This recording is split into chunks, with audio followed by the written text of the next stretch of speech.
Well, hello, ladies and gentlemen. Welcome to the show. It's Untethered Live Politi-tics right here on a Saturday night. What's going on, my political maniacs?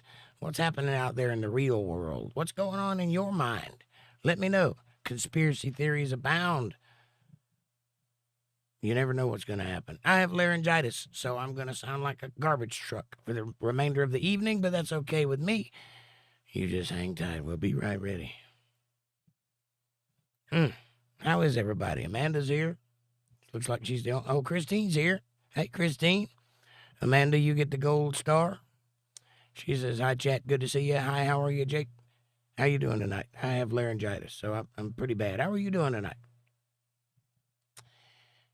Christine says, large thunderstorms over here, but I'm ready, and hopefully my power don't go out. Yeah, I hope your power don't go out, too. That would suck. The weather seems kind of nice here for the time being. Hopefully it'll stay that way. Here's your gold star, Amanda. Amanda says, hi, Christine. I'm good now. Excellent. That's always a good thing to hear. Always good to be good. I'm good, too. I just can't talk. That's all right. That will not stop me. That has never stopped me before. Nothing has ever been able to shut me up. Tonight's episode is brought to you by this hot cup of coffee. Do you have a cup? Would you like to have a cup of coffee with Jake? If not, there's one down in the description below. Also, hit that like button, subscribe, and share. I'm starting a medication fund for my throat. Go visit my mustache on its OnlyFans page. I'm not affiliated.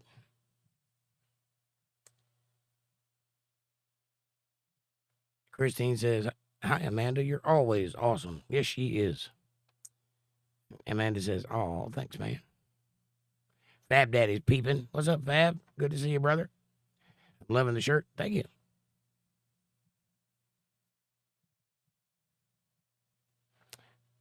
I kind of like it, too.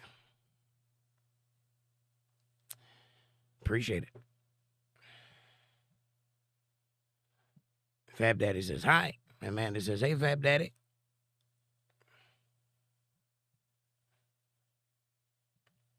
This was a Father's Day present, oddly enough. Not from my kids, but it was a gift, and I enjoy it very much. So,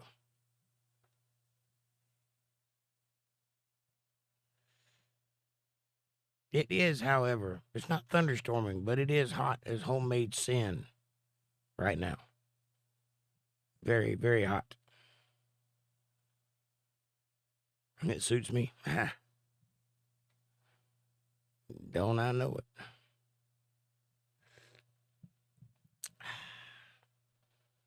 But I've got my little buddy with me. And my other little buddy,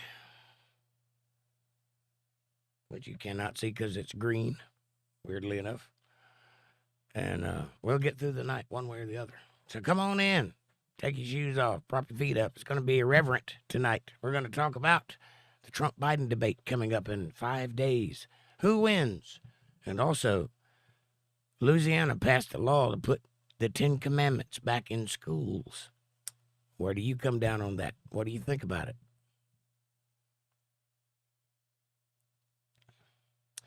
Christine says, I have been studying again. Georama and the eye. I have some mind-blowing results. That does say georama. What are you studying about? You mean the eye, or is this some metaphoric eye? Because the eye is quite fascinating. Amanda says, we had a thunderstorm earlier, but it's all good now. Couldn't see it. LOL. Couldn't see what?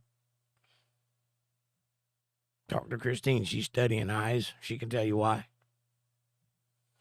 Fab Daddy says 103 degrees. I agree. It's about that hot here, too. Curious Squirrel in the house. What's up, Curious Squirrel? Good to see you. Do you? She says, hello, everyone. I hope you are all well and having a wonderful evening. The heat and humidity are finally breaking here. Breaking? It's like it's just getting warmed up here. Jesus, it's hot. Amanda says, I think all the states should put the 10 Commandments back. I agree. That's my position. I'm interested in your position. Amanda says, the lemon juice bottle. Yeah, because it's green, see?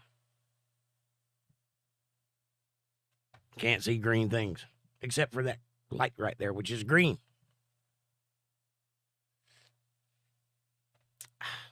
But it doesn't look green on my skin. It looks white. Probably because you can't see green. Hello. Welcome to How a Camera Works. It's backwards. From the eye. So tell us about your studies, Christine. Sorry.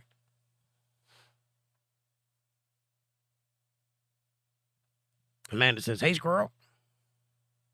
What do you think about the 10 Commandments being put back into the school in Louisiana? Good to see you, Jake. Hey, Amanda. Hey, Curious Squirrel. I do apologize for my voice. I am suffering through a bout of laryngitis at the moment and haven't got my steroids yet to get nipping in the buds. So I'm dealing with it, but we're getting there. We'll get through the night. It's been worse before, I promise.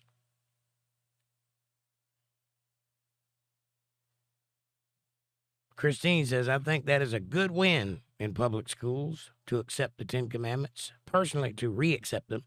Personally, I would say that Jesus only gave us 6 commandments, which would be easier for a school and Democrats, honestly. Well, he gave us 10. There's 10, not 6. The first 2 are very, very important. And so is the 9th, which the Catholics broke in half and removed one of the first 2 so that they could still have 10 commandments. Kind of wishy-washy that, but that's what they did, so look into it. You'll see I'm right. Bad Daddy says, the only politics I heard today was Biden is letting Trump have a last comment during the debate. I wonder why I heard that, too.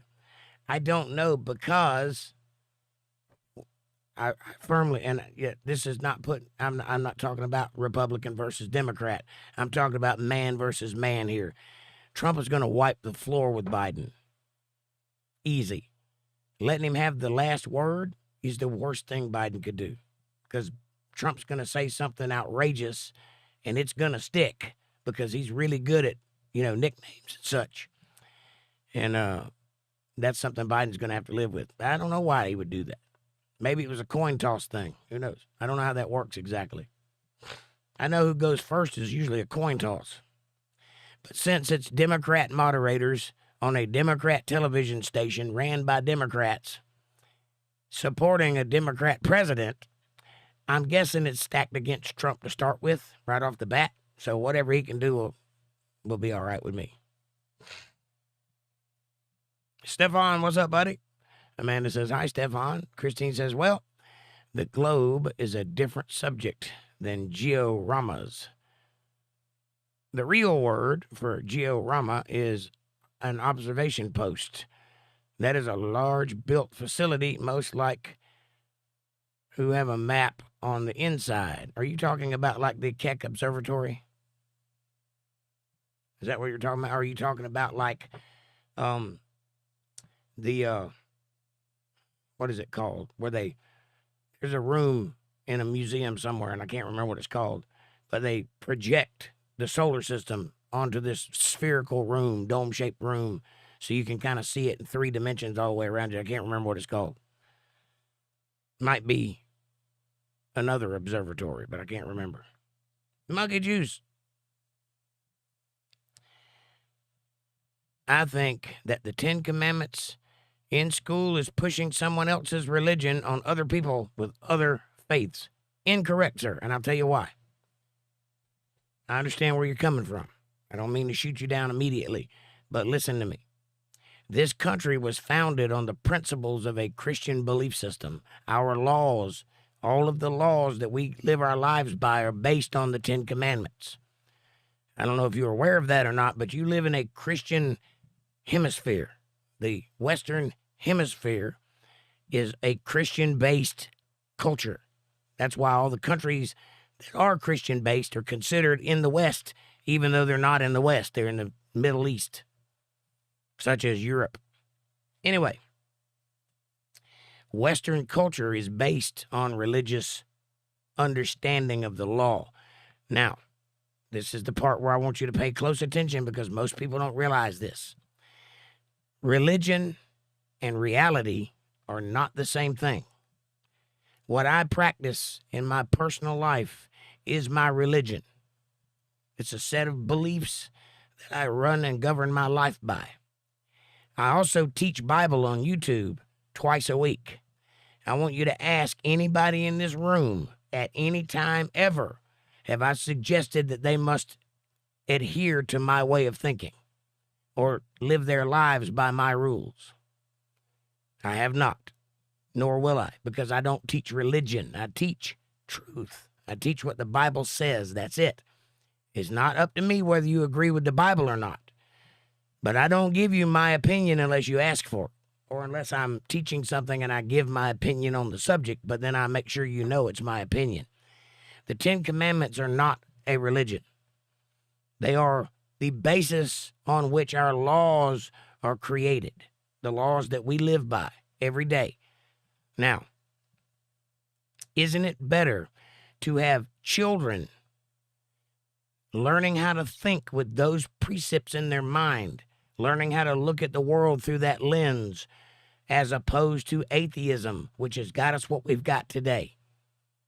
People lobbing parts off and claiming to be things there's no way they could be, and on and on and on, and cats and dogs living together. It's pandemonium out there, buddy. So which would be better? Teach children how to think critically based on the culture they live in?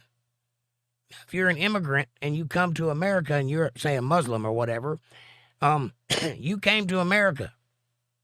That means you have to learn how to be an American, or you can go back to where you came from.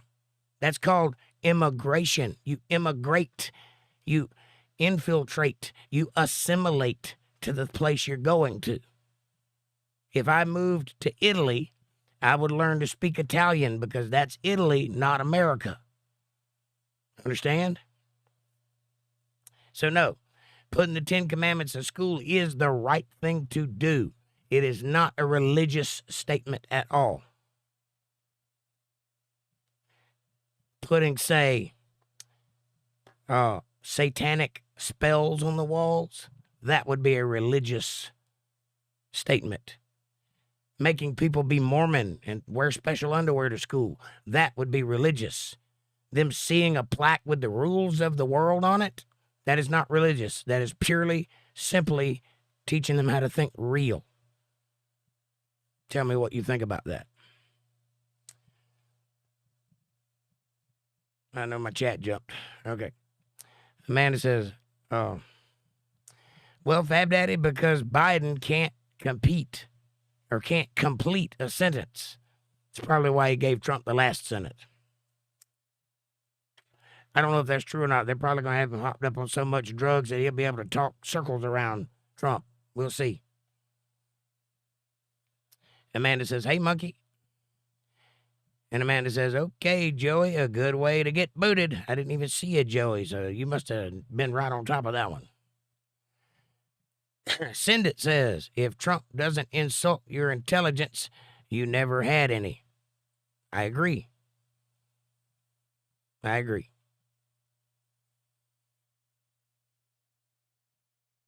But there's a literal reason for that, Send It. You may or may not be aware of this, but Trump is trying to get your goat. He's in a way looking to see who is intelligent and who is not. And he's exposing all of those who are not by the masses, by his behavior that's carefully crafted and most certainly an act designed to weed out people with Trump derangement syndrome. And Amanda says, right, Send It. How about SCOTUS rulings? Well, be more specific. Are you talking about the ruling where they can't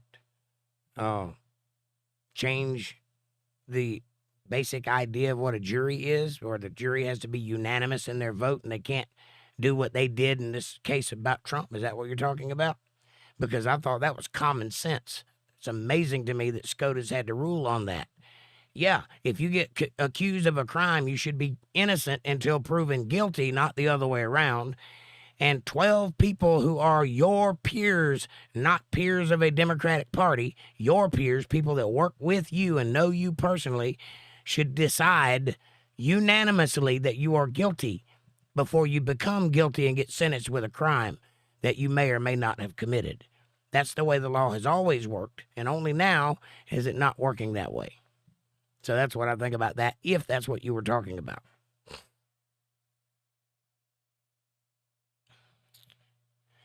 Christine says, and these government programs have controlled every aspect of life inside the georama, and I have a list of everything they've used. And then there's panoramas in your eye.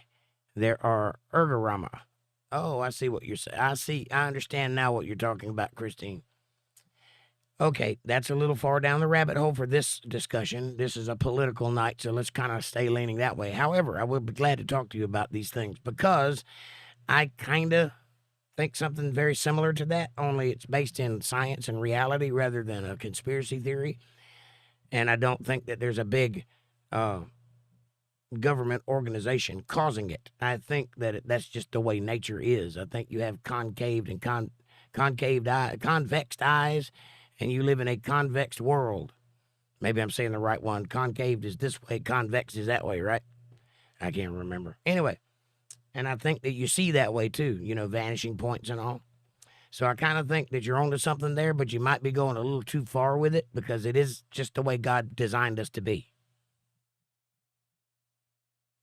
But I might be wrong. I'd like to hear your explanation, though. Definitely, I'd like to hear you explain it. Breadloaf, what's up, brother? He says, greetings, sir. This debate is going to be like Mike Tyson boxing a midget. I agree. One thing is for certain, though.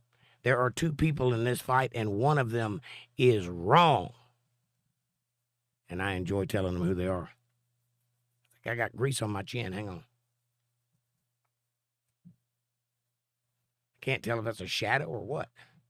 I think it's a shadow. Maybe it's a shadow.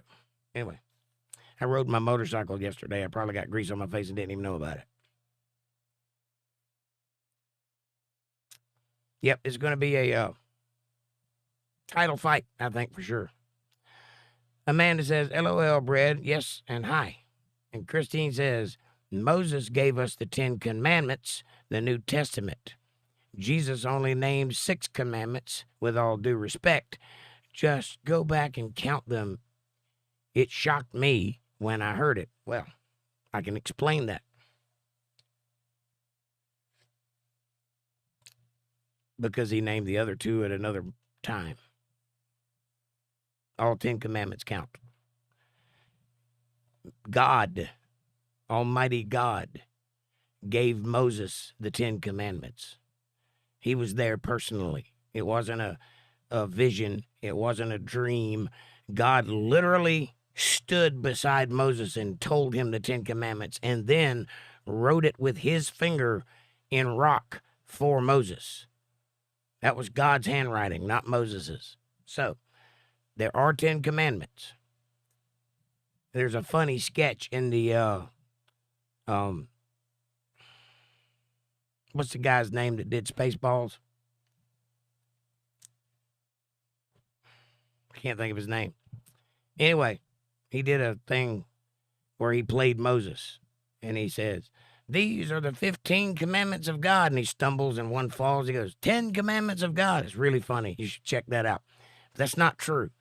Jesus only talked about the 6 he was talking about at the moment when he named them. But he's also God in the flesh. So 2 of those he is embodying while he's standing there. I am the Lord your God, and you shall have no other gods before me.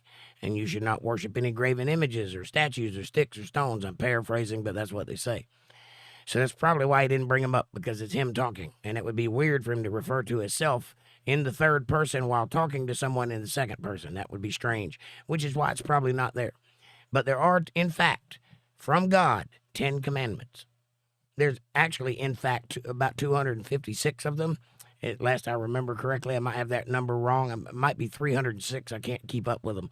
There's too many numbers in the Bible, but there's a bunch of commandments. Only most of them do not pertain to Gentiles. They pertain to the Jews specifically. So you're not beholden to follow those rules. But the 10 commandments are for everybody. I hope that helps, Christine. And I'll be glad to back that up in a Bible study. Right now we're talking politics, so let's kind of lean in that direction. Although the 10 commandments is in the title, so we are leaning in that direction. So I'm not getting on to you about bringing it up. I'm just saying I don't want to go into all kinds of Bible stuff while talking about the policy of the 10 commandments being in schools. I'd rather talk about its effect on children versus what they're going through now. Because when I was in school, the 10 commandments was still there, and we didn't have these problems. We didn't have people popping off all over the place, killing people. We had, the worst thing I ever got in trouble for was having a firecracker in my pocket. And I got suspended for 3 days for that. I didn't like the firecracker. I just had it in my pocket, and it fell out onto the floor. I didn't even know it was there. But there you go. And by the way, just so you know, all you toddlers out there, and by toddlers I mean young people, when I went to school, I walked in carrying my rifle, and I leaned it up against a wall in the corner by the door and went and sat down at my seat, and I did my day in school, and then when I left, I took it with me. Why did I do that? Because it's irresponsible to leave an armed weapon in your car unattended. So I brought it in with me, and everybody was fine with it. You can't do that anymore, obviously. But think about why you can't do that anymore. Think about what goes on in people's minds that puts them in a position to be capable of doing things like that. Anyway, and that was in high school. Okay? So under 16. I don't remember exactly how old I was, but I was under 16. Cowboys 8 panel. What's up, dear? And sorry for the snorting and the coughing and cackling. I have laryngitis, and I'm trying desperately to keep talking. Amanda says, hey, Cowboys. Epsilon, welcome back. He says, so, you do basically say that religion is reality. No, I never said that. Religion is reality because people live in reality and they practice religions. So it is reality. But a religion, as stated in the Webster's Dictionary, and I'm paraphrasing because I can't remember the exact sentence, but it said, and I have read the Webster's Dictionary, so I know it's in there. It is a person's version or a group's version of true events. It's their idea of what happened. So if you and I go to a concert, and then we come home and I start telling somebody about such and such, and then you go, no, it didn't happen that way. It happened this way. It's close, but it happened this way. Well, there's a religion right there. You saw it differently than I saw it, but we both saw the same thing. All the religions in the world are connected. They all are describing the same events, but from their perspective. And if you go and study all the world's religions, which I have to some degree, I'm not an expert, but I have studied them enough to know that they are all talking about the same things. They all have flood stories. They all have these figures. They all have these same beats, these same elements. It's because they're talking about the same thing. And you're probably going to conflate culture with religion in a moment by asking me, well, the Egyptians stole it from the Sumerians and the Hebrews stole it from the Egyptians. No. That's where that BCE that I talked about last night comes in. They moved the dates so that this would happen. I'm sorry. All of those people existed at the same time. They didn't steal it from each other. They all witnessed it.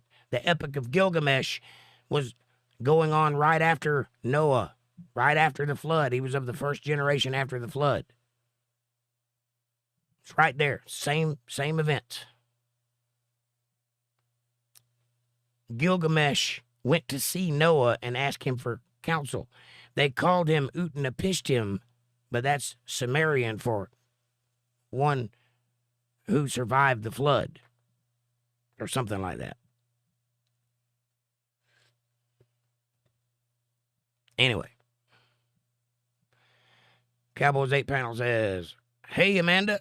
Christine says, yes, many of those types of facilities there are some exhibitions and expositions of some, but there are governmental dioramas. I agree. I know that. They use them for training and such.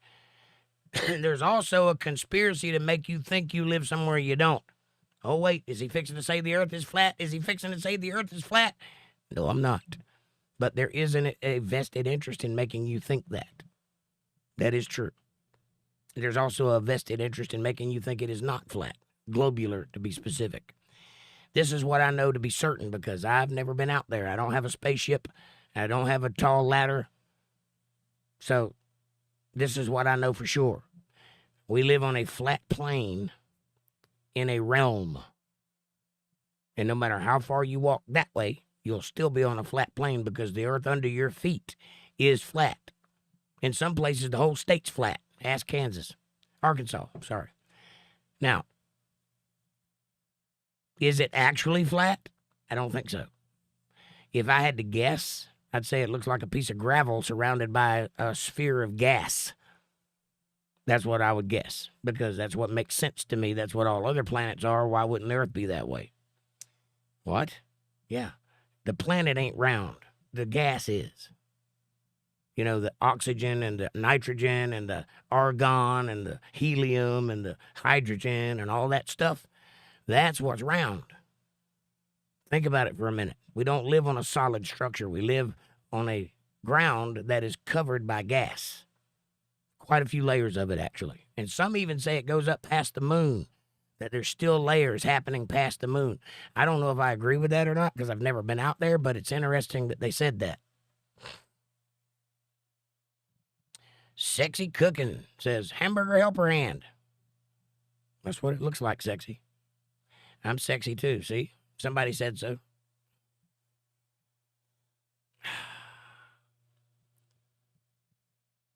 Amanda says, no, Epsilon, he don't. I don't what? What I miss? Oh, no. You're responding to the same thing I just responded to. Cowboys 8 Pound says, ha, ha, ha. And then my chat jumped. But I found it. We're good. Amanda says, hi, Cooking. Welcome. Sexy Cooking, young lady. That's Sexy Cooking. Christine says, 10 Commandments is a win. I agree with you, Christine. I think it is too. I think that it's better for the children to have that frame of reference in their thought process as they're learning how to think about other things, about geography and science and social studies and history and all that stuff and math. I think seeing the 10 Commandments every day will put that in their minds, but not to worry. Here's another thing I'd like to bring up because the atheists are feeling kind of left out right now, so I would like to just bring this point up. The Bible says that the 10 Commandments are written on your heart. That means, without any trepidation, it means that you know right from wrong from birth, period, whether you've ever read the Bible or not. You don't have to have ever read the Bible to go to heaven. You know that, right? You don't have to have ever saw a word of it to know right from wrong. But it helps if you do, because then you get to see where you came from. You get to see the history behind why things are the way they are, where these ideas came from. You can love God, your creator, without ever calling him God. You can show reverence to the thing that's greater than you. So my point is, if you catch a baby stealing a cookie, that baby will instinctively show what's only can be described as shame. They will cry, they will lie, they will deny, even if their face is covered with chocolate. Why? Because they know it was wrong, despite the fact that you never set that baby down and explain the intricacies of property ownership or the morality of theft versus ownership or the right and wrong of it all. You never had that conversation. You never even alluded to it. That baby has been drinking milk since it was born. It's never seen anything bad, yet it knows it did something wrong. That's the 10 Commandments written in your heart. So whether they're in school or not, they're still in your heart. Now, it could be argued that without any positive affirmation that goes away, because conscience only works if you listen to it. But if you're drowning it out with all kinds of other nonsense, chances are you'll stop thinking about consciousness. You'll stop thinking about right and wrong, and you'll start doing whatever everybody else is doing. Because there's something in being part of a crowd, and people like to be part of that these days, I've noticed.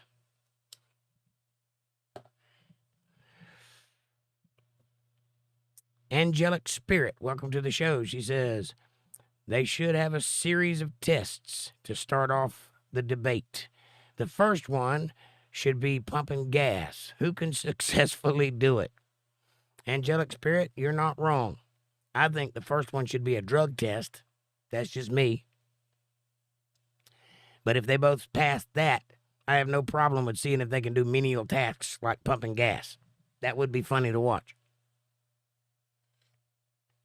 Amanda says, I agree, Christine, 100%. Christine says, ellipsoid is a fun word. Ellipsoid. Ellipsoid. Ellipsoid. Ellipsoid. Ellipsoid. Yeah, it is fun. So is battery. Battery. What does that even mean? Battery. We can do this all night. I like these words. Jordan Scott Mills in the house. Howdy, folks. What's up, Jordan? Amanda says, hi, Jordan. By the way, y'all hit that like button, please. There's 15 in chat. There's only 9 likes. I appreciate it. And also, there's a super chat function in the chat box. And I would like to make it known up front because there is a strong possibility I will not either get to your chat or I'll miss it entirely because my chat likes to jump. And I am not going to be on here for 6 hours like I was the last time we did Politi-tics. Yes, we did a 6-hour show. We had over 5,000 viewers, or right at it. That's pretty good. But that's how I lost my voice in the first place, and I ain't going there again. So about an hour and a half, I'm going to cut it off. But if you want me to see your chat, if you want to make a point, super chat. It ain't got to be a lot, but that's a good way. It'll pop right up in front of my face. Amanda says, hi, Jordan. Christine says, that's why I kind of didn't want to bring it up. But I just was so interested in what I discovered. But we'll get to it some other time. Well, I appreciate you bringing it up, and I wasn't trying to shut you down. I'm just trying to kind of guide the questions in a certain direction. But if you want to talk about it, that's fine. I got nothing else to talk about. I'm just trying to kick off this new show the right way. But I wasn't getting on to you about it. It's not your fault. You're welcome to say whatever you want. And I like that you're excited about it, and I'd like to hear what you're excited about. So maybe now is the time, and I'm just not seeing it yet. Jordan says, yeah, that's right. Oh, we got a debate on. Yes, it's going to be quite the spectacle, I would imagine. I would imagine Trump's going to make a lot of sense. Joe Biden's going to stutter a lot and ramble a little and probably have his eyes never blink because he's so whacked out on some kind of medication. And then everybody at the CNN is going to drill Trump and softball Joe Biden. And at the end, they're going to say Joe Biden won, regardless of who did. Ultimately, you have Democrat moderators, 2 of them, in a Democrat-run television studio, surrounded by a Democrat audience. I don't think it's going to go well. It's in support of a Democrat president, too. So I don't think it's going to go well for Trump. But he has a way of going into live fire and withstanding it with his charisma while he delivers the point, much like he did at the Libertarian rally, the Libertarian speech that he did. To see him take all of those jabs at him, they were booing at him, and he stood there and took it like a man and smiled and told them to vote for him while they were booing at him. That's tough. I'd like to see anybody else do that. Amanda says, like, subscribe, share, support, join, and super chat is available. Thank you very much. Christine says, yeah, it's a super huge thing. It consumes me, but it's good to switch, so I'm here. I understand. I went through that, Christine. I hope you're not going where I went. If you do, you have my sympathies, and I may be the only person you can talk to. But I'll offer you that olive branch because I did not have that. But I'll assure you that if you're going down the rabbit hole I think you're going down, you're going to find it very lonely at the bottom, because anybody else you try to talk to about it, you'll see their eyes glassing over after about 5 minutes. Can't have a conversation like that. So I'm here for you. My email address is untetheredlivestream@gmail.com. All one word, untetheredlivestream@gmail.com. Don't forget the stream. It's not just Untethered Live, it's Untethered Live Stream. All one word. So hit me up if you need to talk. Curious Squirrel says the debate could be a battle of wits with one unarmed opponent. Yes. John Favilios. What's up, my brother? Good to see you back. Hello, all. Missing you guys this evening with a community obligation. Oh, no. Should be done by 10 p.m. Well, we're just going to be getting warmed up by then, I'm sure. How late does Jake go tonight? Well, it's open-ended so far, but I'm going to try to quit by like 10 or 10:30. But the last one we did was 6 hours long. You were there, so you know.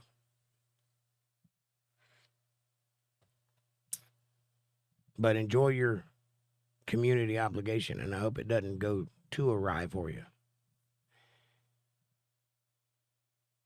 9 Moon Rocket says, God killed over 3 million people in the Bible. The devil killed none. 0. Boy, 9 Moon Rocks, you really, really need to read the Bible. Because you're very wrong there. Your facts are wrong and your information is wrong, and I'll be glad to illuminate it for you. But I really struggle with trying to get you guys on topic because we're talking about politics tonight. But since you brought it up, the first person that was ever killed in the Bible was Eve. Guess who did it? That would be Satan. Because Satan tempted Eve away from God. And as a result, her spirit died. The body didn't die for a little while, but her connection with God did. So man brought death into the world, not the other way around. But the first person to make that action to deceive someone away from God, or to take a soul that was not his to take, i.e. kill someone, was Satan. The very next person that killed someone in the Bible after that event was 20 or some odd years later in the person of Cain, who was Satan's son. Because that's what they did in the Garden of Eden. They made a baby. Don't believe me? Read Genesis 1:1 and read down that first page. You'll see it. Anyway, you're wrong. But thank you for contributing your misguided beliefs. Satan killed everybody in the Bible. Every person that died was because of Satan. The very next people, the big group of people that died in this were the fallen angels that fell from their habitation. Why? Because Satan led them away from heaven.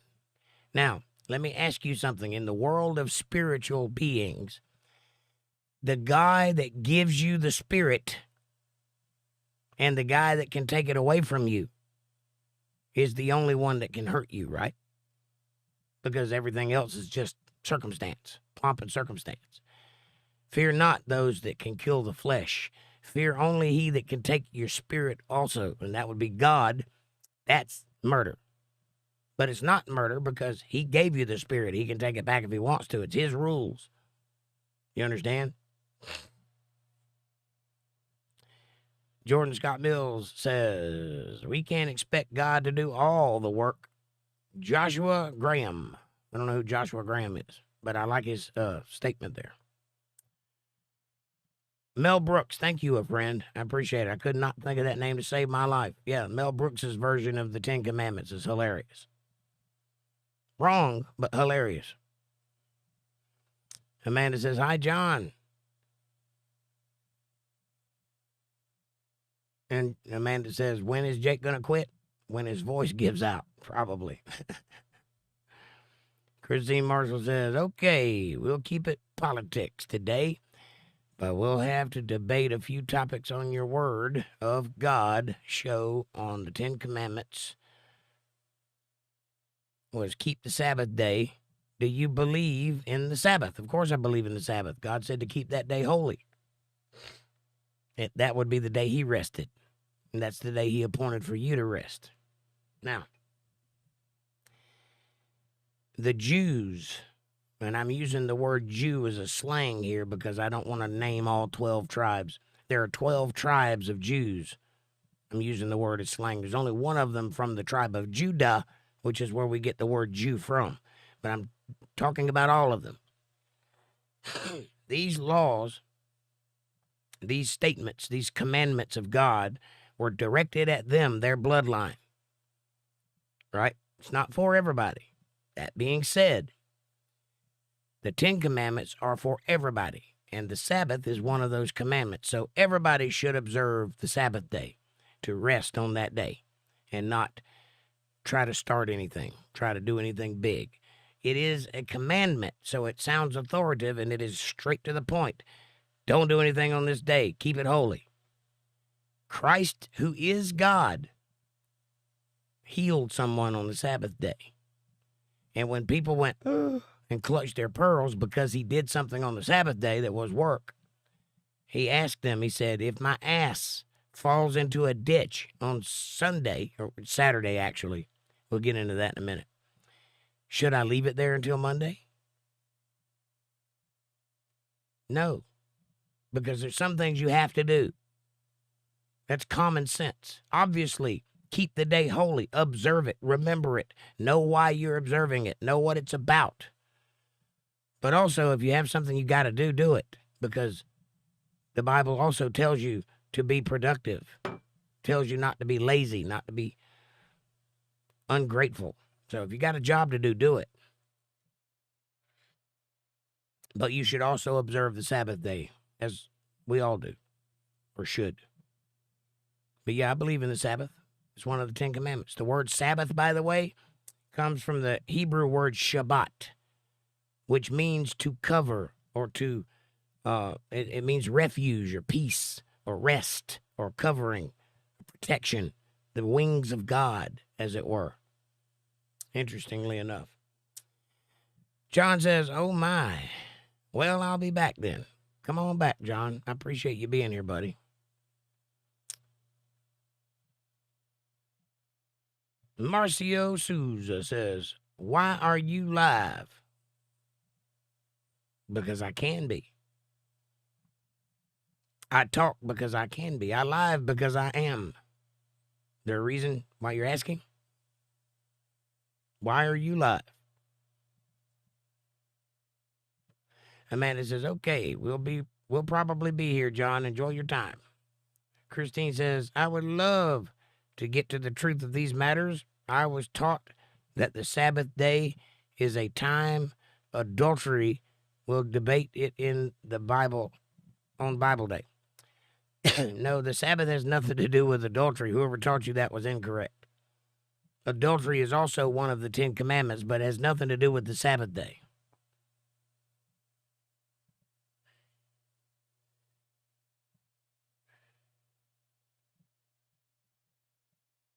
If I read that right, it seems a little worded funky, so I'm not sure I got that right. But if I got that right, no, adultery and the Sabbath are two different things.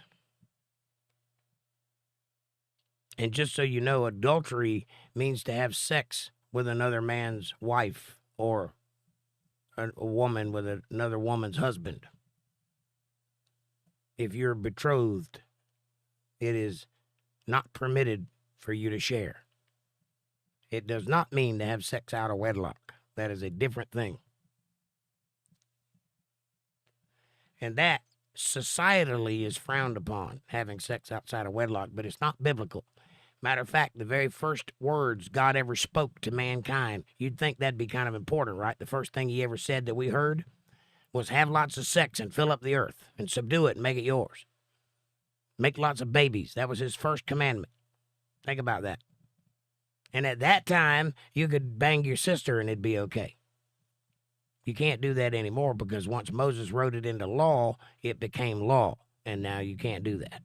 Also because that's about how long it takes for DNA to degrade to the point where if you mix it anymore, you'll start getting rejects. which is what happens when you bang siblings. So don't do that. But morally, nothing wrong with it. Physically, that's a sin to flesh. Sorry, sis. Not my rules. I still think you're unbangable.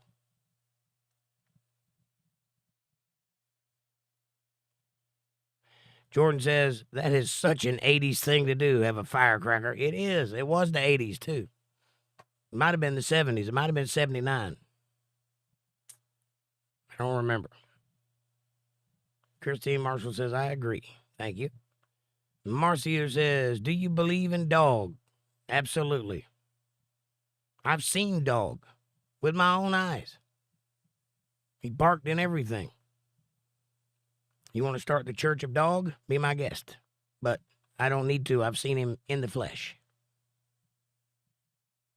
Epsilon says, do you have your own gun at the age of 16? I had my own gun at the age of 8, buddy. I just happened to take it to school when I was 16. I was shooting 9 out of 10 at 6 years old. So I don't think it was about 10 feet, but still, that ain't bad for a 6-year-old. Jordan says, since I own one, yes, and Marcio, I do believe in dog. We all believe in dog. We are a dog-believing society, Marcio. Where are you from? That dog doesn't exist in your world.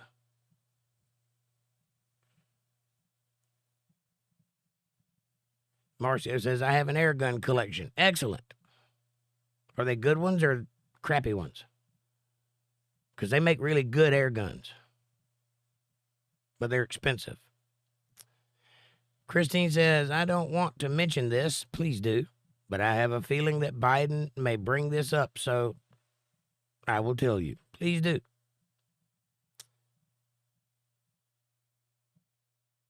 If we all talk about it now, it won't be a problem when he brings it up.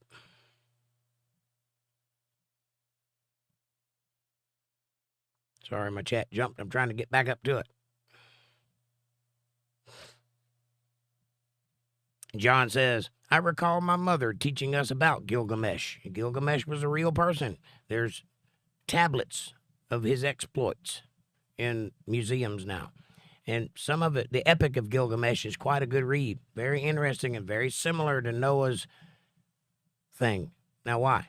Well, because he was in the generation right after Noah. He would have experienced all of that stuff. He may have been on the ark. I don't know. But there were only 8 people on ark. Wrong. God said, bring 2 of every flesh, 7 of every unclean flesh, and 2 of every clean flesh. All the people are flesh, in case you didn't know.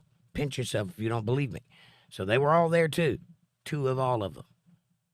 2 Chinese, 2 Japanese, 2 Korean. Whoa. You know what I'm saying. Anyway, even 2 fallen angels were there in the flesh. The giants. 2 giants were there. So they had at least that much manpower. But there were only 8 Adamic people, people of the seed of Adam, that were on that ark.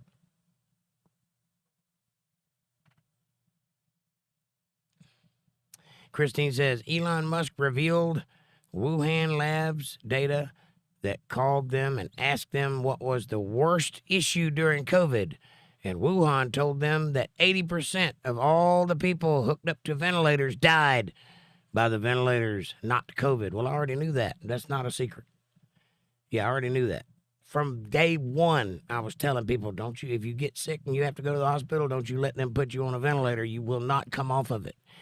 I do have some medical knowledge. I'm not a doctor. I'm not that kind of doctor. I am a doctor, but not that kind. But I do have some medical knowledge. And one of the things that I happen to know about is what happens when your body stops trying. It dies. And if a ventilator breathes for you so you don't have to. It means your lungs quit trying to breathe, which means you die. Jordan says, the earth is clearly a 4-dimensional dodecahedron. I'm so sick of this. No, but technically, though, earth is considered an oblate spheroid. You are correct, Jordan. That is what the scientists say it is. However, I must caution you, they have not been out there either. They don't know what it is. They also say that the Earth is spinning on its axis and we're revolving around the sun, and I don't know that either. I know something's moving. I don't know if it's us or not. I also don't know if it revolves around us or we revolve around it, and neither do you. Why? Because the math is the same either way. That's why. In order for you to know, you'd have to go to the sun and use it as a perspective and watch what the Earth does. That's the only way you'd ever know. Because in space, there's no up, there's no down, and there are no sides. So distance and direction is relative in space. The only way is to compare it to something else that's moving. The only way is perspective. That's the only way you can tell if something's moving or not, because everything is moving in some fashion. So if you were on the Earth and you saw the sun go, the one thing that you would know is, well, whether I was here or not, the sun did this number. But if I was on the sun, the Earth would do this number. So which one is doing it? Is it this Earth or is it the sun? And my guess is, knowing inertia and centripetal force as I do, my guess is they're both spinning around each other. Because if you do that on Earth, like if you take a key and put it on the end of a string and spin it around, the one thing you'll notice is that the point is moving, and so is the key. They're spinning around each other. Because distance and direction is relative in space, doesn't matter how it's moving. So they're spinning around each other. It's like a symbiotic relationship like this. Centripetal or reciprocal. Like the universe we live in is reciprocal. Like if you give, you receive. That's how that works. So everything else must follow that same law, I would assume. That's my assumption. I don't know. I wasn't there. But most people do think it's an oblate spheroid, which means it's fat in the middle, thin at the top, like an egg. An egg is an oblate spheroid. Now, is it a dodecahedron? I think that's likely. I think the gas is spherical, the gas that surrounds the Earth, but I think the land probably has flat spots because we all know that water does not curve. It finds its level.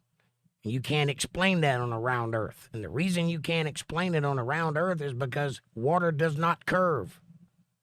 Yet, here it is. So if 70% of the spherical Earth is water, it has to curve, but how? It don't curve.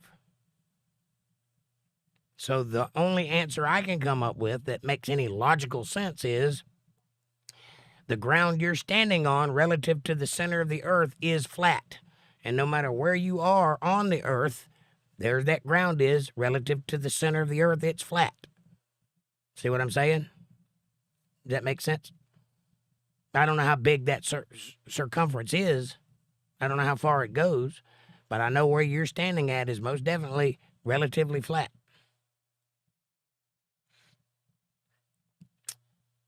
Jordan says, the atheists feel left out? Gee, I wonder why. John says, my comment is transferring to your comment on all the religions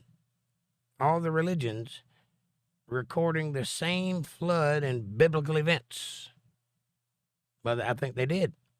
That's why we have it from all the religions. I think there's something like, every time I hear this, I hear a different number, but I think it's something like 306 different flood stories from all over the world, from people that never even knew the other people existed or that they never met, and from different, cultures. Why would all of them talk about floods and dragons if those things didn't exist? They all make it up? Are they all toting a lie back then before they even had books? Or cell phones?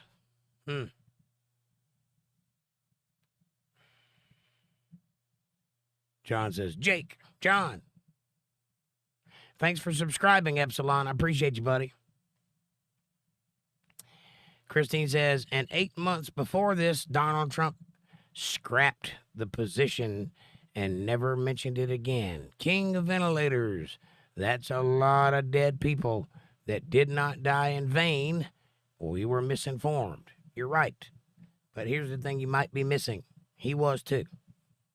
Everybody on planet Earth for 2 years browbeat you with follow the science. Don't you think his staff was doing that to him too? Follow the science. Follow the science. Listen to Fauci. He knows what he's talking about.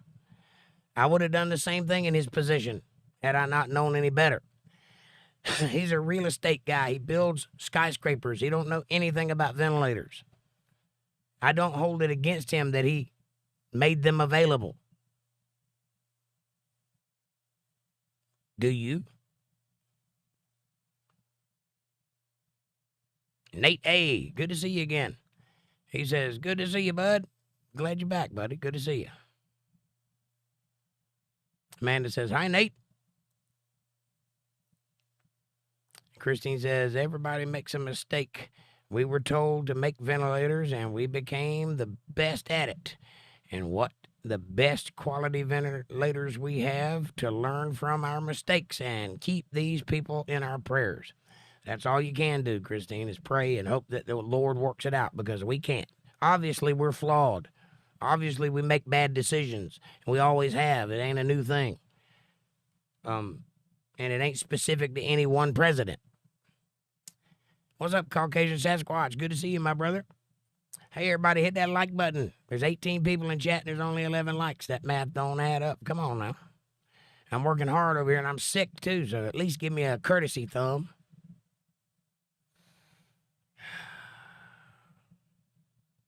Jordan says, are we watching the debate here? I'm trying to make that right, yes. You can.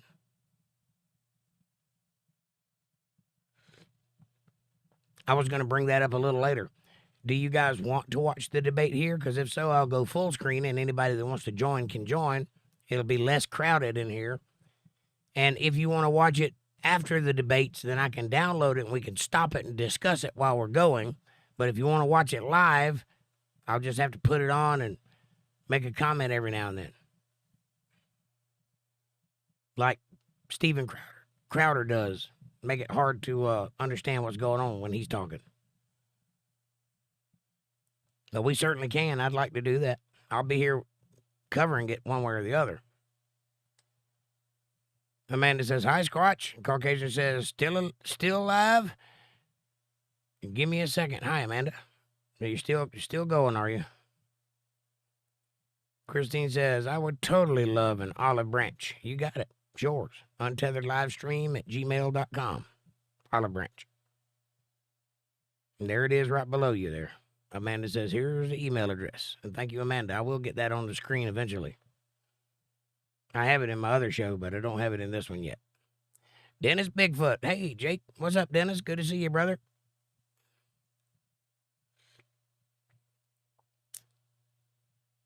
Nate says, I honestly don't believe there will be a debate between Trump and Biden at all. They will try to protect Biden as much as possible, and Biden is not all there anymore. They won't let Biden. I would agree with you ordinarily, but I think there's too much going into it now. They kind of have to do it. I believe they'll probably come up with some reason to stop it, though, while it's happening, but they're going to air it. They're going to start it anyway. I don't know if they'll finish it. It would be interesting to see if they did. Amanda says, hey, Dennis, and right, Nate, Trump is going to smash Biden. Epsilon says, well, it's true that God punished people multiple times. Correct. And it's also true that they deserved it. It's also true that God created everything in this universe, down to every little atom. If he wants to destroy it, that's his business. It's not wrong if he does it. It's his. We are his things. You understand that? That would be like your Nintendo telling you, you suck, dude. You're not playing me anymore. I'm going over here. I just pulled Nintendo. Obviously something newer. Nate says, good to see you. Hammer-wielding Amanda. Yeah. And she's good at it, too. She'll nip you right in the toes. Amanda says, LOL, thanks. You too, Nate. By the way, if you guys haven't been by to check out the new Facebook page, the link is in the chat. That's the Untethered Live Facebook page if y'all want to go by and get to know each other on a personal level and share videos and pictures and keep up with all new things Untethered Live Universe. That's the place to do it. And Amanda says, smash that like button, y'all. And Dennis says, hey, Amanda, chat is harder this way. Kind of, sort of, yeah. Backpacking you says, you look like you are in pain. Well, thank you. Thank you very much. You are not wrong. I appreciate the observation, though, astute as it may be. When you got a head like this, it's hard to not be in pain. Amanda says, maybe Dennis, but he'll get there. We have a good time this way. It is fun, and I get to reply to everybody that I can get to. But as I said before, if you want me to see your super chat for sure, and if you want me to see your comment for sure, super chat, because that's the best way to get it right in front of my face. And there's a chance I'm going to miss it on here because at some point I'm going to stop reading every single one. There's just no way to cram that into 2 hours. So I'm trying to give you the benefit of the doubt right now by reading all of them. But if I'm going to talk, I can either just do a whole show of just reading the chat, or I can elaborate and put my opinion to what chats I do read. Can't do both. So we're going to have to compromise at some place. And plus, I work hard for you guys. Wouldn't hurt you to pop in a super chat every now and then. If you wish. You don't have to. It's not a requirement.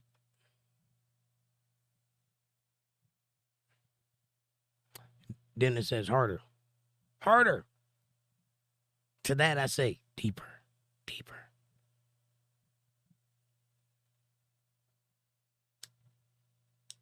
Or tighter, tighter. Oh, you didn't like that, did you, young lady?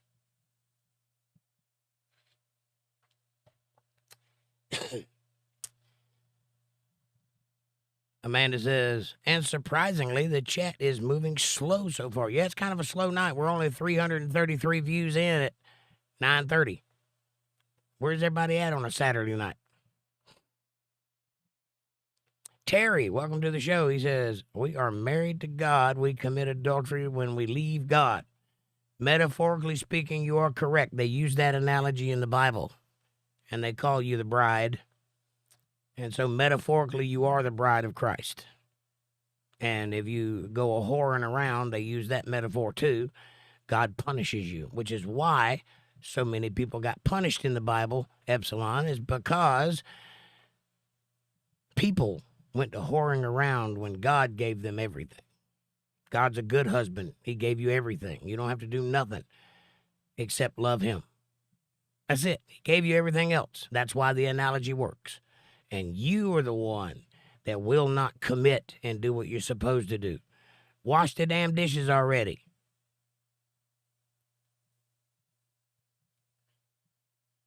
I agree, Terry. Thank you for that. Christine says, I meant to say it's a time idolatry that the Sabbath worships time and not God, but I will debate this later. I would love to be set straight. I didn't mean to use the word adultery. Sorry. No problem. And I'll fix it for you right now.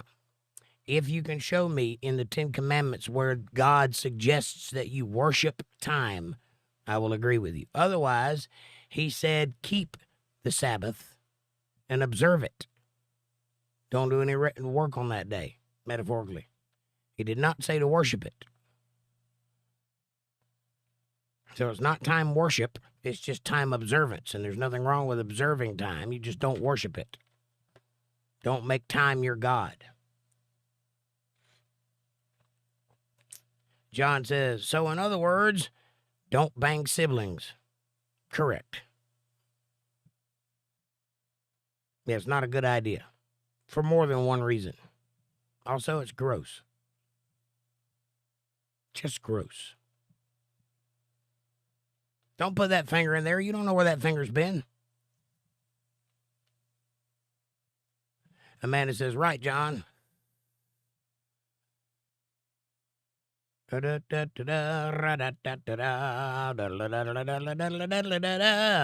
jumped again.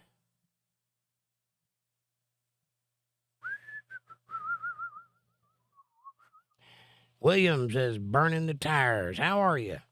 Get them tires going, William. Amanda says, hi, William. John says, Amanda, I have Jake playing on the speaker in the background here. Hello. Hello, hello. Terry says, Adam and Eve's kids had sex with each other. Yeah. They did right on up until Moses wrote down the law that you shouldn't. Abraham was banging his half-sister. So, yeah. What's wrong with that? Morally, there's nothing wrong with that. It's physically that it's a problem. If you bang your sister, you're going to have screwed up kids. Because they did it for a while in the beginning. But if you take a copy of a copy of a copy of a copy, it degrades over time. And that's what sleeping with your siblings do. It degrades that perfect DNA. And every time we have children, that DNA gets a little weaker over time. That's why they were animals back then and we're sissies now. That's the reason for that. So, at some point, God had to make that not good to do. So he did. And it's our culture that puts that kind of stigma on it, not God's law. And you should render unto Caesar what is Caesar's and unto God what is God's. William says, hi, how are you? How are you, William, burning the tires? And Amanda says, that's just nasty anyway, John. Hi, William. John says, Amanda, I read that one. And I read that one. What's going on here? Hi, Amanda, says William. Amanda says, LOL, good, John. I play him all over where I go to. That's terrible for the people that have to listen to that, but thank you. I'll take it. And William says, Amanda, how are you? Cowboy says, he took 2 giants. They are flesh, are they not? They were flesh, were they not? Had 2 rows of teeth and everything. 6 fingers on each hand. Yeah, 2 of the giants were on the ark. Because it says, take 2 of every flesh. How many is that? That's every flesh. Not some, not just the kangaroos. All of them. 2 of every flesh. 7 of every unclean flesh. So there may have been 7 giants. If you consider them unclean, there may have been that many on the ark. I don't know. But I do know that Jesus said, as it was in the day of Noah's, so it will be again. Meaning that the influx of the fallen angels is going to happen again. The only way that that can happen is if they survive the flood. So, yeah, I think they were.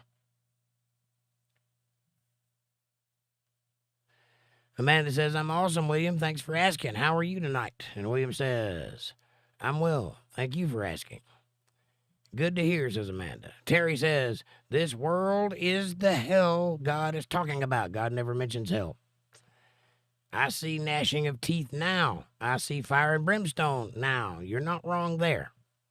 This is a form of hell, yes. But hell, as it is talked about in the Bible, is translated into the word hell. But it's actually one of 2 words. Gehenna, which is the trash heap outside of Jerusalem where they throw all of their half-eaten food and dead carcasses and trash and disposable things. And it's always on fire, and the worms are going in and out, and the birds are picking, and it's a pretty gross place with a foul stench. Gehenna, or the grave, meaning 6 feet down, dirt on top of a dead body, the grave. So when people talk about hell in the Bible, that's what they're talking about, specifically the grave. This idea that Satan has a basement apartment, that he wears long handles and has a pitchfork and he rules with an iron fist, that's just not true. That idea is a conflation of another idea that was true but no longer is, and that would be Abraham's bosom mentioned in the Bible, where there is a gulf between the good side and the bad side of a waiting room called Abraham's bosom. What are they waiting for? Judgment Day. Because before Christ, all things went there until Judgment Day. After Christ, they're all allowed into heaven. When Christ died, the reason he was dead for 3 days is because he was there releasing all of those souls who didn't get to meet him or be part of the plan that he put into action. So now Abraham's bosom is empty, and all spirits go instantly back to the Father who gave it, according to the Bible. When this clay pot breaks, when the silver cord is parted, you go back to the Father who gave the Spirit. It didn't used to be that way. So there's where the hell idea comes from, and also Sheol and Valhalla and all the other names you can think of to describe the same thing from a different perspective. That's where the idea comes from. It is incorrect. The only hell that you're talking about that will ever exist is at the end times, after the white throne judgment, after everyone has been judged for everything they've ever done. Then Satan and all of his followers will be cast into a lake of fire that opens up at that time. It's not here right now, but it will open up, and they will be cast in, and like fat burning on an open flame, they'll disintegrate. There'll be no more. That's eternal separation from God. That's hell. What's happening here on earth is the tribulation mentioned in Revelations, and we are currently in the middle of it. It started in 1948 when Israel became a nation state again. That marked the end of the 70 weeks of Daniel and the beginning of the end of the world. So go look it up. You'll find out that I know a little thing.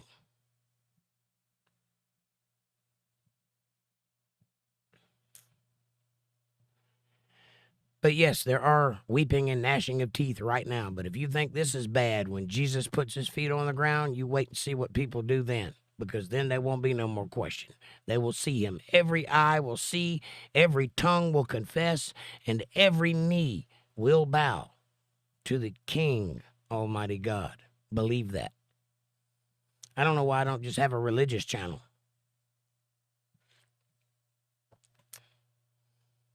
This seems to be the topic on everybody's mind.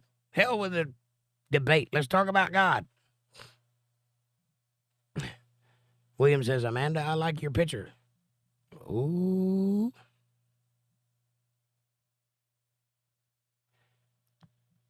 Jordan says, I don't care if we live in an effing triangle. Go move the car, Ryan, my old boss, to our flat earth valet. The point is, it doesn't really matter. The dude still needs his car. I agree. Jordan, I agree. 100%. I don't care if we live on a square. It doesn't pertain to me. I'm just telling you what I think about what's going on based on what I can observe with my eyes and the few scientific observations that I can make. Christine says, I know it was common knowledge for sure. I just didn't want to bring it up. And that's a fact that Dems don't know because they would have been they would have brought it up and went over it, and it went over their heads. Yes. Yeah, well, they don't like to bring up things that contradict their belief systems. That's a religion, by the way. They're in a cult. Believe it. Not all of them, but most of them. And when I talk about Democrats, by the way, my friends, understand that I do not mean liberal-minded people. I mean radical, left-wing, modern, post-2016 liberals, crazies, leftists. There was a time when I could have a conversation with a liberal like Fab Daddy, and we could have a great conversation. We could disagree vehemently and still be buddies. You can't do that anymore. Now there's a divider line, and if you're not on this side, you need to be on that side. Ne'er shall the twain meet. So that's what I'm talking about. So don't think, if you're liberal, don't think I'm attacking you personally. I'm not. I'm talking about an ideology that has gone crazy. The old way is just fine. The Southern Dixiecrat, that sort of thing. For the working man, small government. I'm all about that. That's fine. You can be a liberal.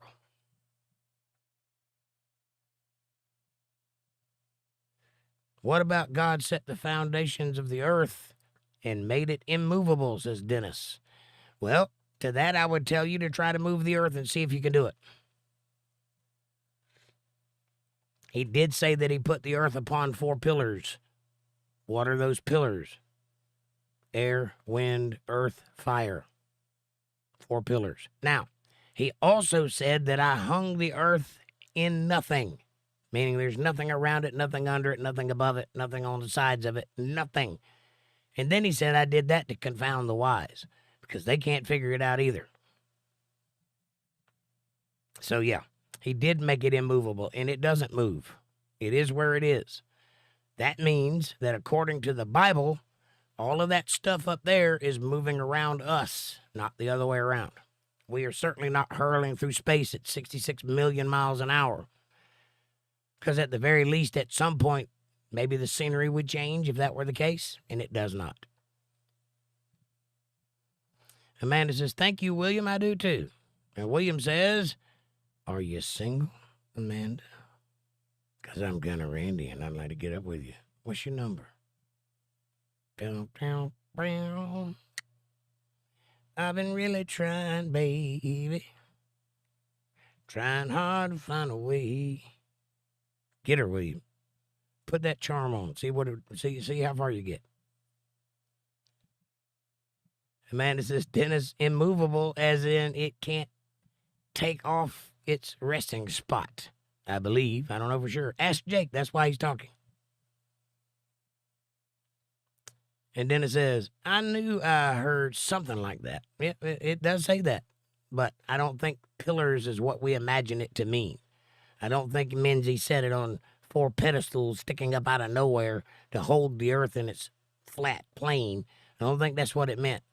If you read the book of Isaiah, he says, I sat upon the circle of the earth. Circle does not mean sphere, but it does mean round. So go figure.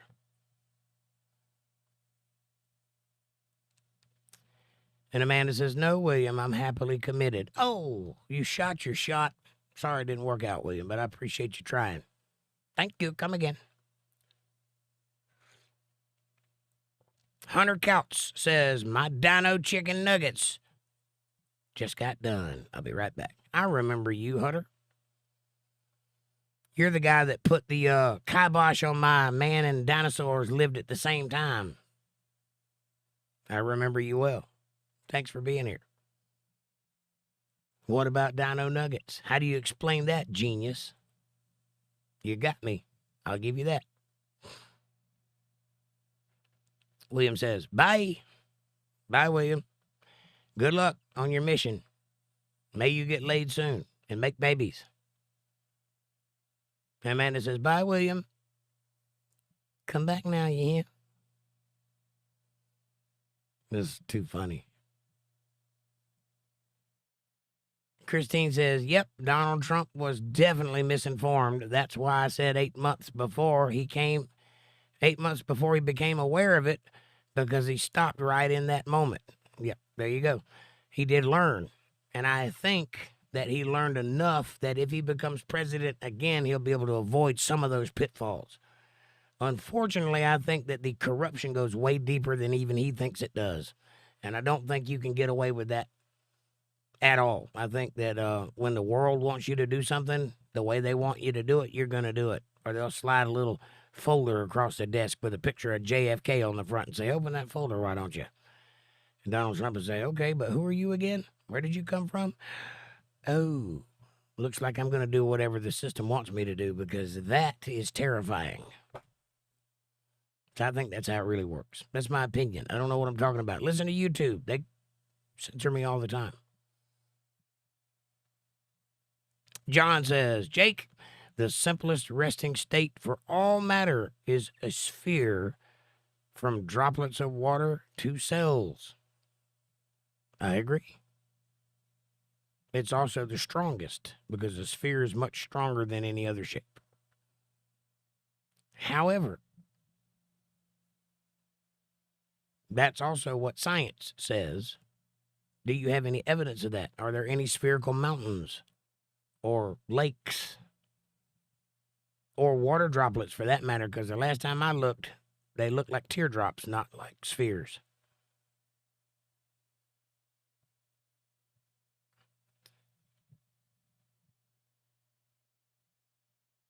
Utam Chetri says, Grandpa is gangsta.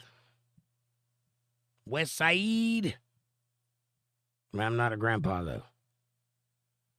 Christine says, debates. I don't think we're going to make it, Christine. You might as well come on, hit me with what you got, because I don't think we're going to get back to the debates. I think his conversation is going into the Bible. I did try, though. Don't say I didn't try. We'll try again next week. Jordan says, my base is getting raided in days. I need to go dispatch some profligates. Godspeed, everyone. I'm assuming you're talking World of Warcraft or something like that? Or are you in the army as we speak? Amanda says, good night, Jordan. Have fun. Jason, I like your name, Jason. Did you know your name is in the months? Did you know that? Have you ever looked at a calendar very closely? He says, there will be a debate. Oh, there will be no debate. Jason, I don't know. Trump 2024. I don't know. I know that that's the popular consensus that they're going to do something to stop it. But that wouldn't make much sense in a ratings way of thinking. They need this debate to happen because they are losing popularity badly. The only chance that they've even got at this moment, if you've looked at the latest polls, the only thing that will save the presidency from Donald Trump's inevitable win is if Biden does well in those debates. If he manages to get one up on Trump. So either there's a surprise coming that we're not aware of or prepared for that they know that nobody else does, or they're going to do something to cause Trump to lose that debate in some fashion, like put him in jail, some way like that. My opinion, I don't know what I'm talking about. Don't listen to me. I'm an idiot. See, it says so on my shirt.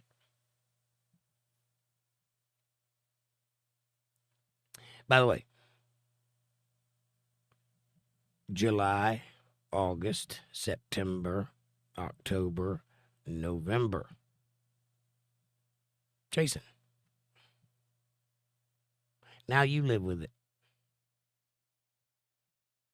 Christine says, they didn't expect for Donald Trump to say yes just like that. He said yes. And it is only they say but one thing.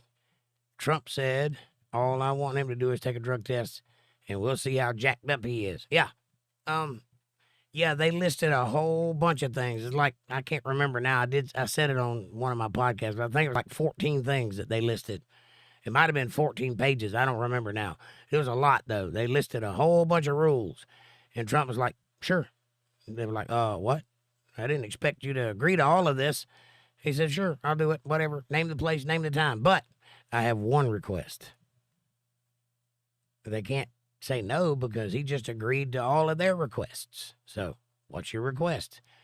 Dude's got to take a drug test, make it public. I don't know if they're going to actually do that one or not, but I'd really like to see it if they did, because I bet you $100 he's on something. Hey, thanks for subscribing, Christopher Hines. I appreciate you. Come on in. Kevin Cox says, hey, Kevin, what's up, brother? Good to see you. Amanda says, Trump agreed to everything Biden wanted for the debate, too. Trump only requested one thing, and that was the drug test. Yes. Amanda says, hi, Kevin. Dana in the house. Hey, Dana, how are you, sweetheart? Good to see you. I hope you're doing well. I hope your voice is better than mine is. I may have to tag team you here in a minute. I'm losing fast. Dana says, if, ... that's in a proper ellipsis. If there will be a debate between Biden and Trump, it will be for sure a sight to behold. Amen, sister. I agree with you 100%. Amanda says, hi, Dana. Christine says, apparently I'm going to have to restart the grammar from the bottom up, LOL. I hear you. It was tough for me, too. Just clearly punctuate between sentences. If you'll do that, I'll do the rest. Dana says, hi, Amanda. Jeff Mabin says, the bar. The bar? The stick. Your turn. Are we not playing that game? What are we doing here? The bar. Welcome, Jeff. Christopher Hines. Welcome to the show, buddy. Thanks for subscribing. He says, I'm getting an Art Bell vibe. That's a compliment. Thank you. I think. Or are you saying I'm a wild-eyed conspiracy theorist that rambles on for hours in the middle of the night with all manner of depravity and people listening that have no business thinking out loud? Which is it? You tell me. You didn't say Alex Jones, so I guess I'm winning there. John says, they're all recovering from Juneteenth with an F. Speaking of grammar, that's not how months work.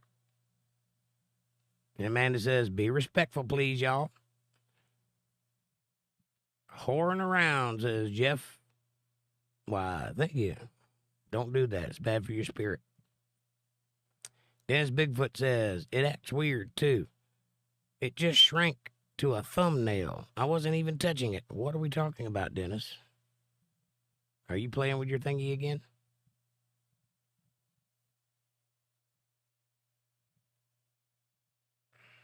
Sorry, chat just jumped again. Boy, I'm way behind, ain't I? Oh, here we go. Jason says, John, I'm laughing out loud and crying over here with monkeys. What? Amanda says, well, he is in vertical live, Dennis, so I don't know. I don't know either. It's weird. John says, swear, dude, until today, I thought Juneteenth was all to do with the gay pride because it's the same month, right? It's not. It has to do with a massacre in Arizona or Texas or something like that. But I understand why you would think that. Derek Rohn says, big arms, big hearts, and big American flags. John says, I had no clue. Me neither. And I don't tend to agree to things I can't pronounce. Top of the night, sir. Top of the morning to you, Derek.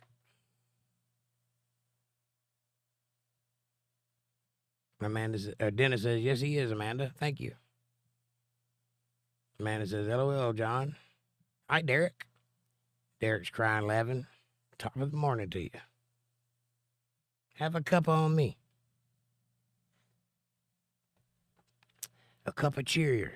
A cup of cheer, laddie. Have a cup of cheer. I can't do that with laryngitis. I apologize. It just don't come out right. I can do a pretty mean Irish accent, though.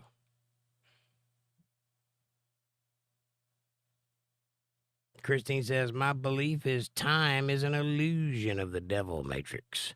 When Jesus comes, he's going to come into time, and we know that to be true because in Revelations he says the space of half an hour. Well, you're not wrong. Again, you're going a little far down the rabbit hole, past reality, but it is true that God is outside of time, space, and matter. He created time, space, and matter, and in the end, he's going to end time, space, and matter and put this world back the way he originally created it, to be inhabited. That means all of it's going to happen here. So, yes, time will come to an end and cease to exist as we know it. That's what eternity means. It won't feel like a long time because time won't exist anymore. Right? So you're not wrong there. Ever play the banjo? Yes, I have, Derek. Pretty good at it, too. I don't own one right now, but I can do a mean impression of one.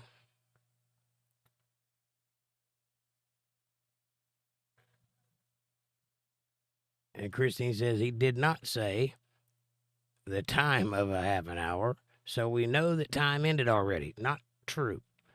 Space of a half an hour is talking about time because time space is the same thing. However, it's a Hebrewism. It means in about half an hour. That's the space of a half an hour. About half an hour is how we would say that. That's not suggesting that time doesn't exist. It's suggesting that he's pointing to that specific group of time that is about a half hour long. That's what the phrase "a space of a half hour" means. But, again, you're not wrong. Eventually, he will end time. I don't know if it's going to happen at that moment or not when his feet touch the ground. I don't think it's exactly going to happen then, but it's definitely going to happen after that. Derek Rohn says, I just got one from the 30s. My uncle had it at his auction hall, and I got it for $150.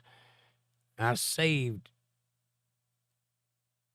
It's a one-of-a-kind around here I found so far. Well, that's awesome, Derek. Are you any good at playing one? And I'd love to see a video of you playing one, so put something on YouTube. Christopher Hines says, marriage should be a contract between the couple and God, not the government. I agree 100% there. In fact, marriage is a contract between the couple and God. Civil marriage is a contract between the couple and the government. That's when you go down to the courthouse and sign the piece of paper. But you ever notice that you also go to the church and get married before God, but then you go turn that paperwork in, because that is the government filing you as a family so that they can tax you properly.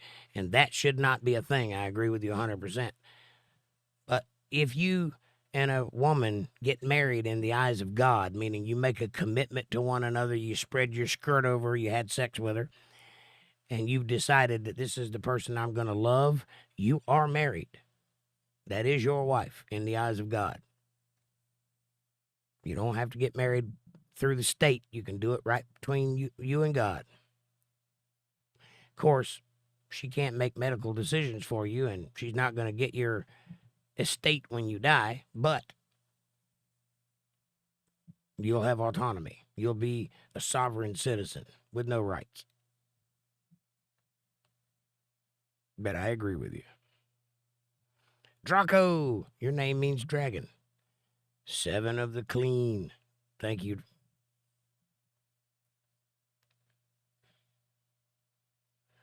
Dana says, Jake, are you saying that incest is morally okay? Did I hear you correctly? Morally okay, physically not okay.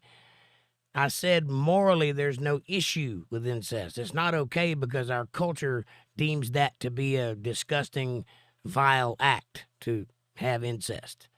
That's the culture in which we live. The Bible says, render unto Caesar what is Caesar's and unto God what is God. So you have to follow man's law too. As long as it doesn't contradict with God's law, then you follow man's law. And right now, man's law is that you don't have incest because it's disgusting. There's no legal reason that you shouldn't have incest, but it is disgusting. It turns people away from you. It's morally reprehensive to the culture. But in the terms of the Word of God, there was no such morality in place when Adam and Eve were created. And in fact, up until Moses, lots of people slept with their sisters. That's how you populate the earth. When there's only a few of you around, you do what you got to do. So no, morally, there's nothing wrong with it, but physically there is. And the reason that that's bad is because siblings are a copy of their parents. When a man and woman impregnate each other, or when he impregnates her, the baby is some amalgamation of his DNA and her DNA, maybe 50%, maybe 47, percent one way, maybe 30, who knows? I don't know how that works. But there's some bit of both parents in that DNA that makes a unique DNA. Well, if you have siblings, they both have those 2 bits of DNA, so they're already half of what the original DNA was. Now, if they have a baby, that's going to split even more because their baby will have half of the DNA that they have, and so on. And so after a period of time, you start out with perfect DNA that God created perfect. No junk in the DNA. No mistakes. It's perfect. And then you start having babies over a period of time. You make a copy of a copy of a copy of a copy of a copy. It degradates over time. It just does. That's why we're sissies now and we were animals back then. Monsters, big men, strong men, lived almost 1,000 years. Can't do that anymore because we don't have the DNA to support it. Not because it's not possible. It's because we can't do it. We don't have what it takes anymore. We used to. We don't anymore. So at some point in time, God put a stop to siblings having sex. He made it morally reprehensible among the culture so that people would stop doing it. Why? It's not because they had a problem with it. It's because if you keep doing it, you'll go extinct. You don't believe that? Ask the folks in the royal family. Go look at some of the pictures of the old royals with that big chin and the crooked eyes and the things falling off. It's because they married inside the family for generations, and they became idiots with exaggerated features. So, yeah, it's morally, there's nothing wrong with it. Physically, it's bad. RFC Base says, dude didn't even pass high school. You don't know me. You're right, but you don't know me. You have no idea what kind of education I have, or where I stopped, or if I stopped. Why would you care if I passed high school or not? Or are you not talking about me? Because if not, I apologize.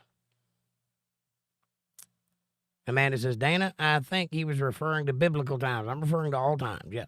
Right now, today's times, you'll go to jail for incest because it's a crime. And guess what that means? Since you have to follow man's law and God's law, if you break one of man's law, that is a sin. So morally, incest is wrong because it's against the law. In those times, it was not against the law.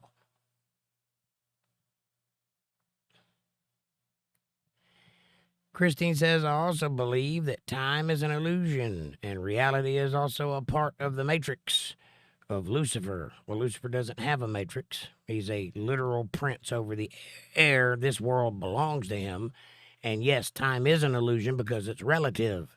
Depending on where you're at is how you process and perceive time. So it is illusion. But it's not from a matrix. It's because that's the way God designed it. And Satan. Lucifer, who's called Satan the devil. You're right there. Our original origination is called ality, our pre-fallen state. We don't have a pre-fallen state. In the beginning, God created the heavens and the earth. After that, he created the host and all that in them is. I'm paraphrasing because I don't remember the verse exactly, verbatim. But the host is all Elohim. All spiritual beings are Elohim, but only one Elohim is God. Elohim is a plural word. It means spiritual forms, right? So only one of them is God, but he is also a spiritual form. But he's God, so he's got something the rest of them don't have. The rest of them include you and me. Our souls were created at that time. When he says, let us make man in our image, I believe that he was talking to us. And he made you in your image, he made me in my image, and he made Adam in his image. And Jesus. But that's beside the point. Now, we don't have a pre-fallen state because we were put on this earth to make a decision from a fallen state. Do you understand what I'm saying? A third of God's children followed Lucifer. I don't know what happened after that because it's not written about. But I know that the reason that we were put here was to have a clean slate with no memory of what happened before to make a decision whether to follow God or follow Satan. The Bible says you must be born through the waters, not from above, through the waters. What does that mean? It means to go through the birthing canal of a woman. It means you have to be born into flesh. That's a prerequisite. You have to do that. The spirit has to live on this planet and die. And during that time, you make a decision whether you're going to follow God or follow Satan. And that decision is yours to make. You have free will. You can do whatever you want to do. But once it's made, it's made. That's it. You suffer the consequences or reap the rewards. But I don't know about ality. I've never heard that expression before. It's never come up.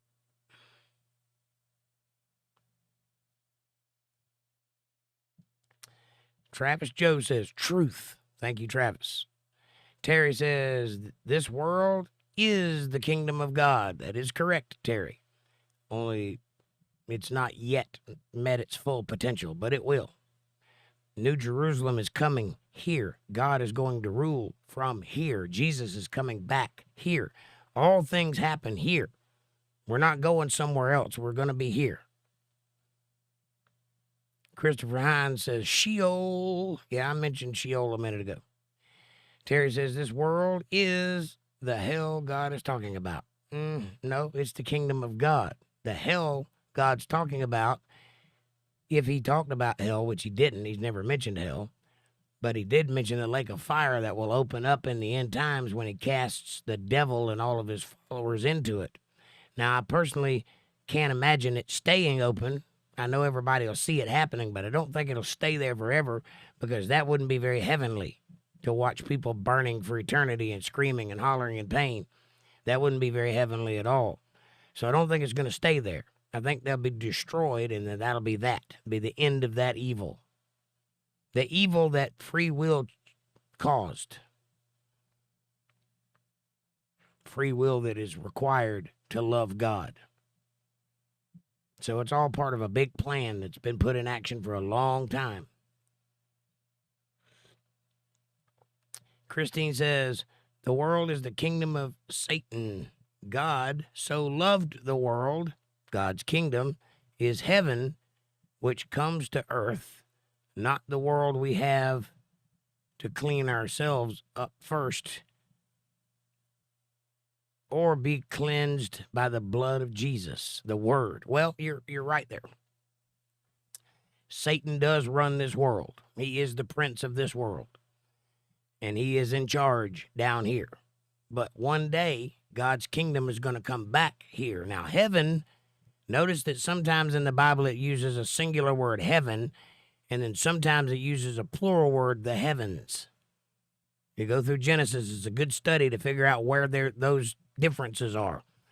Because the heavens means outer space. It is where God is. It's where the stars are. It's anything above terra firma is the heavens. Another word is firmament. Anything above terra firma is firmament. So, what's the difference? Well, heaven is anywhere God's at. If God came and sat here on earth, earth would be heaven at that moment. It's kind of like the president. Any plane he's in is Air Force One. Doesn't matter which one it is. So it's kind of like that. But the heavens are the realms above the earth out into the ether that exist in the universe.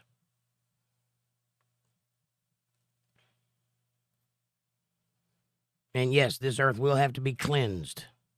And there won't be any more seas. So a lot of things are going to happen.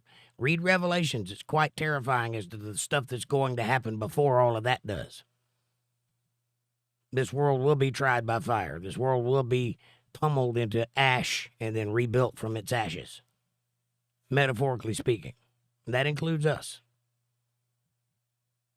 Christopher Hines says, I don't believe in annihilation. Well, you better believe in it. Because at the end, when Satan is thrown into the lake of fire and all of his followers with them, they will be annihilated. The Bible says to fear not he that can take your life, but fear he that can take your soul also. That's God. He's the only one that can destroy a soul. You better believe in annihilation. It's absolutely going to happen. Not for everybody, but for those who follow Satan, it most certainly will. Jack says, please be nice and give this man some money. He's reading all of your comments. Help him out. Well, thank you, Jack. If you want a super chat, there's a super chat box in the chat box, and that would be very appreciated. Not necessary, but I appreciate that. I could use it. Thank you for pointing that out, Jack. Amanda says, thanks, Jack. Christopher Hines says, amen. And Amanda says, like, subscribe, share, support, join the channel, and super chat if you're capable. And John says, yep, Jake, what you gonna do when Jesus comes back with an M60? Me, personally, I'm gonna fold my hands and pray and hope he don't hit me. Hope I've done a good enough job.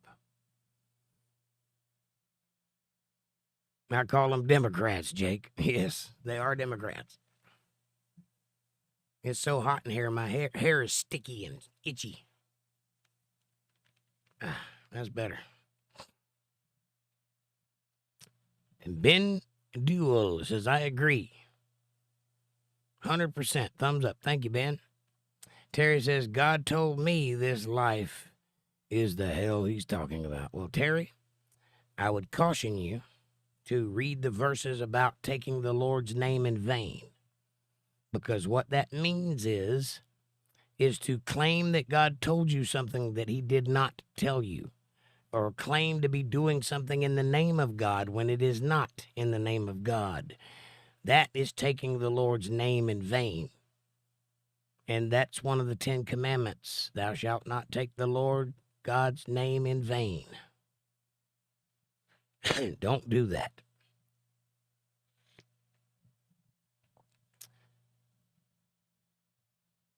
Christopher says, June should be Liberal Entitlement Awareness Month. I concur. Blue Dog Democrats. Yep. There's a guy in here earlier that totally believes in dog, too. You should ask him. He's starting the Church of Dog.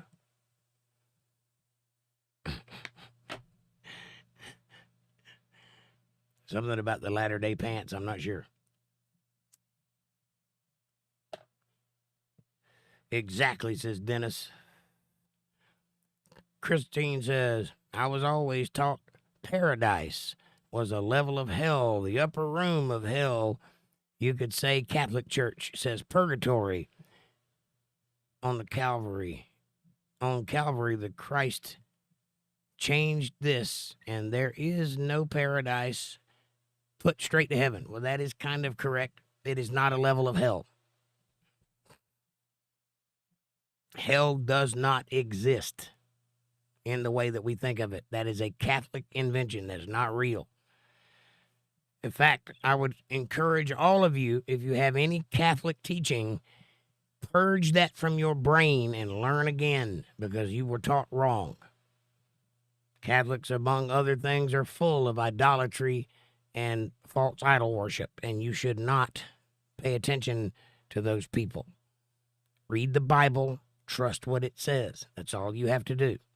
If you can't read it, I'll read it for you, and I'll explain it to you as we go.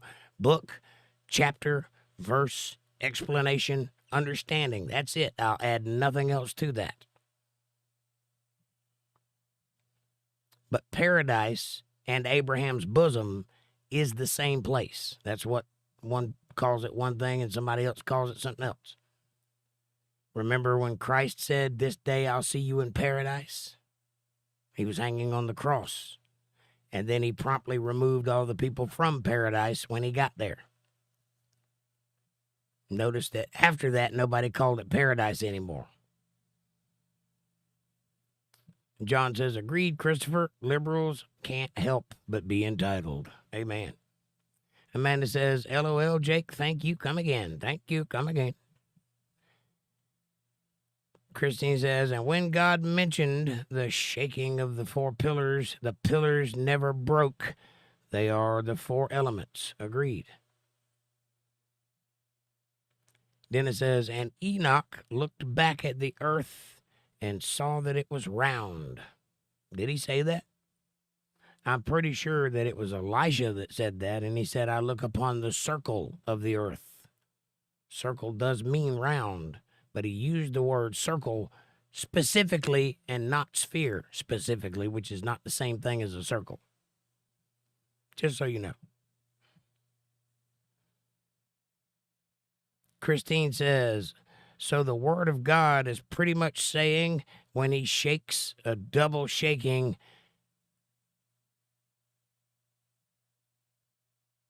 play, he will shake these 4 elements. Pretty much. And everything is made up of those 4 elements, so everything is going to shake. And the Bible does talk about a great quake or a great shaking and the earth travailing in pain. So yeah, it's coming. Christine says, or at least they will tremble. Oh, they're going to shake. You'll know about it, believe me. Great Scott. Round like a circle, not a ball. Great Scott, you got a point. That's why he used the word circle. Hebrew is a very specific language. They don't make mistakes. They say exactly the thing they're trying to say so that you can't change it later. It has to be exactly what it says or it's not the same thing. So he did use the word circle, not the word sphere, and not the word, what's the other thing, the long thing? Can't think tonight. Cylinder. He didn't use the word cylinder. He used the word circle. I love your show, says Christine. Thank you, and my show loves you back. And I love you. Are you on Rumble? Yes, sir, I am. I am on Rumble and 11 other platforms. Spotify, iTunes, Google, Amazon, you name it, I'm there. Even iHeartRadio, for God's sakes. I think. I used to be. I don't know if I'm still there or not, but I might be. Kevin says, good night, Jake. Good night, Kev. Thank you for being here, brother. I'm sorry we didn't talk much. Amanda says, night, Kev. And Jack says, what was your best comment on live and worst comment? I know there is a lot of comments, but give us some. Let's hear. I don't know what you're asking. Are you asking what the best thing I said was? Because I have no idea what I say half the time. False flag en route, says Great Scott. I don't disagree. The Fringe says they are going to put in one of Biden's doubles. That does not shock me, oddly enough. I do think there is a thing to that. I don't know what it is or how far it goes, but you might not be wrong there, The Fringe. Welcome to the show, by the way. Cowboy says, here. Well, I'm glad you're here. Amanda says, yes, Christopher, he is on Rumble. Thank you. Christine says 70% of all American slaves were white. All scholars say this, and Dick Gregory also teaches this, but I still support Juneteenth. It is something to be celebrated. More people need to partake. Well, Christine, I don't partake in things I wasn't involved in. If you want to celebrate Juneteenth, that's fine with me. I don't see a need for me to have to be involved in that. Likewise, I don't think that people should celebrate things that I like just because I like them. People do what they do.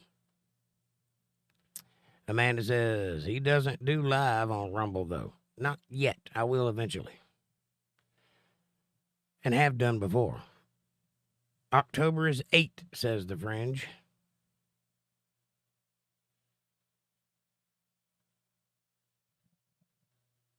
Actually, August is the 8th.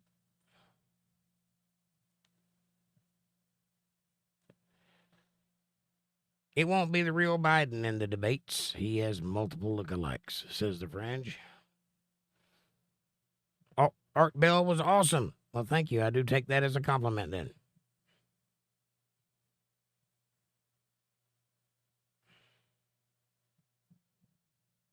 Dang it. I hate it when my chat jumps. I have no idea where I was. Ah, found it. Went right to it. Art Bell was awesome. And The Fringe says, what's wrong with AJ? I don't know who AJ is. Who is AJ?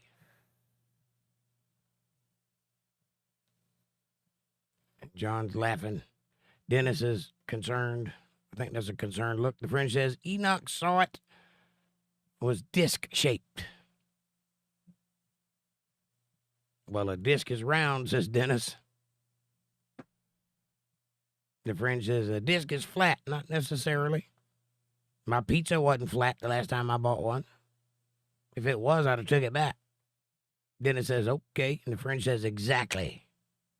Well, you cleared that point up. It's good debate tactic. Just lay it out there and don't disagree. Like a Frisbee. The Fringe says, how do Australians live upside down? I don't know. Probably. Like this. I'm in Australia. Put some shrimp on the barbie.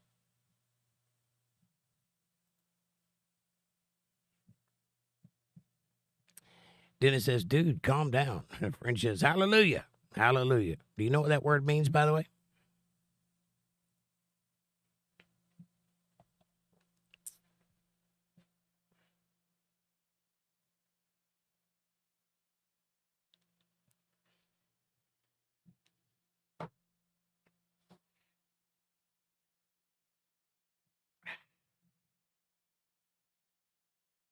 Better. This thing touching my head makes me itch. John says, fringe, they're not upside down to them. It's upside down to us. That may be a little too far there, John. You may be stepping out on the logic paddle just a little too far. Come back from the edge. The friend says, John F., haha, that's ridiculous. Is it? Is it more ridiculous than asking how they live upside down? I think it might be. Unless you're talking about them living on a flat plane, says Fringe. Well, they are living on a flat plane, and so are you. But those two flat planes may not be the same plane. Christine says, I was taught that time was a counterfeit of God's space, that space and time are one and the same, but one is evil, an evil replica called time. Who taught you that? Where did you learn these things? You keep using the phrase, I was taught. By whom?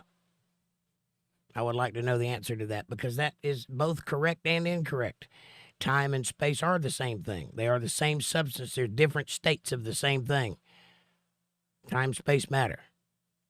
Those three things are the same thing. They were created at the same time. They are not counterfeit. God created them. Your perception of time may be counterfeit because we were conditioned to live in a world that goes by a 12-hour clock. May not be that way in reality. But that's the way we live. I don't see how that's evil, but it might be. I don't know. But it's not a replica called time because God created all of this. He even created the devil, by the way.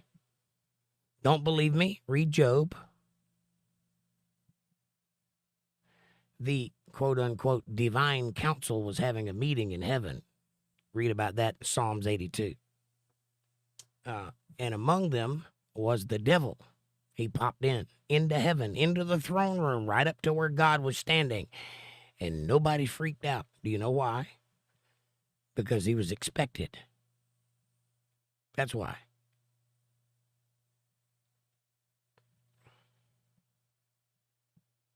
Dennis says, my point is I don't worry about it because it doesn't currently affect me, so I ain't important. But don't you know about the Coriolis, Dennis? Don't you know about the Coriolis? Every time you flush your toilet, it affects you, sir. John says, I was being sarcastic. I thought you were also. My mistake. There'll be no sarcasm here, sir. Only serious inquiries, please. No fun. You cannot have any fun. My mistake. Christine says, and I was taught, there it goes again, that reality was a counterfeit of God's ality. Well, no, because re is not a suffix of ality, or prefix, rather. It's part of the word. Reality comes from the word realm, reality, realm like ality, as you would put it. So the R-E is part of the word. You can't take it out to make a different word. That's not how words transliterate. But I understand why someone might have thought that and taught you that. But I'd like to know who is teaching you these things because they're not correct. I'll be glad to set you right, though, if you just keep watching the show, especially on Sunday and Monday. I'll set the record straight all the way through from cover to cover so that you don't have any questions about what God's Word says. Wayne Clark says, morally, you don't sleep with your siblings. It breeds deformity. That's not a moral issue there, Wayne, but thank you. And I said as much. Breeding deformity is a physical issue, not a moral one. Wayne says, I read that one. The Fringe says, John, sarcasm about the real shape of the earth and the deception of the ball earth, which has led to all types of moral turpitude. Does it say Eric Dubay on my live stream?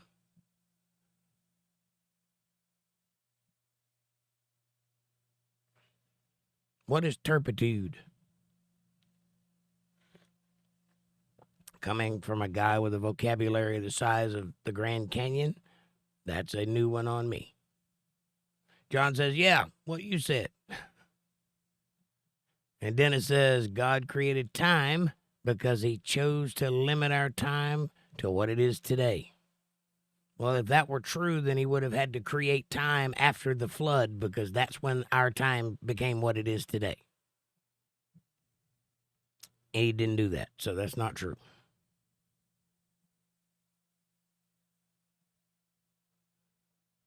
The Fringe says, exactly. The further we get away from Adam, the weaker we are physically and mentally. We aren't getting smarter. That I agree with. You are absolutely correct, because the copies are degrading to the point where they are beginning to affect us mentally and physically. Great Scott says, why is this even a discussion? Well, because people are interested in it, Great Scott. That's why it's a discussion. And I don't have any problem discussing anything as long as it follows some sort of through line.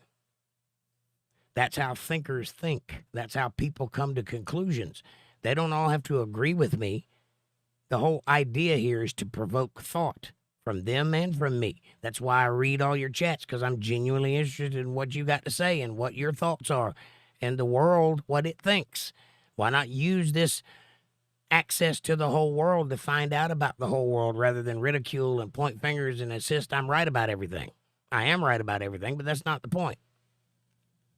The point is let's have a conversation and see what everybody thinks. I'll tell you what I think. You tell me what you think. You don't have to agree with me, but you will, because I'm right. But that's beside the point. But that's why it's a discussion. Real education is life, says the Fringe. I agree.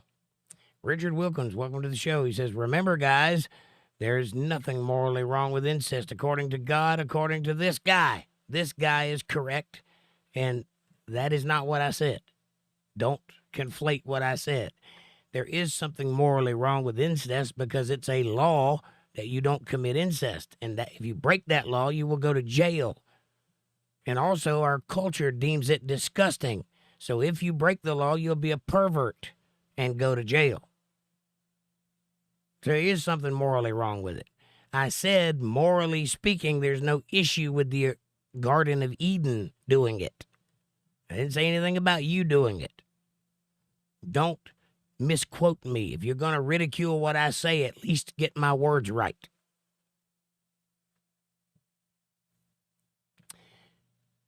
And this guy's name is Jake Johnson, and don't you forget it.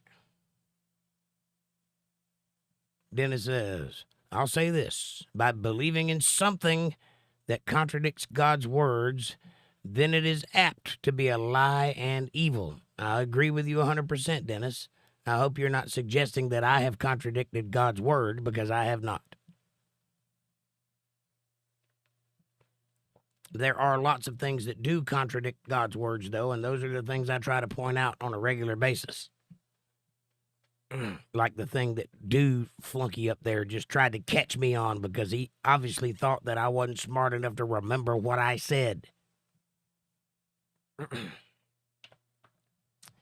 The Fringe says, Dennis, be very true. I agree with that. Wayne says, I feel like you marrying your sister was always looked at weird, even during biblical times. Well, that would be incorrect, because if you go back to just Abraham, which was about 2,000 years after creation, he was married to his half-sister. So, they didn't think it was weird. which was what I meant to say about what I said. It wasn't weird until Moses made it a law. Then it became weird, as it should be. Also, notice that I pointed out that I would totally not bang my sister, because I'm not weird.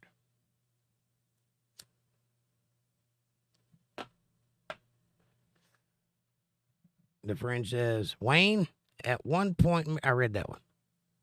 No, I didn't.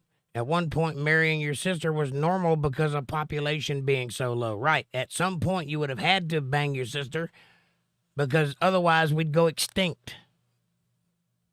First thing God said was, have lots of sex and fill up the earth. Who do you think he was talking to? How many people do you think were here when he said that? And Wayne says, Yahweh. You got a point there, Wayne. Amanda says, smash that like button, y'all. This is getting deep in here.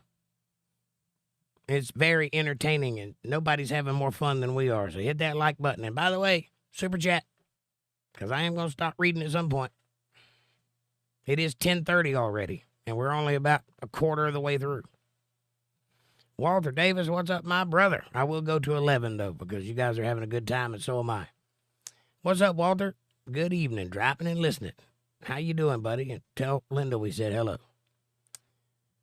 Linda's, the friend says, YWHW. That's, you actually misspelled that. It's YHVH. Yahweh.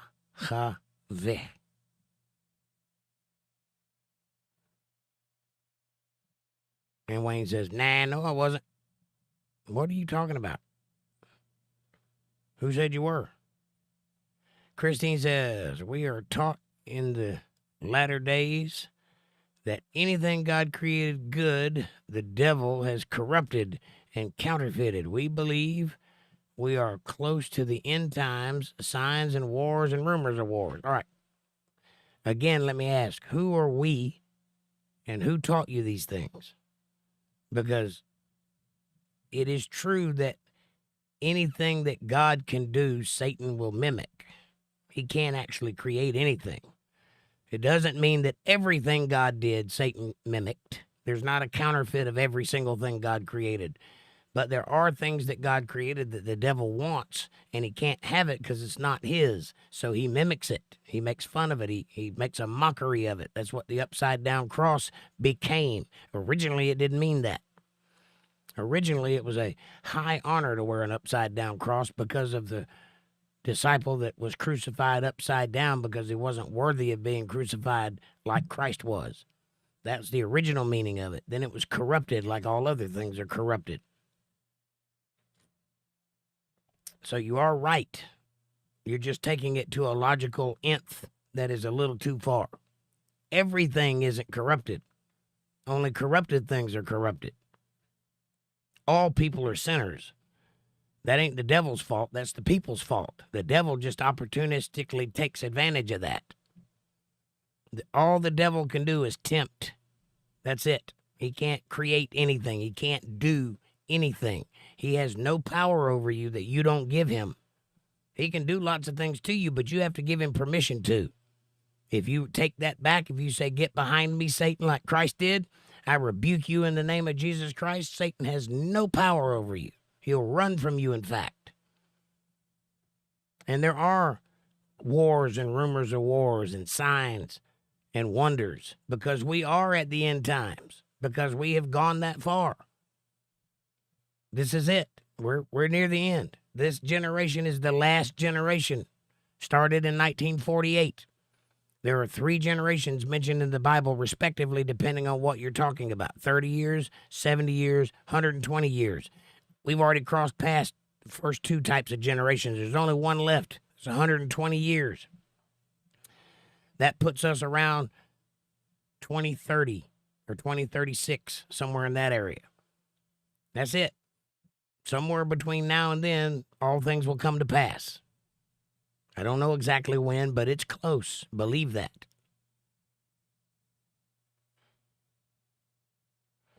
Wayne says, a first cousin, maybe, but not a sibling.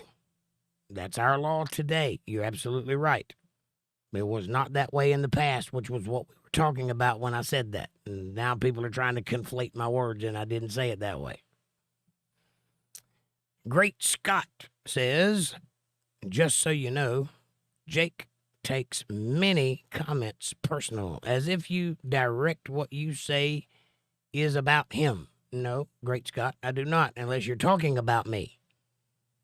I don't take things personal at all. Believe me, when I hit the end button, I don't think about this stream anymore that night. I don't take any of this personally. It's my job to field questions, and if you're talking to me, then I'm going to take what you say to me as something you said to me. If you don't understand how a conversation works, you might be in the wrong place.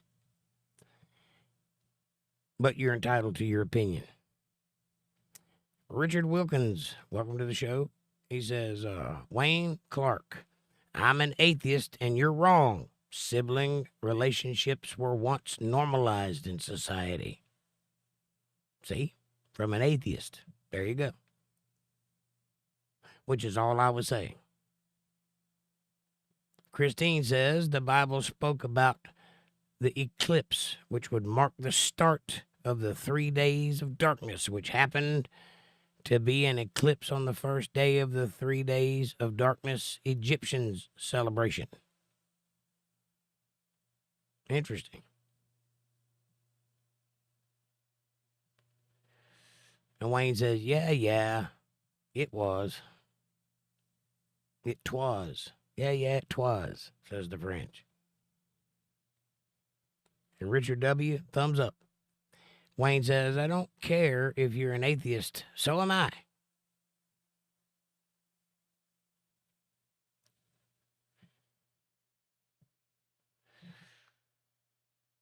And Amanda says, no, he does not take things personally, Scott.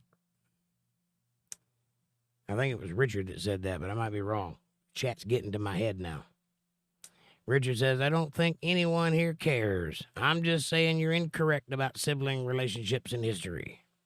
No, nobody really actually cares. We're just having a discussion about it. Nobody's hanging their moral hat on sibling rivalry, if you know what I'm saying. Nobody cares. It's just another thing to talk about, that's all.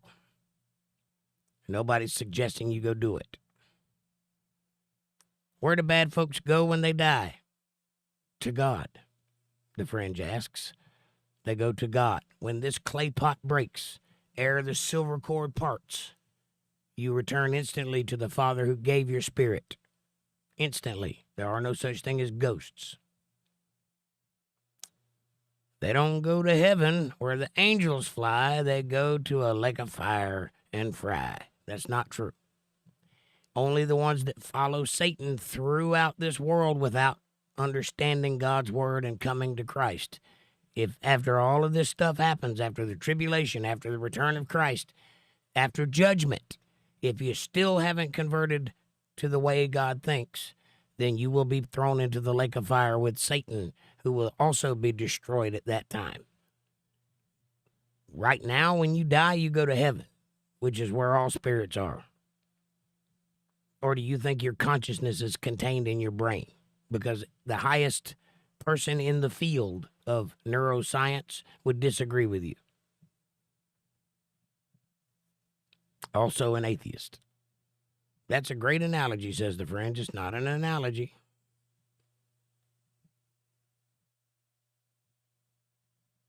It's only an analogy if it's right, and it's not. It doesn't matter what you believe, Mr. Hines, says the fringe. I guess it matters what everybody believes. Who's Mr. Hines? Christine says, as pre-fallen state was before Adam and Eve fell in the garden. Think about that for a minute.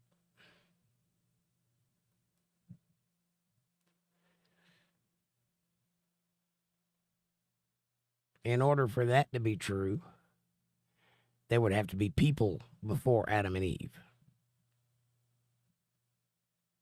Do you think there were? I think there were. God says there were. But in order for your analogy to be true, it'd have to be before Adam and Eve were created. Great Scott says, atheists are confused, but so are homosexuals. I don't associate with those people, but they can be saved. All people can be saved. Great Scott. God hates the sin. He doesn't hate the sinner. All people that are serious and repent and turn away from the sin they're doing and turn back towards God, all people can be saved no matter what they've done. There's only one sin that God will not pardon, and that is to refuse the Holy Spirit to speak through you in the time appointed for that to happen. And that's not going to happen to everybody. And that's only going to happen when the host of, or the house of God is delivered up to the synagogue of Satan during the end time tribulations. That means when you are taken away from your home and attacked by Satan and imprisoned by Satan and then held to some sort of tribunal about whatever you believe. And at that moment, God will speak through you, but you can refuse it. If you refuse it, or I would suggest anytime the Holy Spirit tries to speak through you, if you refuse it, you cannot be forgiven for that. Every other sin is forgivable, all of them. So it's never too late. The Fringe says the 1,000-year reign of Christ has already happened. We are in the short period afterwards where the devil is tripping because he knows he's doomed. His doom is near. Well, that's incorrect. The kingdom of God has not happened yet because Christ has not returned yet. Also, that little rabbit hole didn't appear till about 10 years ago. Before that, it was never a thing. No one ever said anything like that before. Because it's not biblical. The Bible holds that Christ will return. And when he returns, it tells you what will happen in those events, which have not happened. One of which is the rebuilding of the Jerusalem's Solomon's temple. John Favelos hits me with $2 and said, wish I had more. Soon enough I will. Thanks, Jake. Thank you, John. I appreciate the super chat. I appreciate you. Woohoo, I made $2 tonight. Awesome. For all you think I'm out here, grifting or whatever. Rockwell, welcome to the show. I think he wants to debate. I think he does too. Are we talking about Biden and Trump? Or are we talking about you and me? Both of those things are true. I love a debate. I am a master debater.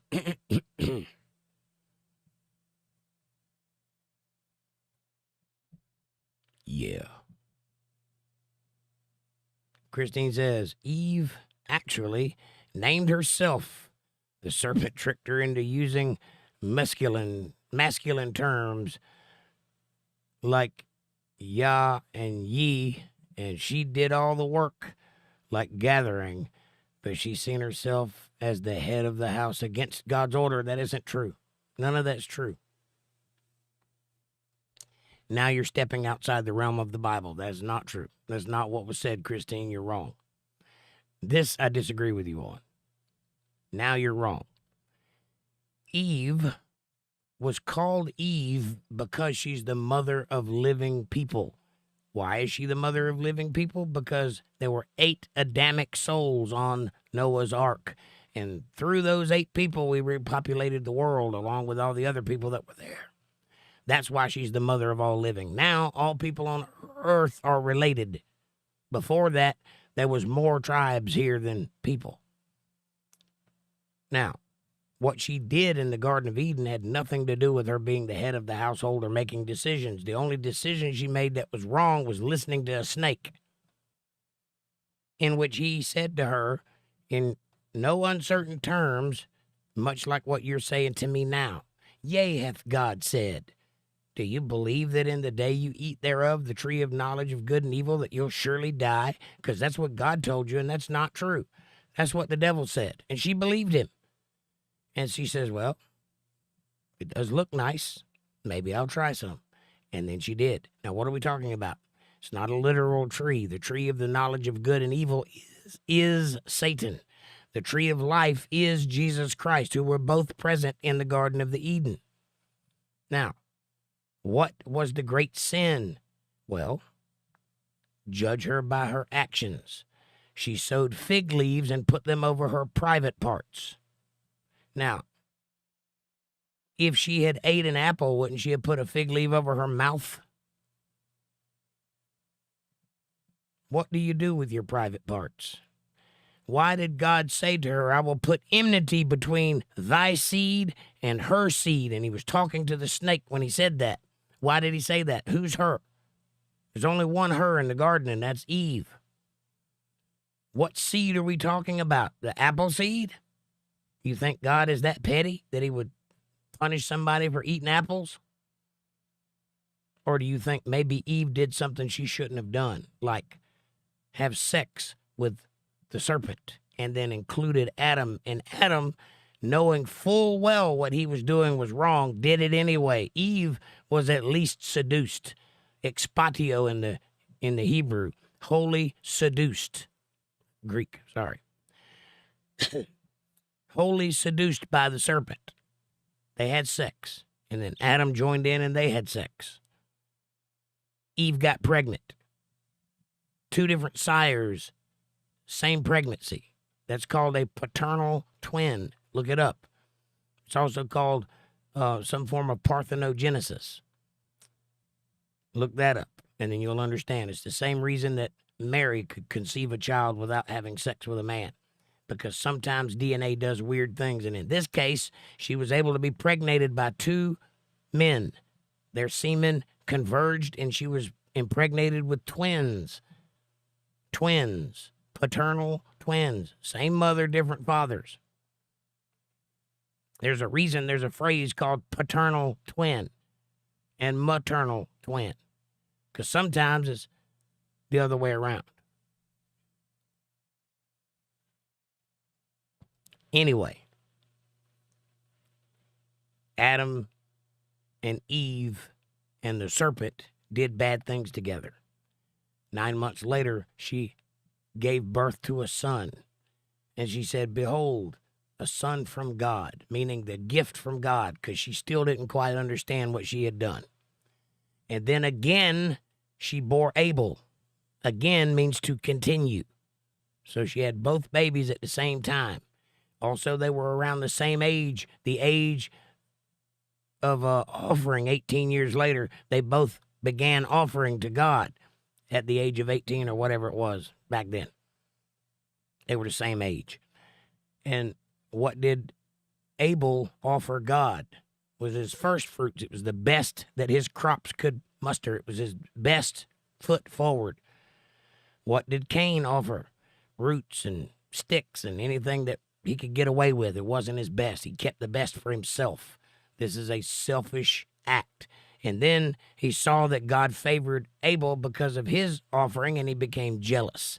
And then he murdered his son. Years later, Christ would look at the descendants of Cain and say, you, O den of vipers, snakes, you are of the father your devil. You are of your father the devil. Did he not say that? He was talking to Kenites when he said that, the Pharisees. So what does that mean? That means that they are related to Cain. They are of their father, the devil.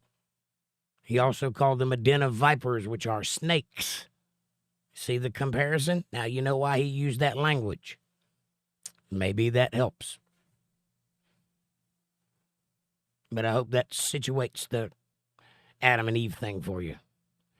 Amanda says, Rockwell, don't come in here and try the word game crap. It won't work. Be nice. But nice try. Right? Yeah, don't play the pronoun game. Tell me who you're talking about and what you're talking about. Then it says, give libs February 29th for all their holidays. Well, that's not fair. That's my sister's birthday. No, it's the 9th. Yeah, they can have the 29th. Forget what I just said. I'm tired and sick. Christine says, Adam, after being kicked out of the garden, got his title back. No, he did not. When he planted seeds in rows and then watered them, and then he gathered animals and was a herder or a shepherd, he started to hunt and build. Some of that's true. He did not get his title back because he never had one to begin with. He was kicked out of the Garden of Eden, and then the Garden of Eden was guarded by a fiery sword-wielding angel, never to be allowed in again. Him and Eve both had to live normal lives after that. They had to till the ground. They had to work and sweat and bleed for what they get. And then her childbirth became painful and almost unbearable and unhealthy and unsafe. And plus, she had to bleed every month. That all started as a result of being kicked out of the Garden of Eden, because now they can't live forever in paradise because they ruined it. The bottom line is God gave them paradise, and they couldn't wait to screw it up. They weren't even there 100 years before they screwed it up. The friend says the time the satanic leader calls medieval times was the 1,000-year reign of Christ. No, it wasn't. You're talking about the Byzantine era, and that's incorrect. To the devil, that's a 1,000-year period, was the Dark Ages. The Dark Ages didn't exist. It was about 200 years of the Dark Ages. That's it. Sorry.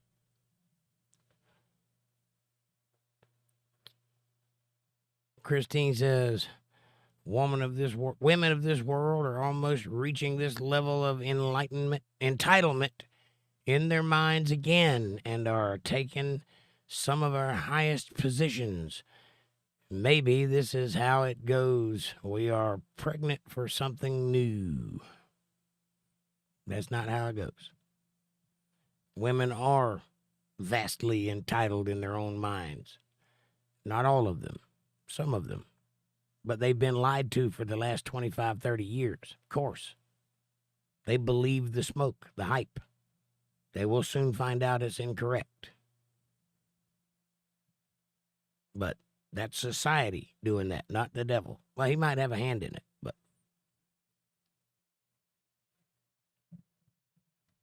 God's word didn't just happen, it's still happening. That's correct. It is alive and repeatable. No, it's not repeatable.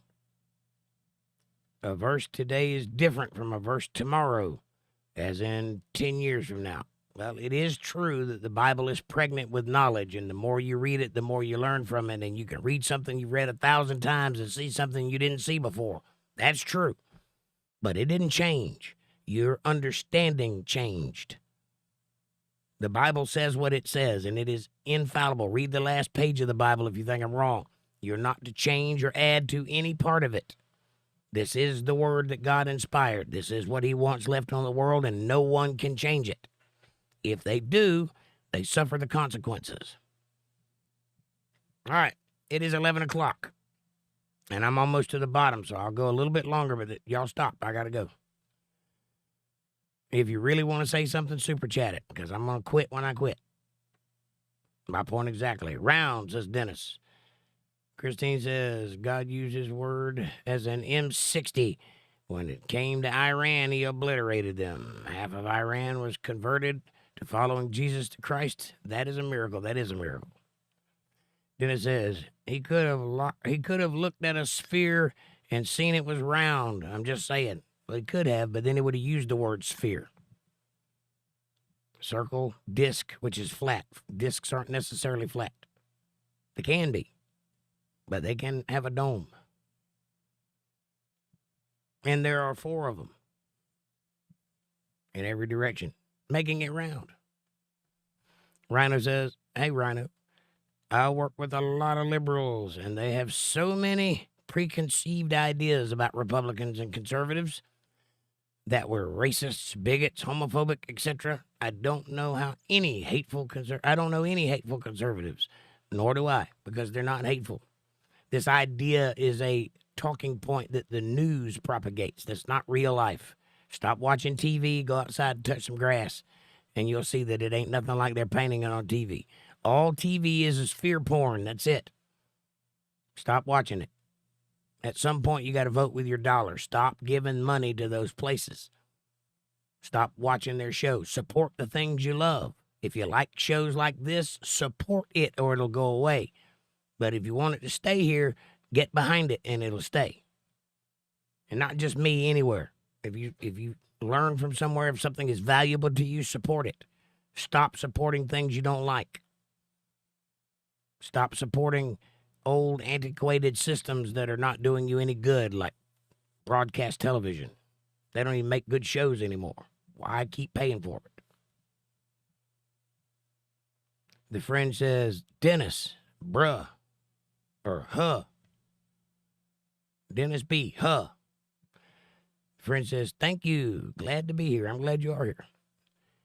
You got a new sub in me. Thank you, the fringe. I appreciate you. Great Scott says, I'm a lonely man, but never alone. I've made bad decisions in my past, but never meant to take anyone with me on this path God has planned for me. Well, Great Scott, you're always welcome here, and as long as you're here, you will not be alone. We'll all be your family.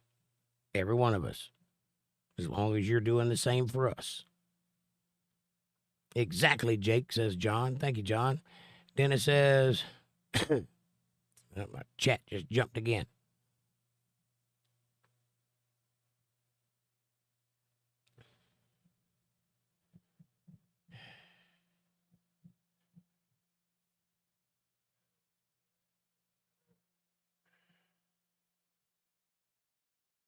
Lord have mercy. I ain't never going to get to the bottom.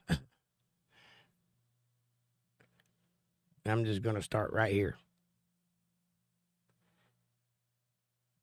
I appreciate you not mentioning gravity. I guess I got to go back up now. What the hell are you talking about? And thank you for the sub there, the fringe. Alex Jones's. Exactly, Jake.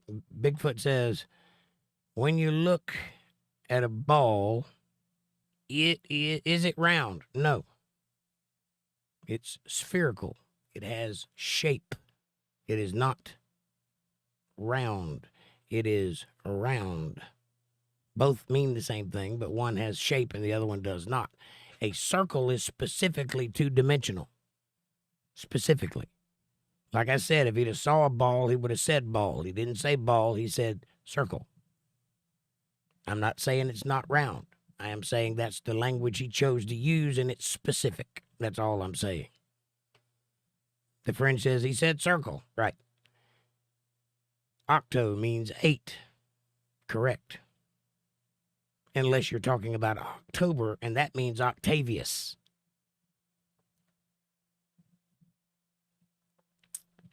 Not 8. And Jack says,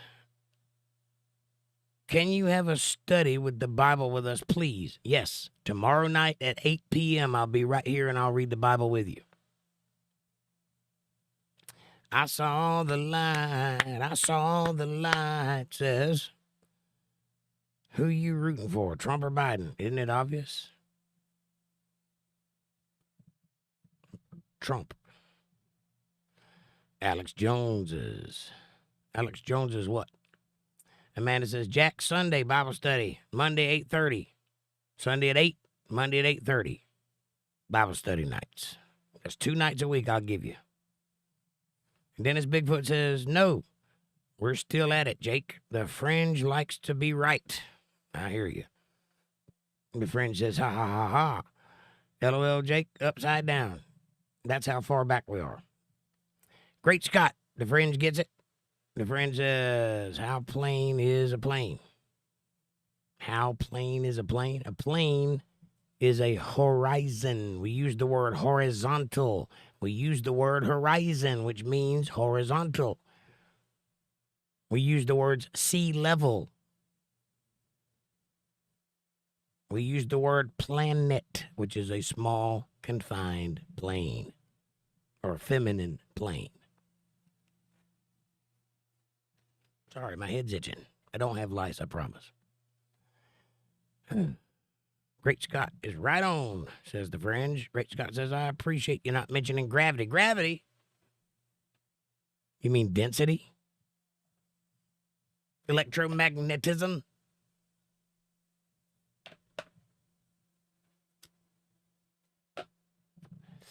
John says, exactly, Jake. I thought he was making a joke about upside-down Australians. I didn't realize they intended to seriously debate the subject. Sometimes it happens, bro. The friend says, you mean the so-called miracle of gravity? It's not a miracle. It's a reaction. Gravity is not a force. It is a reaction. Great Scott says, does Australia see the same face of the moon? Yes, only upside down.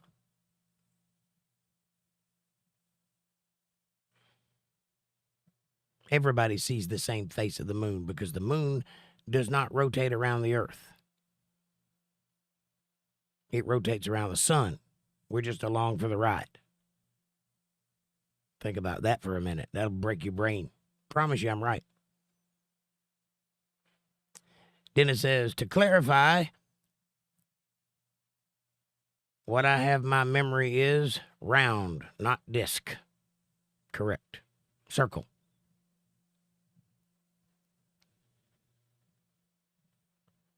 The friend says, GS, yes. And Great Scott says, buoyancy, exactly, buoyancy. Buoyancy and density. Yes, all things act in gas according to their density and their buoyancy. Yes, this is true. Also, a reaction. Alan Bro says, hi from Brazil. What's up, Brazil? Good to see you, Alan. Amanda says, hi, newcomers. Welcome and be respectful. And Dennis says, no, wrong. He changed our amount of time. No, he didn't. If you're referring to when Jesus said that he had to shorten the time because if he didn't, even the elect would be fooled, he was talking about a specific period of time in which the Antichrist would put its strong delusion that God sends onto the people of the world, and if he didn't shorten the time, nobody would be left to save. That time he shortened, but that's a specific amount of time during a specific event. The time is what the time is. God knew from the beginning how long it would last. We don't know the time or the season. Or we don't know the hour, but we'll know the season, but we don't know how long. But no, God did not change the amount of time because there is no amount of time. Time is relative to where you are in relationship to the center of the earth. Go up on a mountain and see if your clock stays the same. It won't. You won't even age the same. Great Scott says, I hope y'all can stay humorous in your debates. We're trying. And thank you, Great Scott. And Dennis says, it was longer, so it already existed. Maybe. What are we talking about? Friend says, Amanda, HBJ, thumbs up. Dennis says, I'm as nice as Jake is. Yes, you are, Dennis. Thunker's thunk, says the fridge. Dennis says, he talks down to everyone. I'm not talking down to anybody. What are you talking about? Who have I talked down to?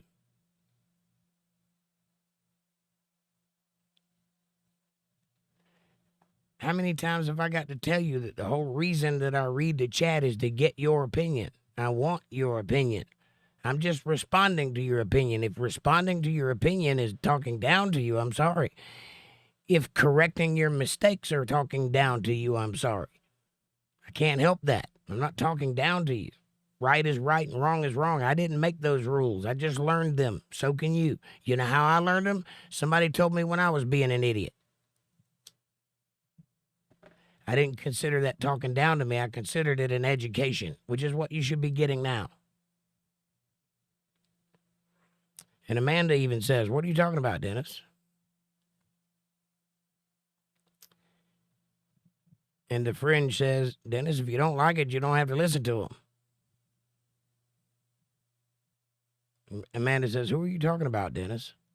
I'm not sure he was talking about me. I do, however, respond to things that were not directed at me sometimes because I'm reading chat and I'm reading it quickly and sometimes I misunderstand. But everything I give is a gut reaction to the thing I just read quickly, keeping 1,000 conversations in my head going at the same time, so you can forgive me if I get short. I don't mean it that way. Christine says the devil was expected in heaven, but he also made a stain. In the stain on the floor of heaven is mentioned the blood of Jesus cleaned it. Where is that mentioned at? What book is that in, Christine? Great Scott, right on, says the Fringe. And Dennis says, shame, Fringe, not your channel. All right now, boys. He will catch up, Scott, says Amanda. John says, what kind of music do you like? Rock and roll and country. Real country, not the new stuff. Dennis says, and Amanda, Jake died. Jake did talk down as if no one knows anything, and he is never wrong. Well, that is incorrect, because I've been wrong a few times, and I've even admitted it when I was wrong. So, maybe you're not watching enough, and I've never talked down to anybody unless they were being an idiot in my chat. And those people I do talk down to. I'd have never talked down to you. So what are you talking about? I happen to be educated in this subject, which is why people keep asking me questions about it, despite the fact that I'm trying to do something political here instead of something biblical. The reason they keep asking me about it is because they recognize I know what I'm talking about and that I'm not a moron. If you think that makes you feel like I'm talking down to you, I apologize for that. It was never intended that way. I'm intending to build a lighthouse in which you can find light in a world of darkness. If you don't want to partake in that, that's your business. But you came here. I didn't come to you. I literally cannot talk down to you.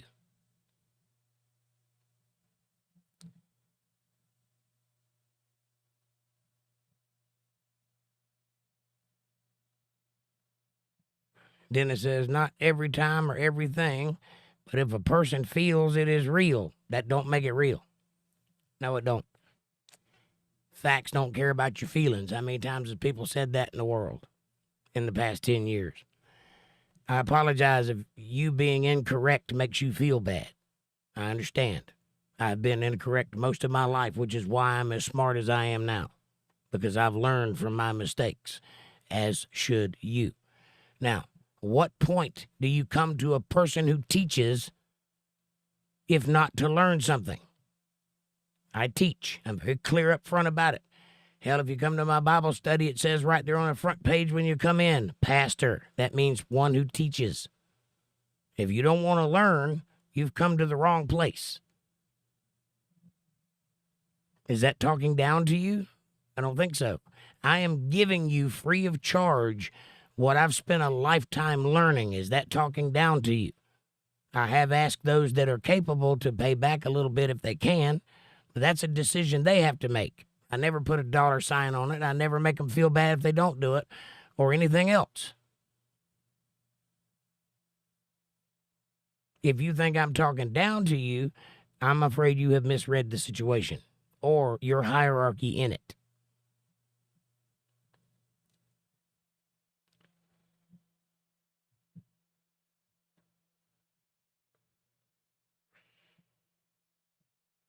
The friend says, oops, didn't pay attention to typo about Yahweh. You got it. I fixed it. Because I'm never wrong, and you're always wrong. You should be down below me. Apparently, that's how I am. Satan is a great imitator, counterfeiting ass. Well, I don't know if he counterfeits, but he definitely fakes a lot because he can't create anything. Amanda says, he did not, Dennis. The friend says, it was Peter that was hung upside down, correct? Yes. Dennis says, sorry, Amanda, but in my opinion, he does. Well, only thing I can tell you about that, Dennis, is go start a podcast, buy all the equipment, gain a following of over 1,000 people, and then you can tell them all about how wrong I am. As long as you're here, though, I'm going to lead the conversation with what I think is right. And I'm sorry if you felt wronged by that. I never intended it that way. Hopefully you can look past that. Otherwise, whatever. Amanda says he does not talk down to people. He discusses his point just like he always does. And when you're correct, he will tell you. And if Jake is wrong, he will admit it. So what are you talking about? Now, I don't fold like a little sissy boy. If I believe something, it's because I believe it. It's because I've done enough evidence and research that makes me confirm to myself that what I'm thinking is correct. If it turns out that's wrong, then I will change the way that I think. But then I ain't going to just give it to you. You're going to have to show me. And I will fight my point. I will argue my position. But if I'm wrong, I'm wrong. And I'll admit that I'm wrong because I'm man enough to do so. And have done before. People have caught me before saying the wrong thing. Sometimes I say the wrong thing when I know the right thing. Whatever. I don't think that's talking down to you. I'm stern. I'm gruff. But I don't talk down to you.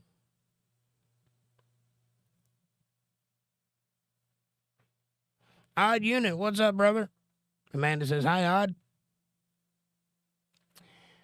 Odd says, good evening, sir, and hi, Amanda. And Dennis says, ask him if he's always right. And then ask if I'm always right. Why? I know I'm not always right. I've said so many times I'm not always right. Matter of fact, I've said it in this podcast that I'm not always right. Or I think, or as far as I understand. I am, however, an authority on this particular subject in which we keep discussing. So, yeah, I'm more right than most people. Go look it up if you think I'm wrong. And then come back with some evidence other than your feelings got hurt because I said something you didn't like. Does anybody else feel like I'm talking down to them? Does anybody else not understand the intention by which I put on these shows? Now's your time to speak. How about that? How about let's ask everybody who watches me?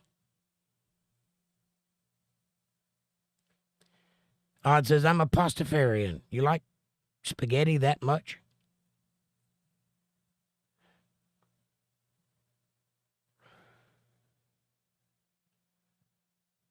Yeah, Odd Unit, that ain't funny. The answer should be the same. Well, it won't be, Dennis, because I'm way, way, way more educated than the average bear. So my answer would not be the same, which I'm assuming would be passive coming from yours. Like, I don't know everything. No, I don't know everything. The Venn diagram of the things I do know versus the things I don't know is a very thin sliver. But I know more than you think I know. And I can stay up for 1,000 videos at 2 hours a pop, spilling out the things that I know and have not reached the end of it yet. So that's something, is it not?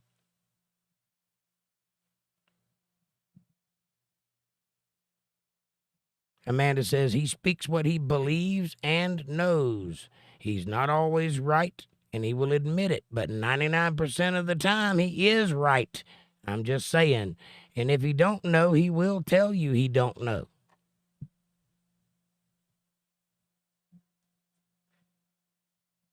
John says, hit that like button and subscribe. Jake covers it all each week. Support is appreciated. Thank you, John. I appreciate you very much. Dennis says, and he says it how he says it, right? And he is overly nice or quite flippant and sassy. I assume you meant flippant. I'm not overly nice.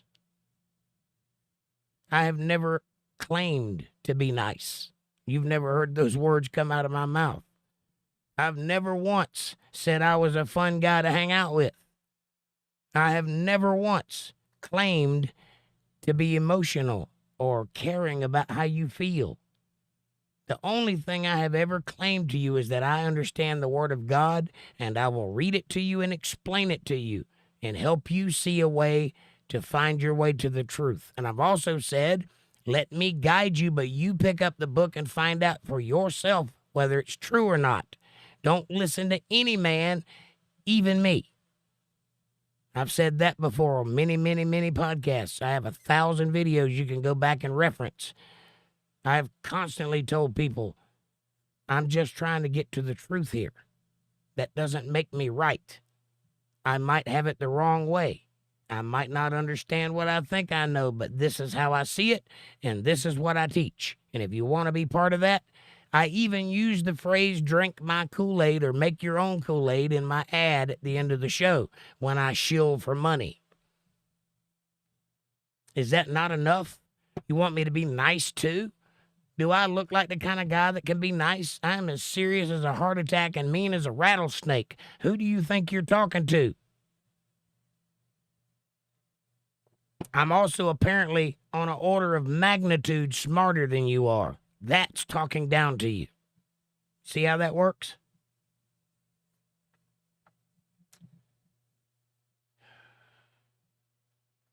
And Amanda says, thanks, John. And Dennis says, that's partially true, Scott. When limited, it does not apply. What are we talking about? Scott. I must have missed what Scott said. Anyway.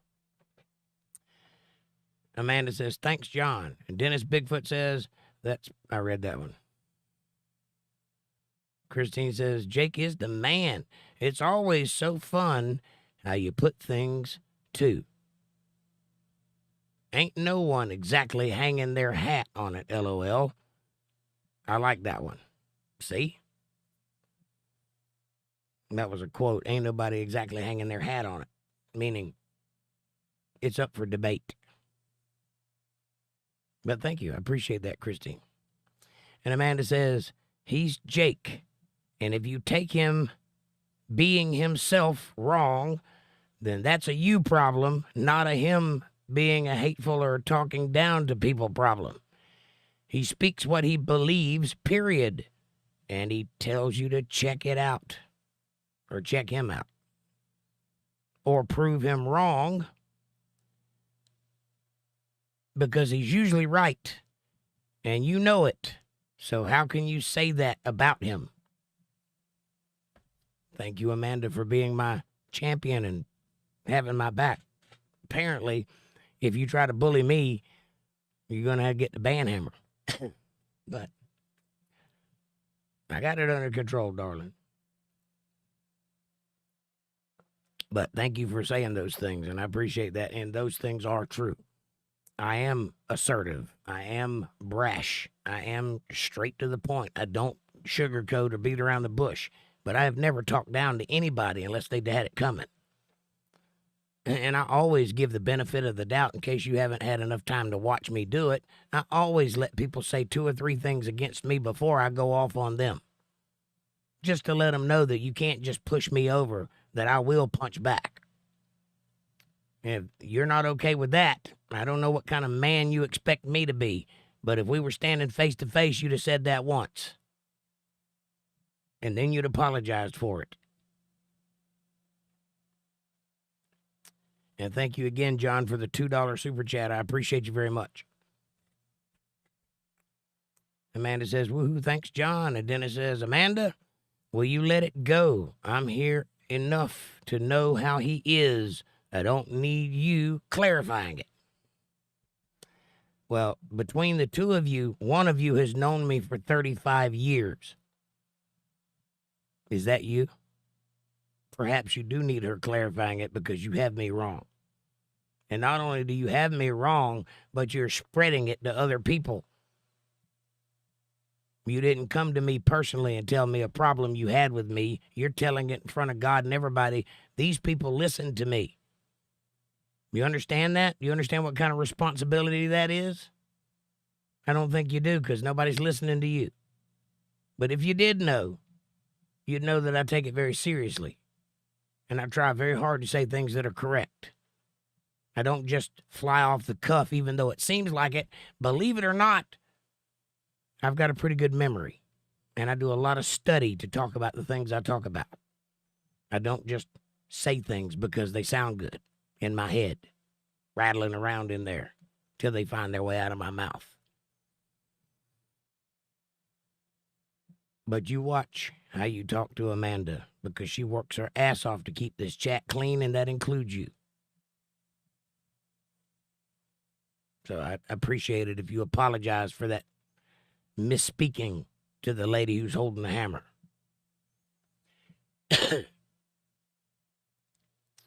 Christine says, yeah, Adam and Eve, when they were created, they didn't fall right away.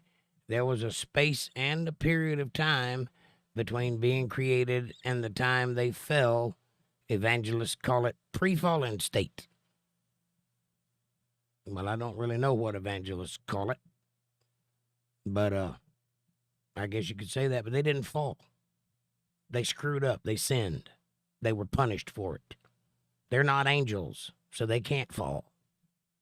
Angels fall because their original habitation is heaven. And when they put away their habitation and come to earth, that is a fallen state. They can't be what they are in heaven on earth. So they are, in fact, fallen. That's where the word comes from, Nephilim, which means the fallen ones.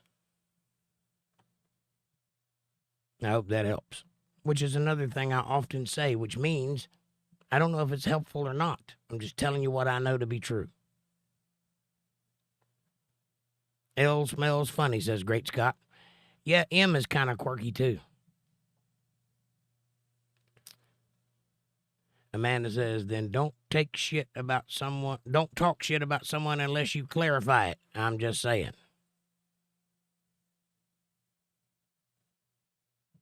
And John says, Jake does not grift. No, sir, I do not. Dennis says, I didn't talk shit. Well, what do you think you were saying there? You think it's right to call me out in front of all the people about something I'm not guilty of? Or do you think that's talking shit? Because that's what she's responding to. And JJ says, L, are you trying to be funny? Me? Or L? Because I'm neither funny or L.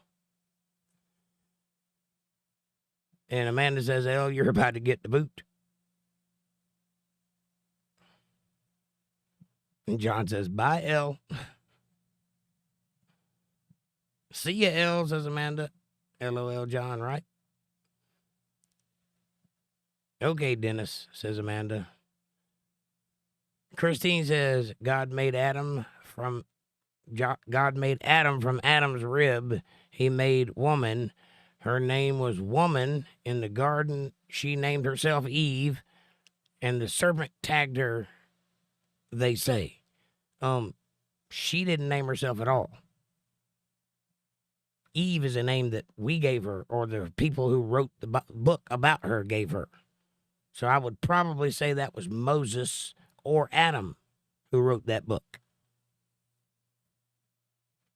You should go back and read it. There's some pretty interesting stuff in there. Eve is referred to as Eve, but she never calls herself Eve.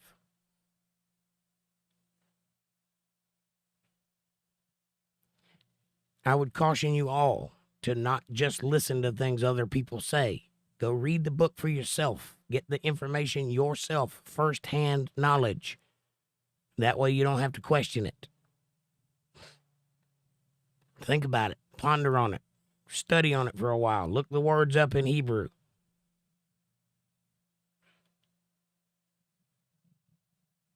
Amanda says, like, subscribe, share, support, and join, y'all. And also, super chats are available. John says, funny, Amanda. I bet the person doesn't say anything when people give to these bonehead channels. Weird to come here and spread lies. They must have personal issues. Well, yeah. Unfortunately, that happens. Christine Marshall says, these people interrupt it this way because the snake addressed her. She must have already had a feeling like I'm doing all the work. I'm gathering the food. I'm making the clothes. Well, they were naked, so you're wrong all the way around there, Christine. She was mad at Adam. This is a Lilith thing, and that is a ancient tradition that was written by men to explain behaviors that they didn't understand because they didn't believe in God. Has nothing to do with what happened in the Garden of Eden. Lilith is the one that made that story. That's a story about Lilith, which is supposedly Adam's first wife, which is why they think Eve fell that reason. This is incorrect. It's not biblical. It's not in the scriptures. You're thinking wrong there, Christine. I suggest you strongly go get a Bible and read it. You only have to read the first book. You don't even have to read the whole book. Read the first page. That'll clear up a lot of this for you. And Amanda says, right, John, overgrown children. And John says, I can't remove all those statements to do with the L person for some reason. I used to be able to react. No need for Jake to read that nonsense. Well, thank you, John. But you don't have a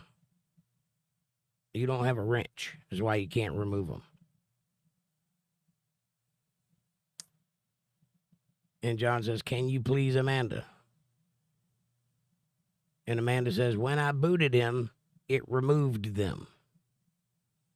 And John says, oh, okay, no worries.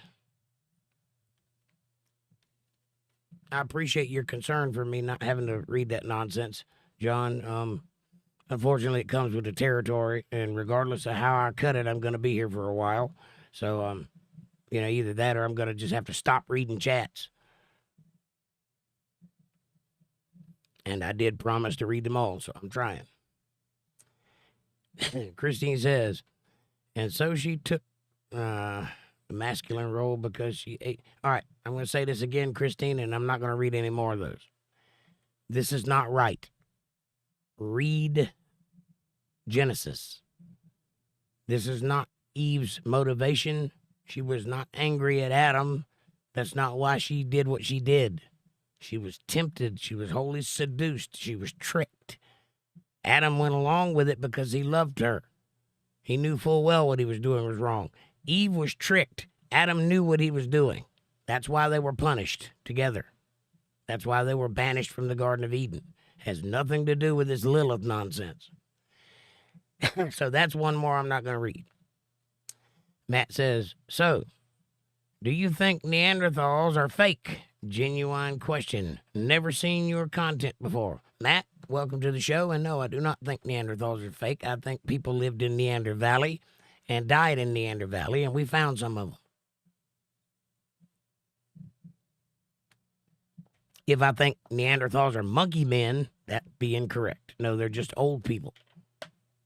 In those days, they lived a whole lot longer than we live now. And bones get thicker when you walk everywhere you go. And you chew with teeth instead of utensils. So, they're just people. But yeah, I believe in them, sure. I hope that helps.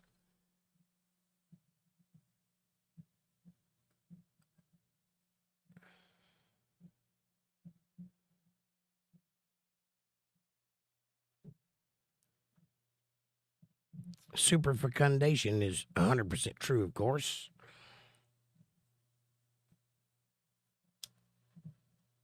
Don't know, Christine. Matt says, and your statement you just made is false.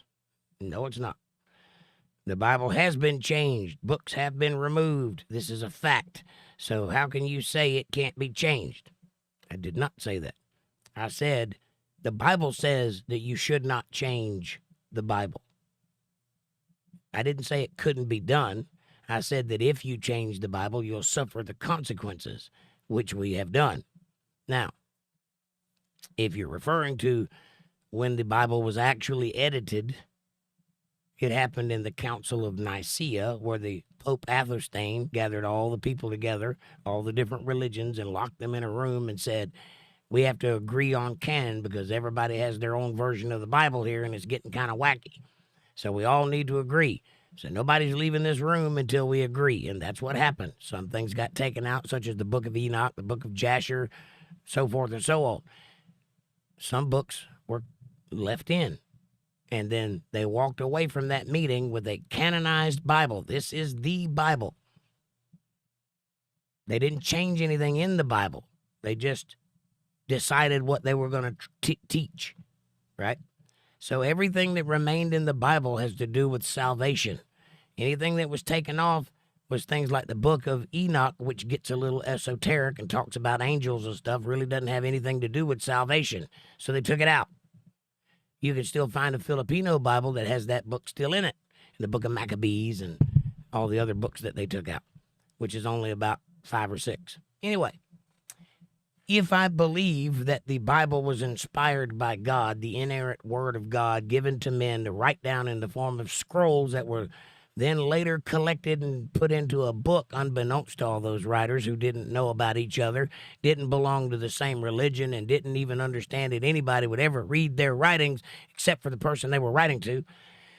Take all of those books, 66 of them exact, and put them in a book together and call it the Bible, the Bibliotheca of God's Word.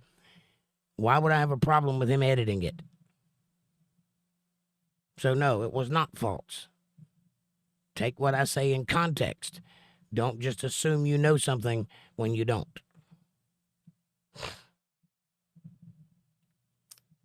And Dennis Bigfoot says this format is not useful in debate form. He is too far behind. We're not having a debate, Dennis. We're having a conversation. And I'm not far behind. I'm exactly where I want to be. Right here at Cowboys 8-Pound. Who's giving me all kinds of thumbs up and smiley faces and such.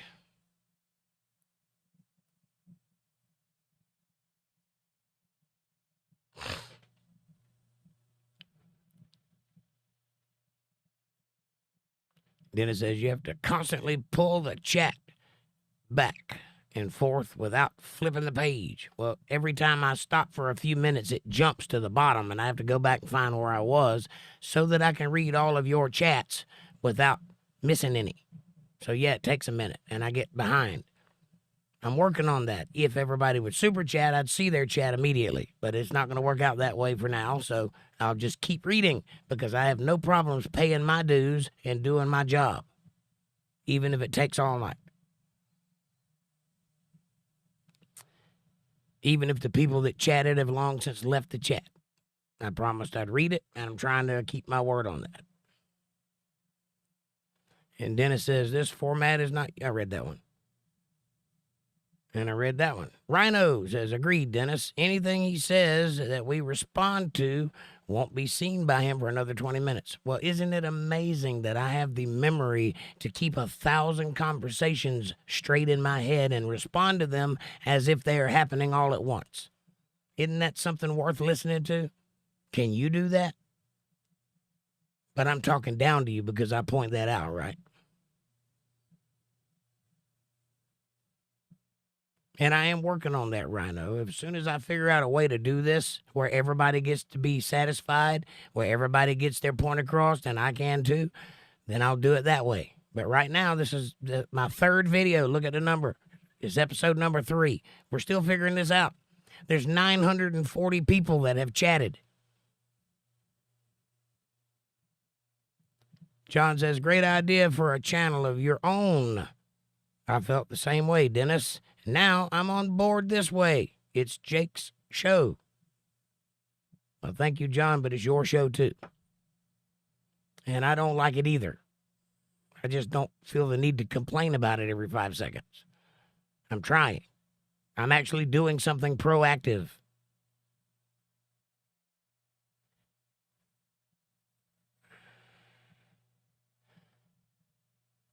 And Christine says, but I just love that we have come this far in the conversation and I am willing to talk about the subjects with anyone.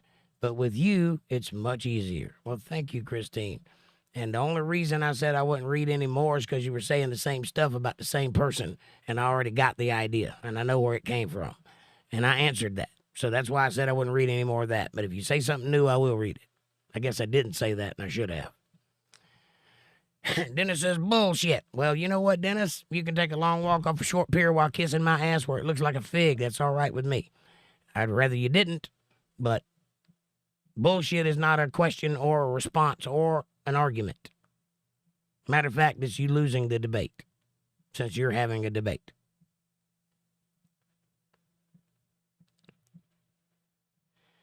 John says, yep, it takes some getting used to, Matt. It does. And then it says, a circle is round. A ball is also round. Okay. Person who clearly doesn't understand geometry or trigonometry or Pythagorean theorem probably don't even know what an equilateral triangle is or the circumference of a circle.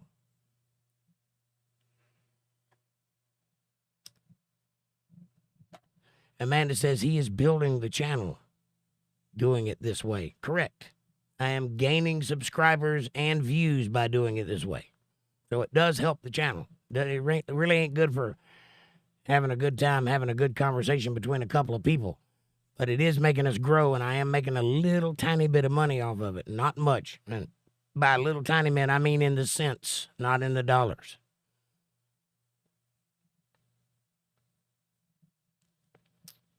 John says, Bible study is tomorrow night. Be there or be... Yeah. Nice Quentin Tarantino reference. Amanda says, yes, John, 8 p.m. That's right. Eastern Standard Time. Matt says, horizon and horizontal have nothing similar. What? Yeah, let's pretend you didn't say that, Matt. Matt says, it's crazy to me that people who push the Bible tell the most lies. I've not lied one time there, Matt. What are you talking about? Not one word has come out of my mouth was a lie. I might have been wrong, but I am not lying to you. I believe what I say.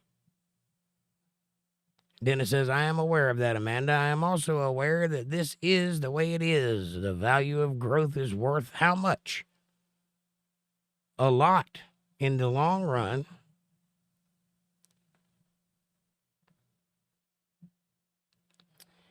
The question is have you put any consideration into anything other than yourself? Are you aware that I have land taxes due and that it costs money to pay for electricity and to pay for internet and to pay for lights and microphones and cameras and computers and clothes and backdrops? Are you aware that it takes 2 hours of my life every day to do this show for free? Are you aware that you have not super chatted even once? Are you aware that you're bitching about something that you're consuming for free? Are you aware that I'm aware of that and that I give you just as much time as I give anybody else, whether they super chat or not? Are you aware that you come away from my show knowing more than you did when you started it? Whether you want to believe those things or not is irrelevant. You know more than you got here with. So what exactly are you saying? The cost of growth is worth how much? It's worth paying my freaking bills.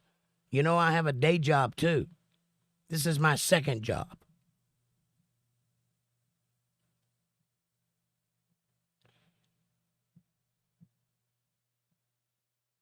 It's worth a lot, Dennis.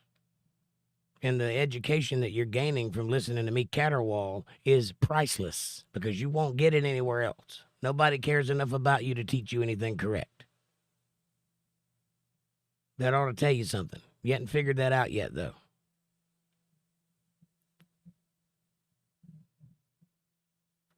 Amanda says, it's crazy, Matt, because he does not push the Bible. I don't. I just teach it. You don't have to listen to it if you don't want to. And I also don't lie, so watch your mouth.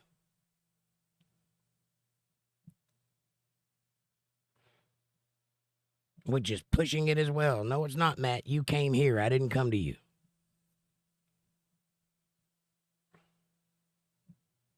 Or do you think you just have the right to waltz into anybody's chat room, anybody's established channel with established viewers, and then just demand they talk about what you want to talk about? Is that what you think this is? Listen up, folks. Drink the Kool-Aid or make your own Kool-Aid. But either way, this is a show and it's for your benefit. And if you're here, it's because you choose to be. And if you're here, it's because I said something you liked enough to come back. If you disagree with me, you need to weigh the options. Do I agree with more than he says, or do I disagree with more than he says? If so, you have the freedom to diddy-bop your ass right on up out of here. And if you don't do it quickly, I might do it for you. Because this is not a right. This is a privilege that a lot of people pay for that you get to have. So, treat it like a privilege and enjoy. Or bitch, but do it respectfully. But don't make the mistake of thinking you're going to come in here and tell me how I'm going to be, because this is my microphone.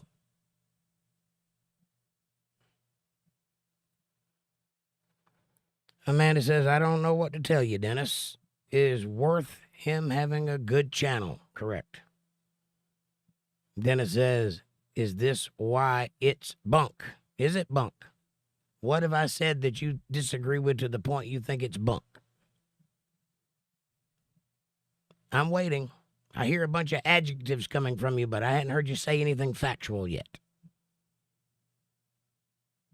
Bunk is not an argument. It's not even barely a word. Use one that makes sense.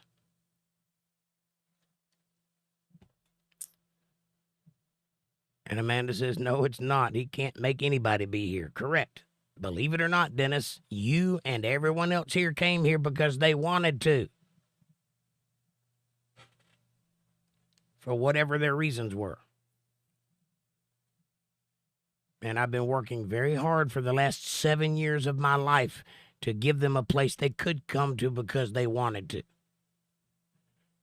What have you contributed to the world, Dennis?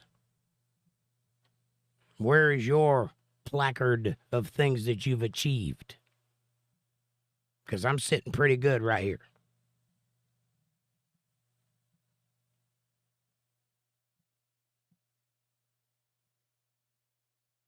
After the flood, he did shorten out the years. What are you talking about? Yes, after the flood, people stopped living as long as they did before.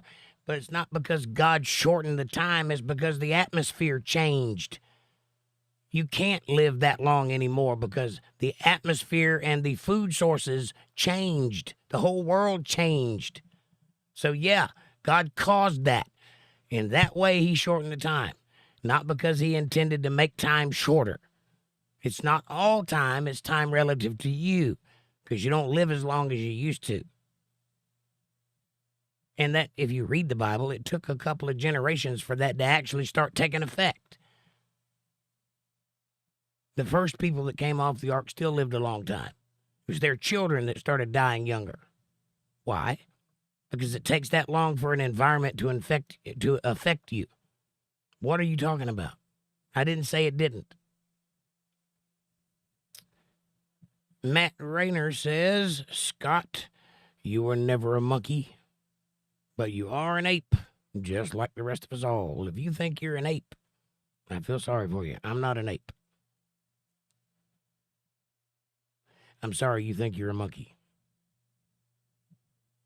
Dennis says, then you tell us we're wrong like you're always right. No, I tell you you're wrong when you're incorrect. Doesn't mean that I'm always right. One thing doesn't mean the other thing. That's your feelings being hurt because you were wrong and then blaming me for being wrong. I didn't make you wrong. I didn't put the wrong information in your head, and I didn't tell you to believe it. But just because I say you're incorrect about something does not mean that I'm always right about everything. One thing does not equal everything. That's a conflation, and you know it.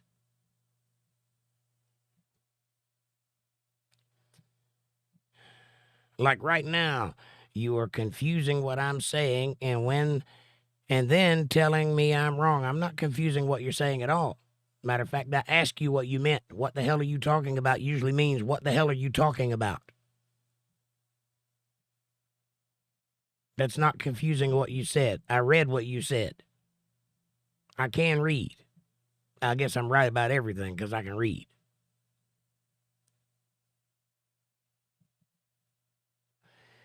Fact of the matter is if you go back up and look at what started all of this, you will find out that you were in fact wrong. And I pointed it out because I want you to walk away from here being right. If you think that's a down on you, Maybe you don't understand what being right means. Christine says 100%, a bunch of times.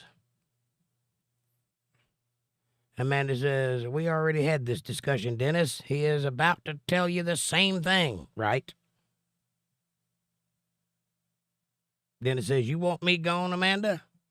Amanda doesn't make that decision. She just carries it out. If you want to be gone, it's because you do something you shouldn't do. Are you trying to do that? Nobody suggested you leave. The only thing they've ever suggested is that you brought yourself here, you can take yourself out. Unless I do it for you. I'm not going to do that just because you disagree with me. Because I'm not talking down to you. You have as much right to talk as I do. I believe in freedom of speech. If you cross that line and get disrespectful or mean or nasty, you'll be out of here in a second. But so far, as long as I've been doing this, that's the only reason I've kicked anybody out of here is for those things.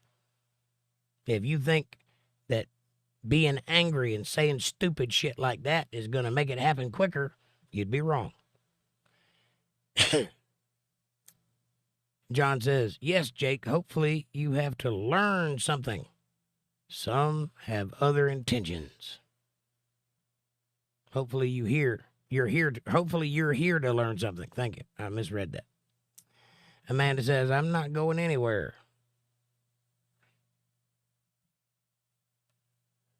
Christine says, Revelations in Hebrew. No, Revelations is in Greek.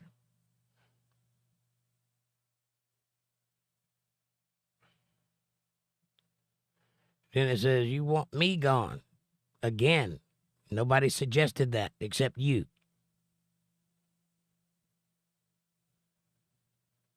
Sword man, Holocaust was real, son. I didn't deny Holocaust. Although, the number 6 million is suspect.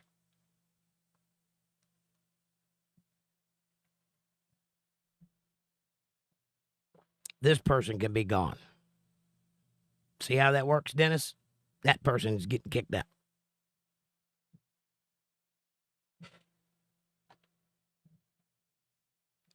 Amanda says, if I did, I would have removed you already. Believe that.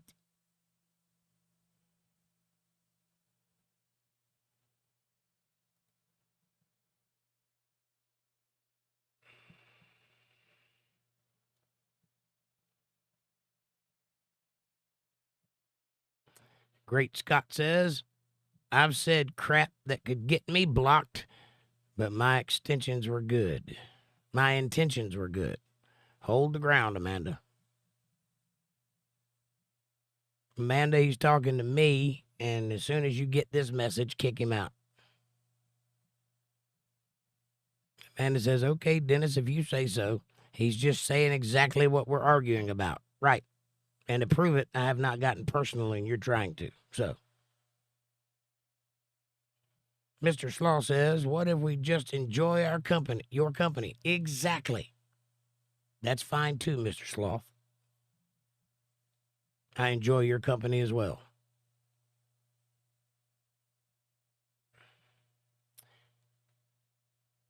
Christine says, you've always been a gentleman, Jake. You have a sound mind, and what they are getting twisted is that you are not thoughtful. You are mindful, and there is a difference. And you also are thoughtful in your approach. Thank you, Christine, and I appreciate that. It means a lot that you see that. I'm sorry that everybody doesn't. And I'm sorry if my personality type tends to rub people the wrong way, but you are correct. That is how I feel. When you tell someone they're wrong, says Dennis, that is exactly what taking down is. Talking down is. No, it's not. If anything, I'm chastising you. Do you understand that you don't actually know what you think you know? Do you understand that? Are you aware that there are people in this world that are on an order of magnitude higher than you are on the totem pole of knowledge? There are people called men of letters. There are people that have studied their whole life to know things that you don't know. Are you aware of that? Do you think that if you had a conversation with one of those people that they would be talking down to you because they said things that went over your head? No. Here's another thought. In order for me to talk down to you, you have to be beneath me. You understand how directions work? Are you beneath me?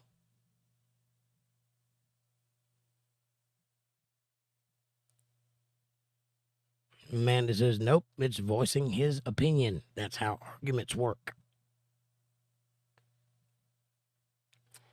Dennis says, this is exactly my point. His view is the only one that matters. Read the title. It's got my name on it, metaphorically speaking. Do you understand where you're at right now?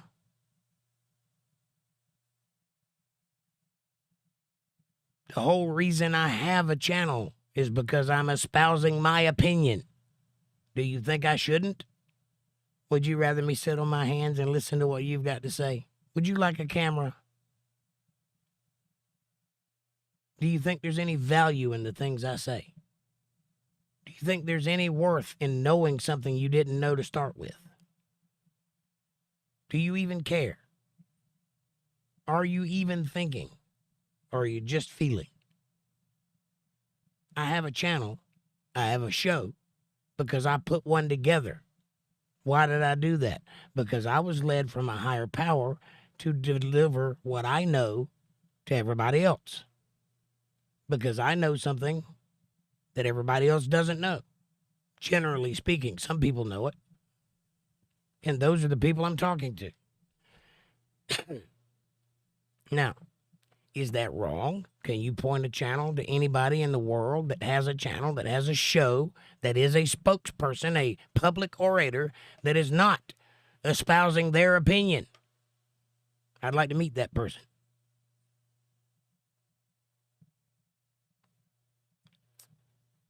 John says, Amanda, it's the trolling hour. Sometimes they disguise themselves as honest and really they mean it to cause chaos. True. I don't think that's what Dennis is doing, though. I think his feelings are genuinely hurt. I'm sorry for that. However, I'm not backing down because I didn't do anything wrong. And unless you start saying something of value, like a reason why you're feeling the way you feel, or a thing that I said that was wrong, or a thing that you said that was right that I called wrong, other than just, I don't like the way you talk, we're not going to get anywhere. I'm not going to back down just because you talk back.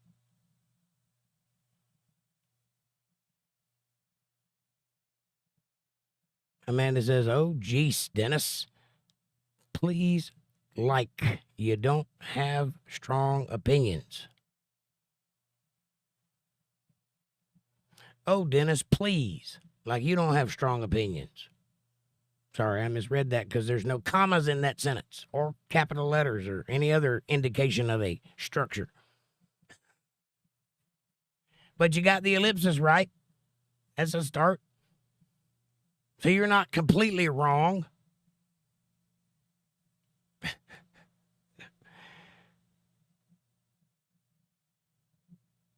Then it says, and that's no down. Also, no punctuation. So I don't know if that's a question or a statement.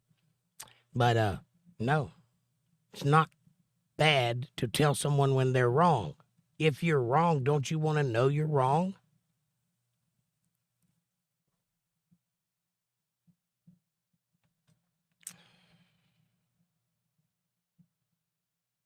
Amanda says, I know, John, it's ridiculous. Christine says, Jake, not only has true humility, he also uses equanimity. Sometimes I get a little brash, and I apologize for that, but I am a hot-headed Irish Indian. The only thing I know how to do is go from 0 to 100. Christine says, and that is one of the hardest qualities ever to find respect. I respect that. Thank you, Christine. Great Scott says, what if I want to troll the trollers, but mods take care of them before I get a chance? Well, this ain't the place for the trolling. This is the place for the conversating and apparently arguing. But that's fine. Then it says, implied my feelings aren't real and don't matter because of 2 ellipses. plus an extra period. I did not imply your feelings don't matter. They matter a great deal, and I am empathetic to your feelings. But facts don't care about your feelings. That's what I said. And what I meant by that was when I say something that is correct in place of something you said that was incorrect, that is not an attack on your feelings. That is an attack on the subject matter and nothing else. I have not attacked you personally. I have not called you any names. I have stated what I believe to be facts. If I'm wrong, show me I'm wrong. Show me where I'm wrong. Show me in the book where it's at. Otherwise, either agree with me or walk away from me.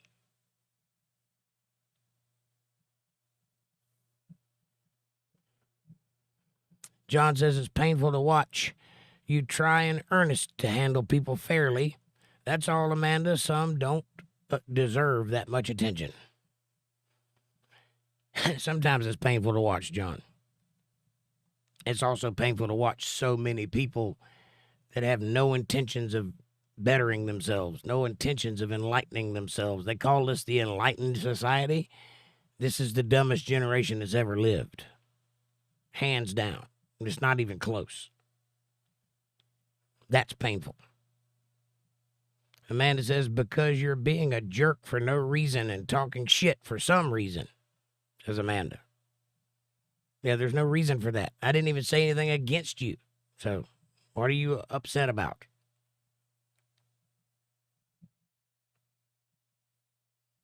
Christine says, facts don't care about your feelings.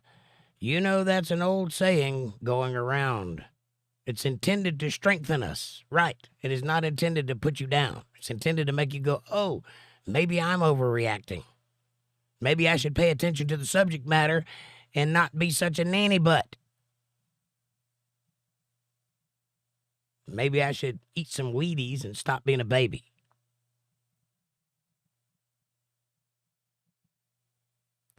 Amanda says, I know, but Dennis has been here a while and I don't get what his problem is tonight.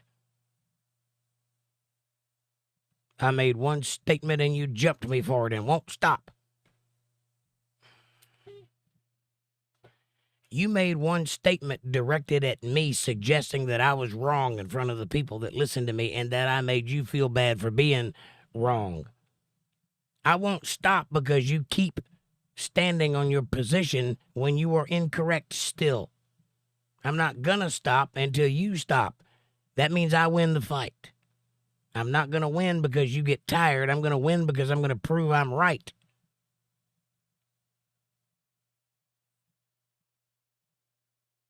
And I'm gonna do it without getting personal.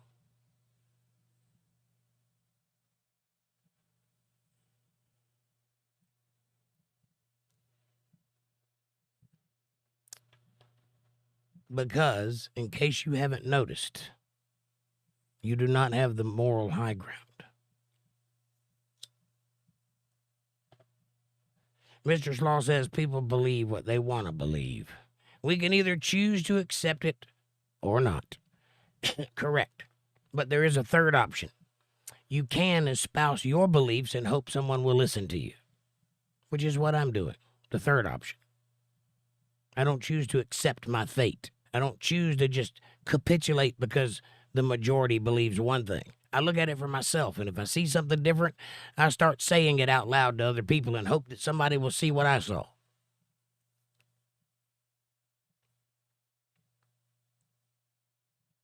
And Amanda says, because you keep going with it, that's why he won't stop. And right, Sloth? John says, just let go and let God, Amanda. It works for me. Well, unfortunately, we work for that guy. So this is him letting God. Me talking to you is God working. We work for him. I don't know if you know this or not. He's my boss.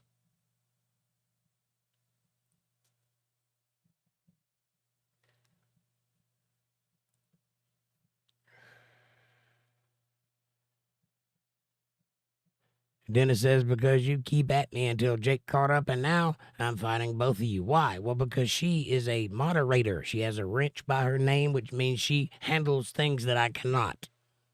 Because I'm busy talking to you.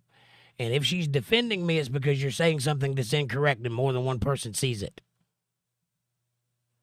Pay attention to the room. Read the room. No one else here thinks what you think. Or at least they haven't voiced it. They voiced the opposite. So maybe I'm not in the wrong here, Dennis.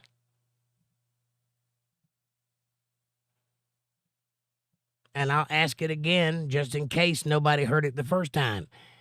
Does anybody else in the room think that I talk down to you, that I insult you, that I treat you like children, that I don't give you the benefit of the doubt, that I don't read your comments as well as I read everybody else's, that in any way I'm taking advantage of this relationship?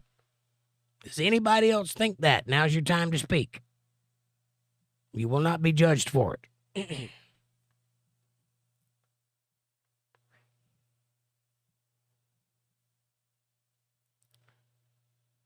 Amanda says, no, Scott, he includes his people in the chat. He will continue until he's done. Who is Scott? I'm not seeing a Scott.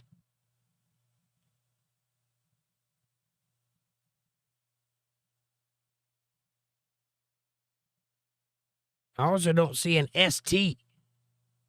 I'm on live chat. I don't understand that. I'm missing some chats here. If I missed your chat, I'm sorry. It's not because I missed it on purpose. I didn't see it. I just realized that there's things going on up there that ain't going on right here, which is what I'm reading from. If you want me to see your comment, super chat. It'll pop up right in my face. I'll see it. Amanda says, because you're wrong about him. And William says, you're Gen X nasty. I'm all about it. I am Gen X nasty. I drank from a hose and everything. Dennis says, in your opinion. Well, Dennis, I'm asking everyone in the chat what their opinion is, and nobody is backing up your claim. I've asked twice now. Do you want me to ask 3 times? Does anybody in the chat, for now or forever, think that I'm talking down to you or mistreating our friendship in any way? Do you think I'm taking advantage of you? Do you think I'm grifting you? Do you think I lied to you? Do you think I'm wrong? I mean, wrong. Not that I misspoke one time, that I've said something incorrect.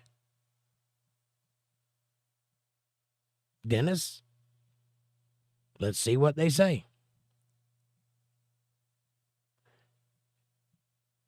Great Scott says, Gen X are the problem. I'm Gen X and I'm no problem. The problem, we built the world you live in. How is that a problem? You didn't build it. We did. Maybe you're the problem. Amanda says, exactly. My opinion, but I don't talk shit about people. And John says, really, Scott? Really? Now I see Scott. I did see Great Scott. I guess I just read it as that being the first name and thought, where the hell is that coming from? I don't see ST anywhere, though, so that's one I'm missing. And no, ST, you won't, because I can't see you. The only reason I noticed is because I looked up and saw a grayed out chat where you said, I'll repeat myself as much as I want. We'll see where that got you. Now you're not in the chat. Nobody else can see you. So then it says, I give up because he's 20 minutes behind. And Jake, you do disrespect people by being so flippant. Listen here, buddy. I have not disrespected a single person in this chat. I have asked 3 times if anybody felt disrespected by me or dishonored by me or left out by me or wronged by me. Nobody agrees with you. If you give up, it's because you can't fight anymore. Or you haven't learned anything. You think that's disrespectful. You think it's disrespectful for me to call you what you are.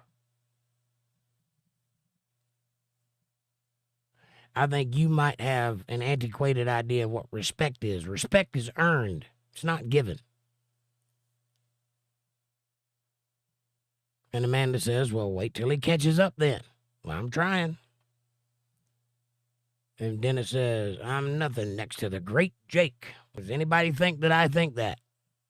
Does anybody here in the 1,140 people that have watched this show, does anybody think that I think I'm the great Jake?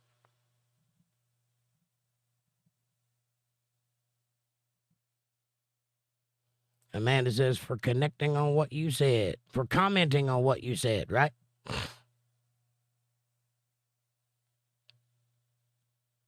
Great Scott says, we can have fun or fight. I'll take your advice. But I'd rather have fun. I will fight because I'm not a coward and I'm not going to back down just because somebody throws words at me. And I believe what I'm saying. And I will put it on the chopping block and allow you to try and dismantle it. I will expose my knowledge to your anvil and let's see who wins. I'll do that. Will you? Amanda says, grow up, Dennis. That might be talking down to you. I didn't say that. Amanda said that. And it was well deserved.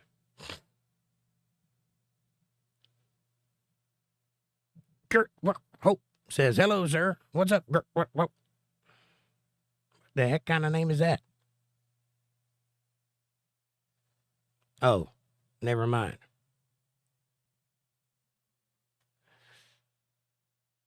That would be Great White Hope. I hope you're not about to say something racist. Because I'm all about being an asshole on this channel, apparently. John says, Dennis must be having a bad day or something. I'd recommend changing your tampons to the divas in chat.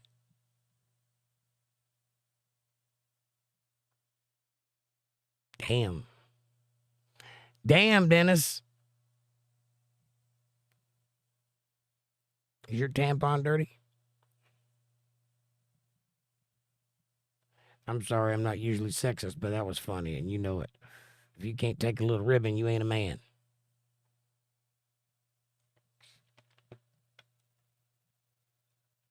I'm just busting your balls, buddy. Well, you'd think I was 6 foot tall the way Dennis describes me, wouldn't you?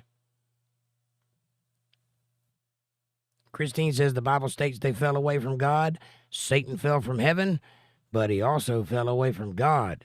I didn't make it up, and it seems clear to me, but it's fine. I never said that wasn't true. That's a different thing than what I said wasn't true.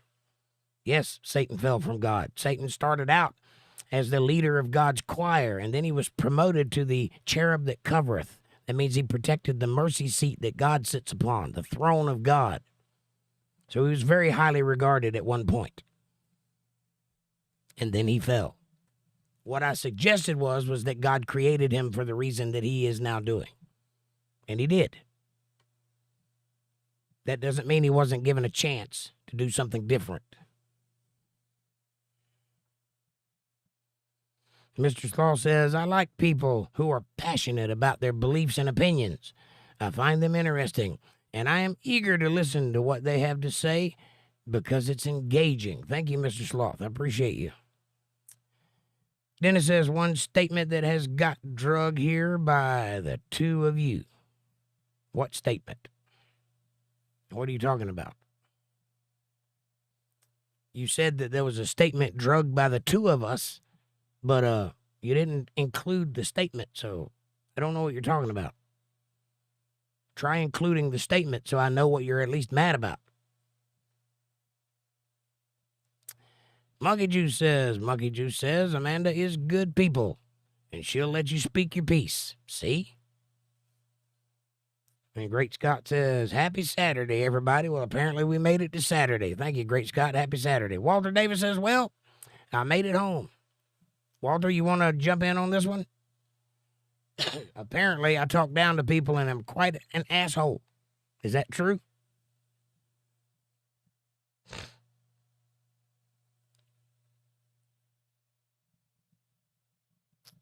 John says, no man, meaning Dennis, it's the drumming on and on about that statement.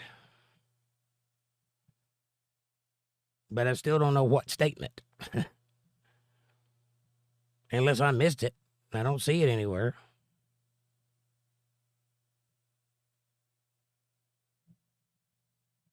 I'm glad you made it home safe, Walter.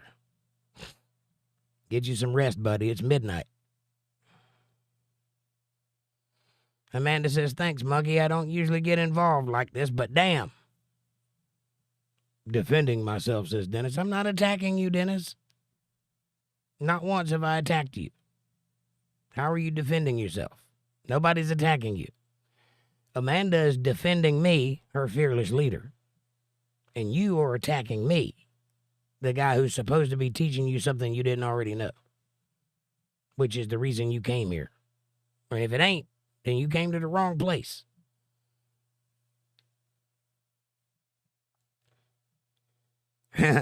John says, but you do you, boo, as Jake would say. That's good, John. I appreciate that, man.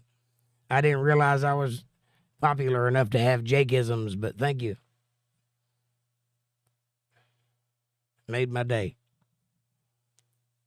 Amanda says, right, John. And if truth was spoke, it would have been drug out. What, right? And John says, precisely. And Great Scott says, Amanda is learning. Bear with us.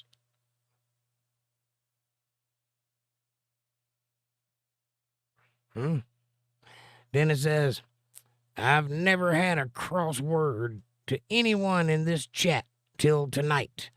And I see it that way is my opinion. It's my opinion. And considering how I got double whacked in 2 different time zones. And no, you hadn't been double whacked because nobody's attacking you. They're defending me. There's a difference. Nobody has got anything bad to say about you, Dennis. The only thing they're saying is that you're wrong about your assessment of me. And that is true. Why you are wrong about that assessment of me, I don't know. I don't know where that came from, and I don't know what you're mad about because you haven't told me yet. I've got an hour of feelings, but I don't know how long it's been. A while of feelings, but no points. What are you saying? The only thing you've said thus far is that I talk down to people. I haven't talked down to anybody else. So I'm just talking down to you. You're the only one.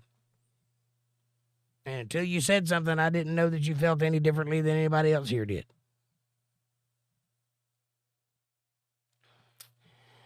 And Amanda says, I'm good, Scott. And Great Scott says, I trust you. And Dennis says, if I did not like and respect Jake, I would not be here. Thank you, sir.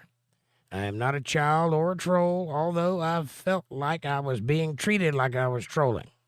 I apologize if you felt that way. Nobody intended that. If something I said came out that way, that's my bad. I am sick, and I am working on little sleep. That's either here or there. It's not an excuse.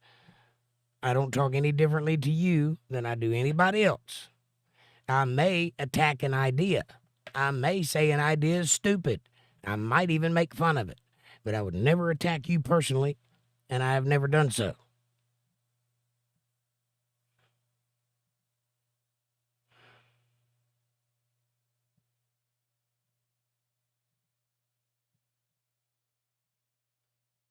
Dagnabbit.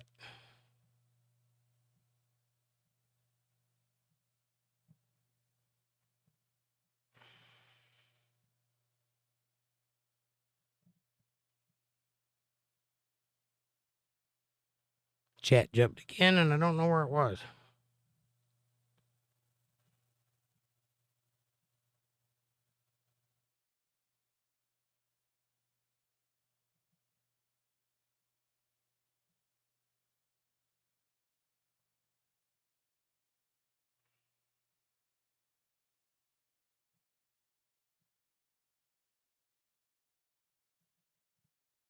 I will find it eventually, though. I think I found it.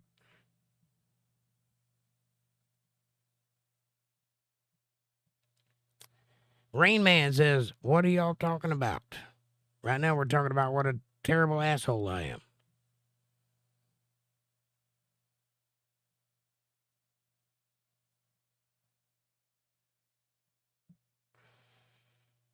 Walter says the book of Thomas and the book of Enoch were both removed. Yes.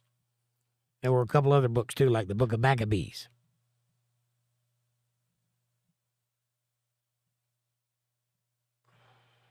And Dennis says, there's the flip. What flip? What are you talking about?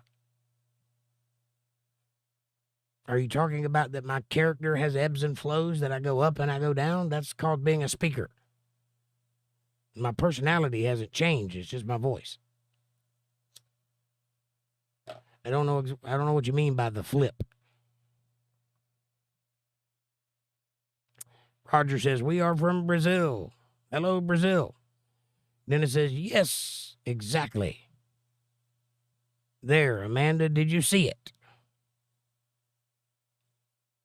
Amanda says, Dennis, I'm done. You might be having a schizophrenic attack or something, because nobody saw it but you. Christine says, I'm a baby in Christ, and I admit I've done some Bible school that was ordained as a minister in 2020 over the internet, believe it or not. But it is true. I have to use Hebrew to prove my point another day. Well, you don't have to, because I've read it in Hebrew, and I probably know what you're talking about if you point to Scripture. If you are, however, not using a King James Version Bible, that would be the problem. Then it says, yes, I'm stupid now. Nobody said you were stupid. Walter says, okay, this is supposed to be about the politics show. I know, right? So, there is talk of a digital dollar coming soon. How long before the physical dollar will be like the Civil War greenbacks and worth nothing? Unfortunately, Walter, that may be sooner than we think, because the Saudi Arabians just pulled out of the petrodollar. And as you know, that our dollar's currency, its value is based on the petrodollar. It used to be on gold, but Nixon fixed that. So now it's on the petrodollar, and our biggest supporter just pulled out. So it won't be long. I think they're in the process of devaluing the currency as we speak. That means some other currency is going to come up and take its place, probably Bitcoin or something like it. I think in the next 5-10 years, probably. And John said, nobody said that, Dennis. Nobody did say that, Dennis. There's the talk down. What talk down? You might be having a schizophrenic attack. That wasn't a talk down. That was a concerned statement from a person who's listening to somebody yell about something that nobody said. Dennis said, he said, I don't know what a triangle is. I said, I did say that. I said, you probably don't know, though. And now, no one cares about me enough to tell me the truth. I did say that, too.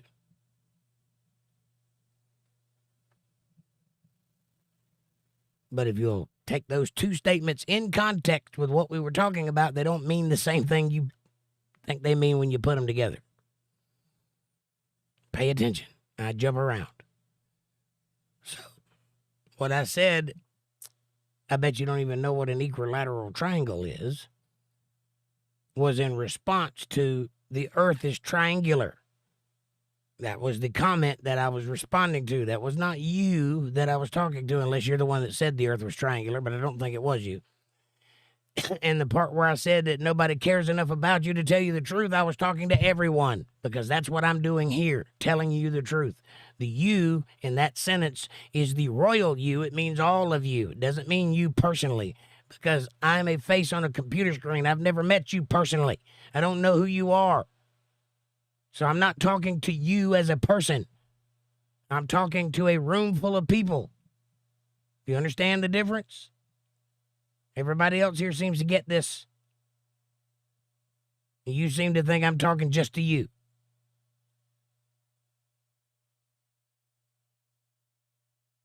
Is that the talk down? Because I'm not trying to talk down to you. I'm trying to get you to see the point.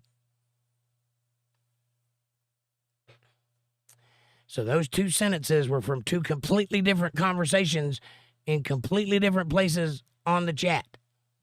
You took them both and put them together and then said something that made a third thing that I didn't say. John says, I don't know, Dennis. I think from Jake's perspective, it looks like you're attacking the channel and one of Jake's favorite people, Amanda.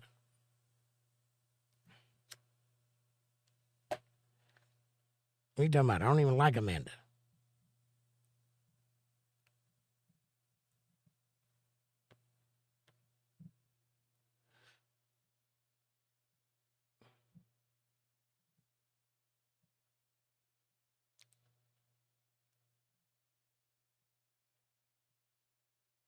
BT says, get on the dance floor, pal. I'm dancing. You just can't see it because all you can see is my head. There you go. Dennis says, nope, I asked her 45 minutes ago to drop it, but yet you still talk. Because that's your name right there, is it not? And then watch this. Now I'm being called a bitch. Nobody said the word bitch at all, except you.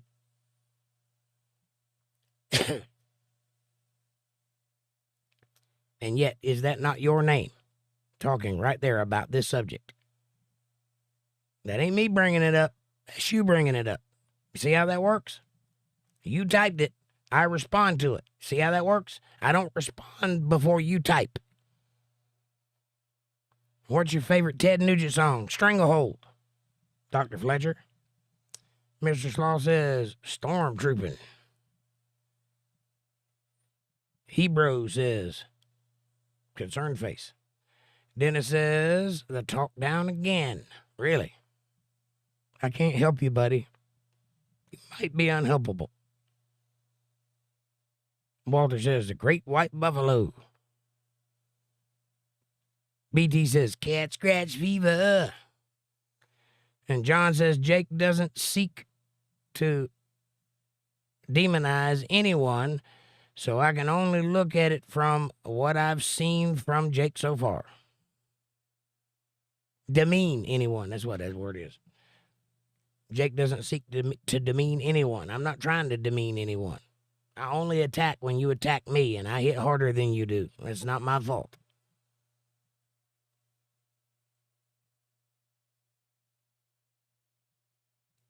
And thank you, John, for having my back. Dennis says, yep, I've been dealing with it. How long now? I don't know. I didn't know you had a problem until tonight. I don't have a problem. I'm not going to lose a minute of sleep over it. I'm sorry if you do. I didn't know that it was an issue. I'm not going to stop saying what I think to be true. I'm not going to stop trying to teach people the right thing, the right way to think. I'm not going to try to keep trying to untangle the millennium of wrong think that has been programmed into everybody's head. I want you to see the light. I want you to understand reality, the one you live in. So that's what I'm working towards. And if you think that's talking down to you, I'm sorry. For the 5th or 6th time, I'm sorry. That is me apologizing to you for your misunderstanding me. That's me apologizing for something I didn't do. George says, I thought he was gonna stop after a while. I'm back, though. Well, I was gonna stop after a while, but then I got drug into an argument, and I can't give up on that because obviously I don't care what other people think about me.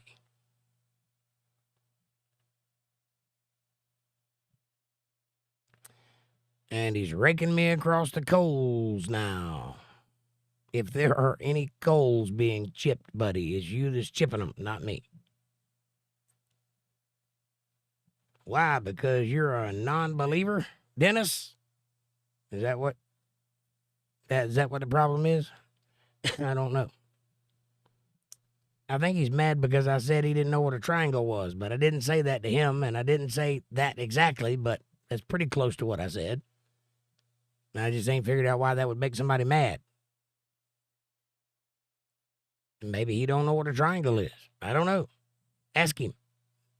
Yeah, I mean, you've had this whole time to tell me what a triangle is or what the circumference of a circle is, which is the other thing that I said in that sentence.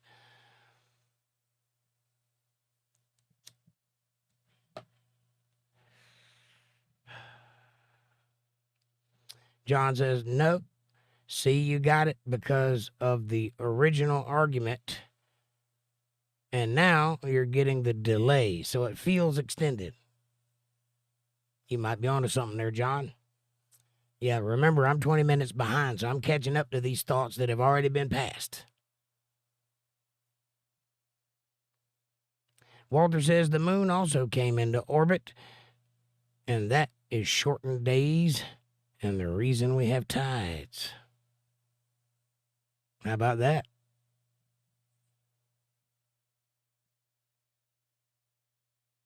Dennis says, and the lovely way you say it. Well, thank you. Jordan says, what? I don't know, Jordan. I'm still trying to figure it out myself.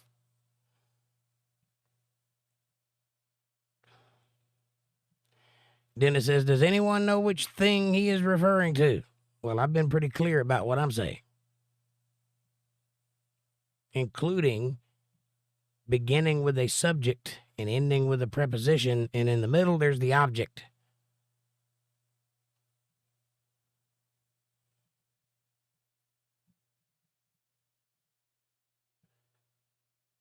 Dennis says, my point exactly.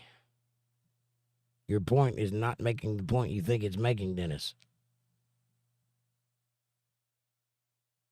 Christine says, Dennis, like everyone's been saying, you've been around and we all love you. But you made this show about you, buddy. We've been arguing your debate. You can just man up and know when to let it go.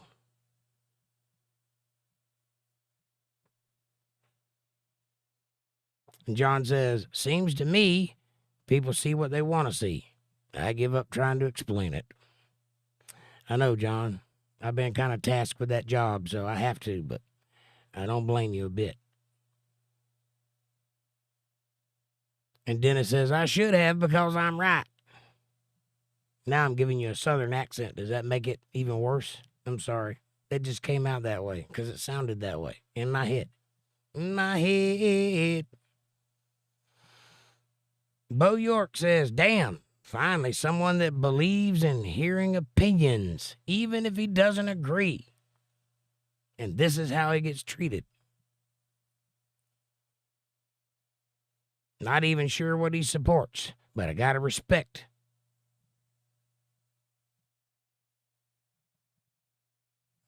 I gotta respect the heart. Thank you, Bo. I appreciate you. And we don't have to agree.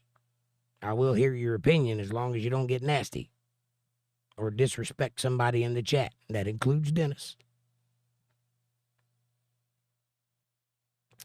Monkey Juice says this could go on till 3 a.m. Well, last time the power went out. That's the only reason it stopped. So, and it just keeps getting longer.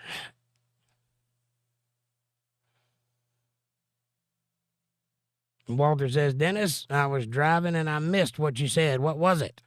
I don't know either, Walter. It's 5 a.m. for me, says Mr. Sloth. Wow. Dennis says, nope, I'm done. All right. John Favreau says, Muggy, he said he won't go that far tonight. No, I've got to go to bed eventually, so I'll probably go till 1 o'clock, then I got to stop. But first, I got to handle some man business. Y'all hang on just a second. I'll be right back.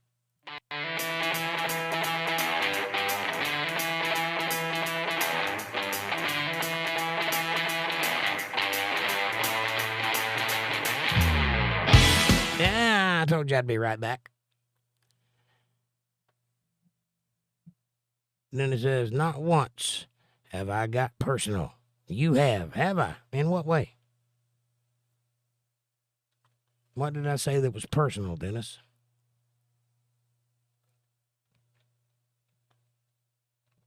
Because I can tell you what you said that was personal to me.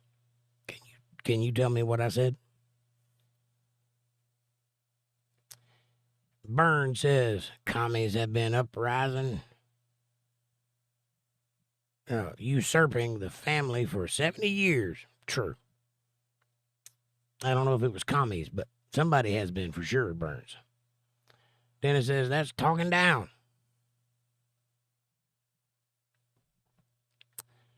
Like a parent or a teacher. Dennis, do you know what the word pastor means? Do you understand what's happening here?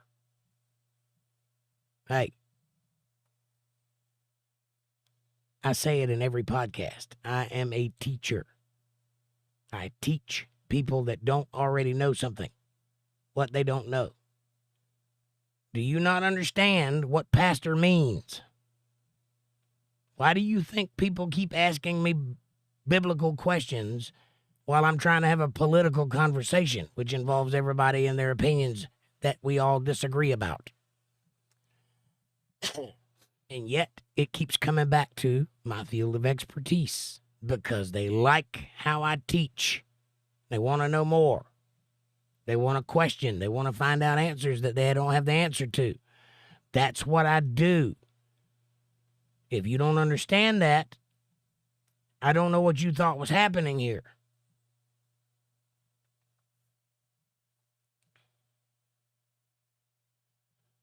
John says he teaches the Bible, Dennis. I don't know what to say. Burns says politicians will not fix this mess. Civil war is next. The race war. Won't be a race war. I don't think races are that stupid. Eventually they'll figure out that they've been manipulated and just give up. Probably about the time they get together and after a few harsh words and they realize how alike they are, and then they'll be like, oh, this is dumb. Let's play basketball. But it will be a war. And it is coming. But not in the way you think. Be prepared for that, Burns. Be prepared for it to be different than you expected it to be, because it will be. Jordan says, I missed it. But if you're an atheist, you have my sympathies, Dennis. Dennis says, nice. Amanda says, you're right, Jordan. You missed it. Dennis says, Jordan, please try to stay out of this. I can't stand anybody else telling me I'm wrong. That was me talking down to you. I apologize. I shouldn't have done that. Lord, forgive me. Jordan says, all because somehow found our base. And Dennis says, if everyone here agrees with you, I'll leave and never return. Well, that's not a reason to leave and never return because you're wrong. And I would rather you be right than leave and never return. I'd rather that. But that's up to you, buddy. I'm not keeping you here. But I appreciate you being here, and I would like to keep you here. But unfortunately, I don't think everybody agrees with you. But that's between you and them. You ask them what they think. I'll stay out of it.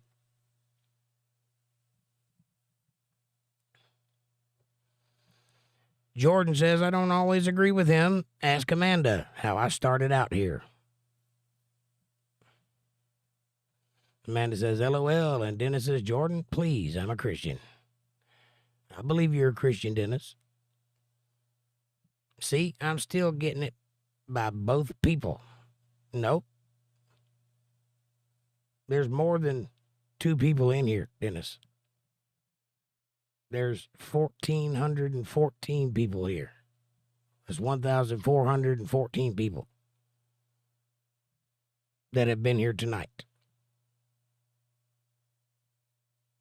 All of them have an opinion about what we're talking about on the show that they came to watch.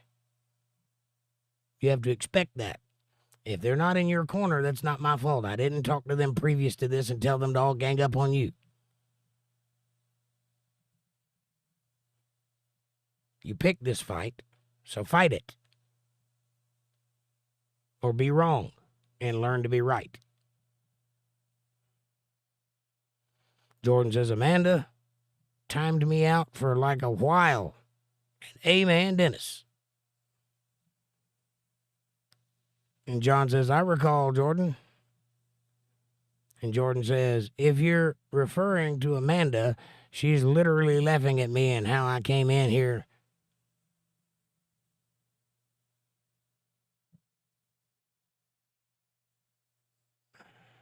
Something John, I can't make out what that is. And it's fine. Like we have disagreements, we have arguments, etc. Yes, that's fine. I don't have a problem with anybody having an argument. Problem with an argument is that somebody has to win and somebody has to lose, because arguments start when people disagree with each other and only one person can be right.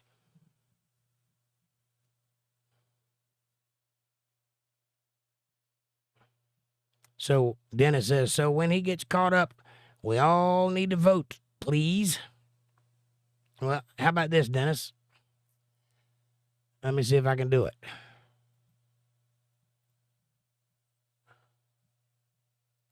Nope.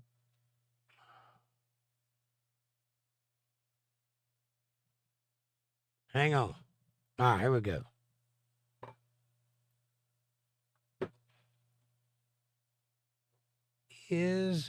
How you want me to word this? Jake right, or is Jake an asshole? How's that? Is that good enough? Start the poll. Would everybody please take a vote? Wait a minute. I gotta stop that. I just realized this is a yes or no question. Close poll. I'll start another one.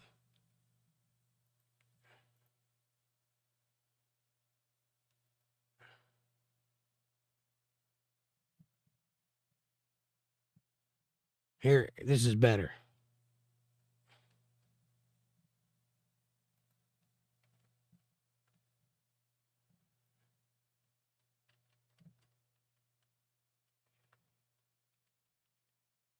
Here you go. There you go. You can vote all you want.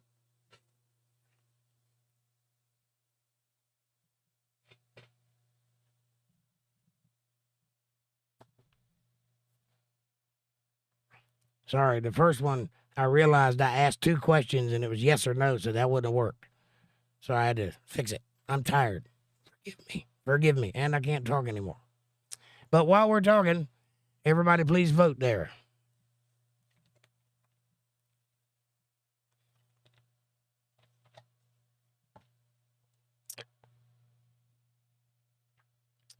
In your head. How do I get this thing off of my thing there? Anyway.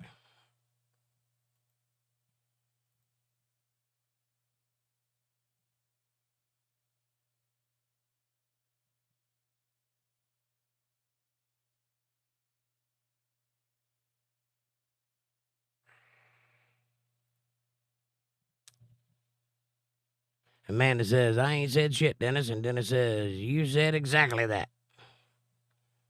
I missed something.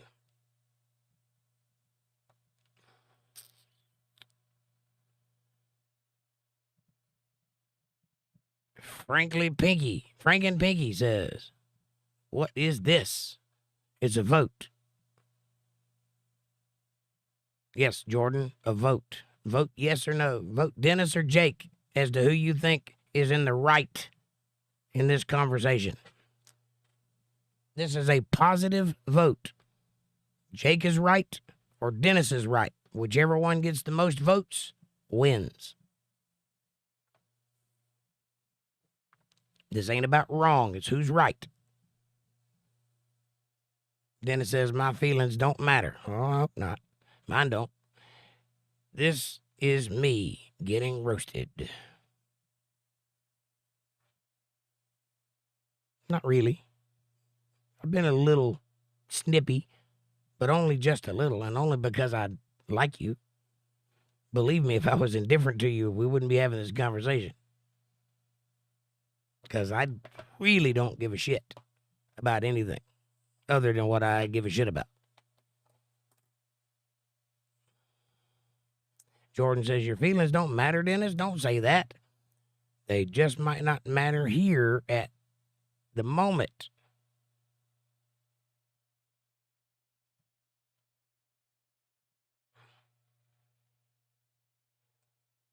Exactly. Exciting. I don't know which.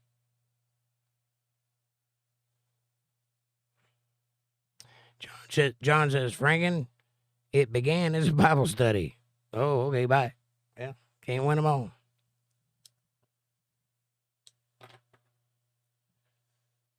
We might have a tie there, Dennis. Burnt on Powell. Disagreement is making for good arguments. I agree. Burt on Powell. Burt and Powell. I do agree. It makes good content. People like to watch heated arguments. That's fine with me. And for that, I thank you, Dennis, because you gave me some good content tonight.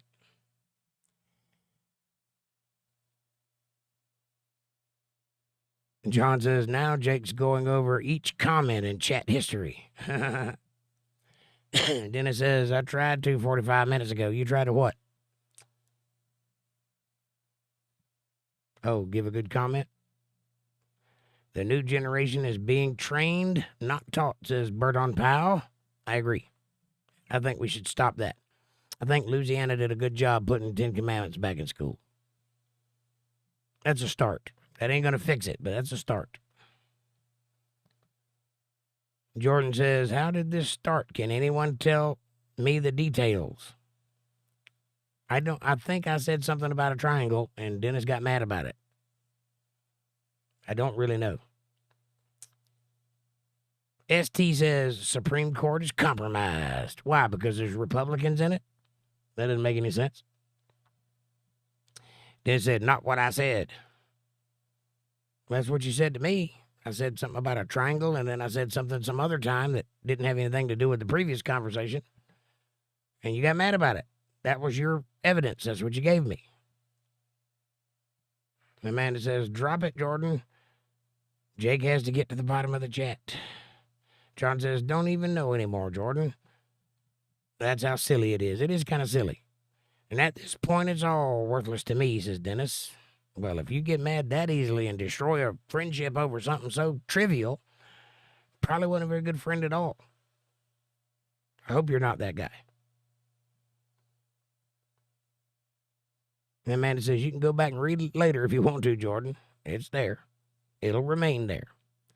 Dennis says, this is insulting. Well, I'm sorry. You asked for this. If you're talking about the vote, that's what you asked for. Mr. Slaw says, think, Dennis.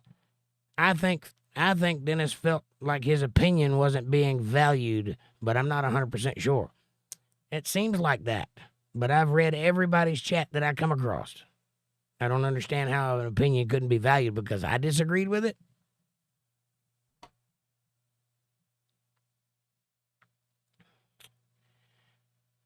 Dennis says, thanks a lot. You're welcome. Supreme Court is compromised. Don't repeat yourself, ST. That's a good way to get thrown out of here. Dennis says, one statement. Sure.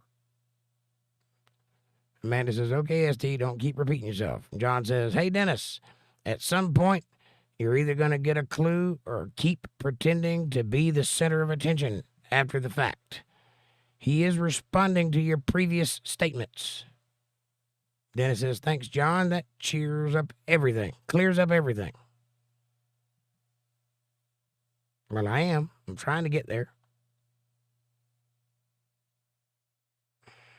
ST, that's a good way to get kicked out, buddy.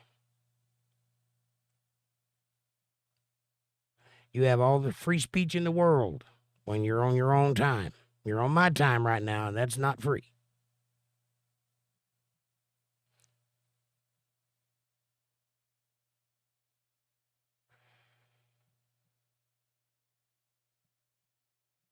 John says, sorry, Amanda, I know better. Amanda says, you're good, John. Then it says, see, he's talking like I just said that. In response to what he just said. So I'm wrong.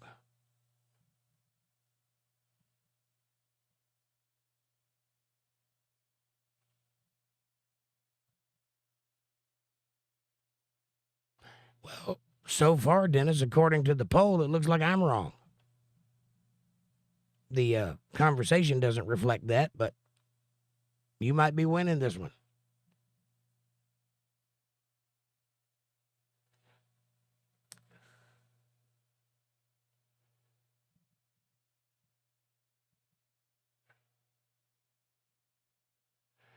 John says, that's what I said. Take it with a grain of salt, Dennis. I'm done talking about it, though. Best wishes, brother. Jordan says, Dennis, I had the same thing. He's behind in chat. Just let him keep up, catch up. I can tell he's also in commentary mode right now, too. So I'll take it even a second longer. In other words, I'm reading quickly, trying to get to the bottom.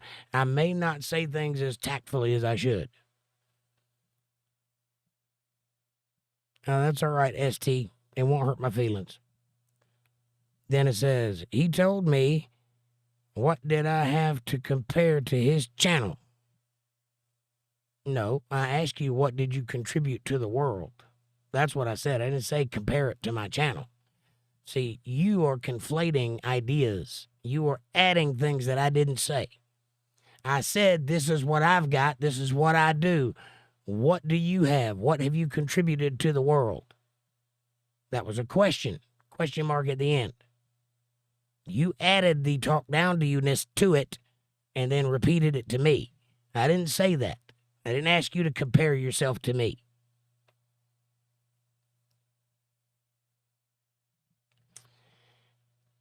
He asked, did I have a channel? Did he not? I did ask if you had a channel. I did not ask for you to compare it to mine.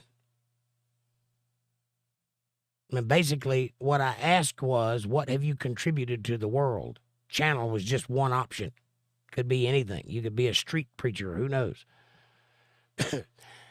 That's how you get to the end of a thought process. You think.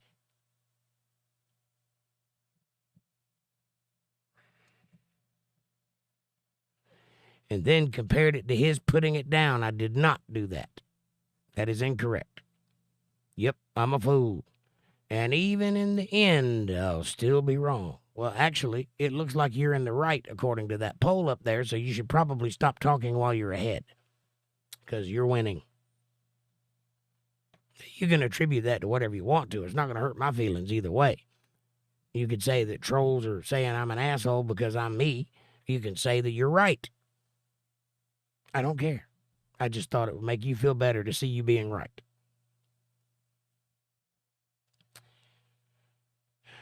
Dennis says, thanks, Amanda. Amanda does a great job. You are the wind beneath my wings, says Dr. Felcher. Amanda says, I didn't do anything wrong, but you're welcome. Dennis says, this is all because of me.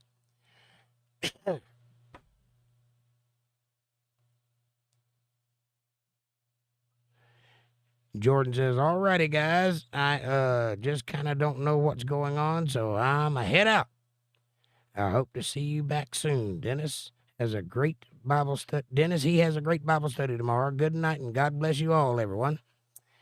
Jordan, God bless you too. I realize it's late, and I'll end on that note myself. God bless you all. Thank you very much for being here. If I missed your chat, well, I'm pretty close to the bottom. I guess I can keep going. John says, no, Jake, I don't think you think of yourself as the great Jake.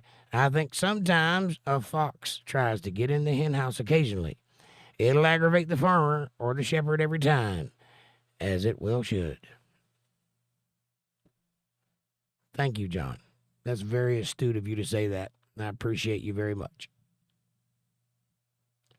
Amanda says, well, yeah, you made the original comment.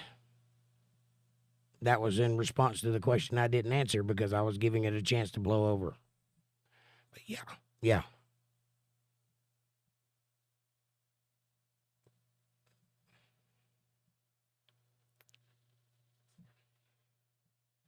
and asked you to drop it, but Amanda saw it. I give up. Well, Amanda saw it because you said it.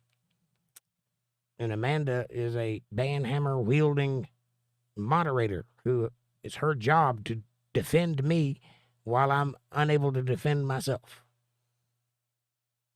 I am not unable to defend myself, but that doesn't change her job because sometimes I may not be able to. So she's doing her job, and you shouldn't give her any flack for that because she's also the reason the chat stays reasonably copacetic and easy to read because she removes all the riffraff at her peril. So don't be giving her no shit. And also, you keep your conversation with me regardless of what she says.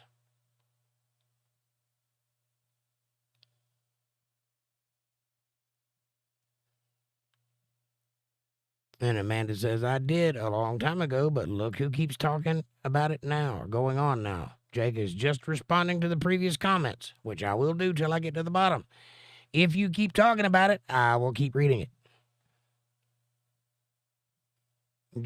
Dennis says, listening to it like he's talking to you. I am talking to you in a general sense. I'm talking to all of you. You're the one keeping it personal.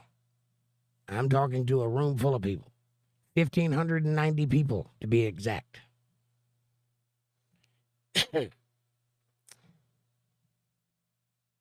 And say you would say nothing. I didn't say you didn't say anything. I didn't say I didn't say anything. I said I didn't say what you said I said, which was incorrect. And if you go back and read it, you'll find out I'm right. The proof is there to go back and read. John says, Dennis, you can't be serious, man.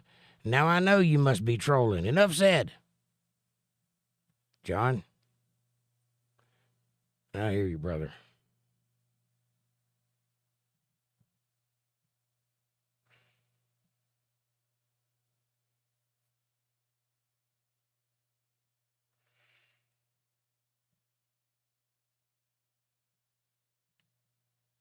Well, I live in North Carolina too, buddy.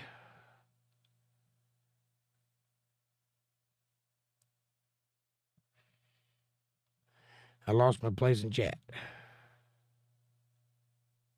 Hang on, I'm working on it.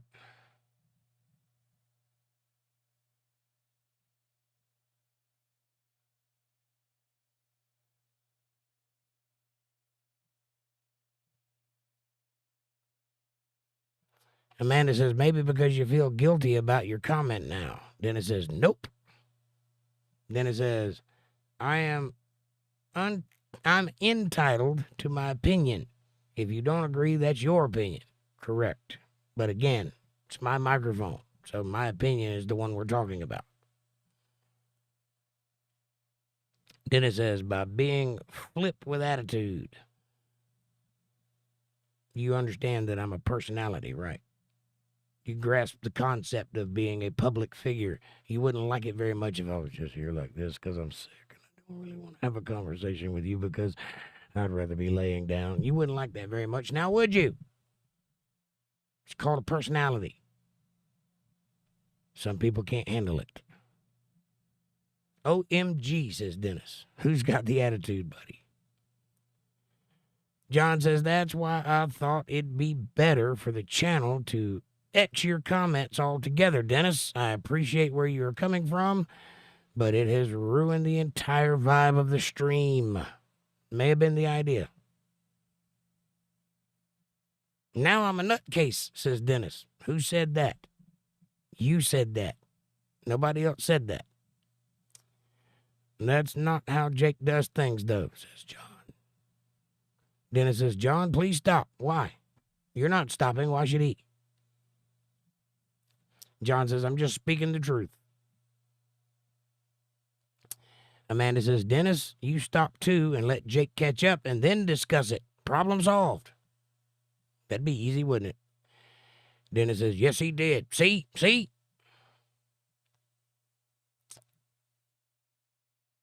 I'm in context, not 45 minutes behind. Well, actually, you're 45 minutes ahead because the context, brother, is me. Now, you can write that on your little poll down a notch.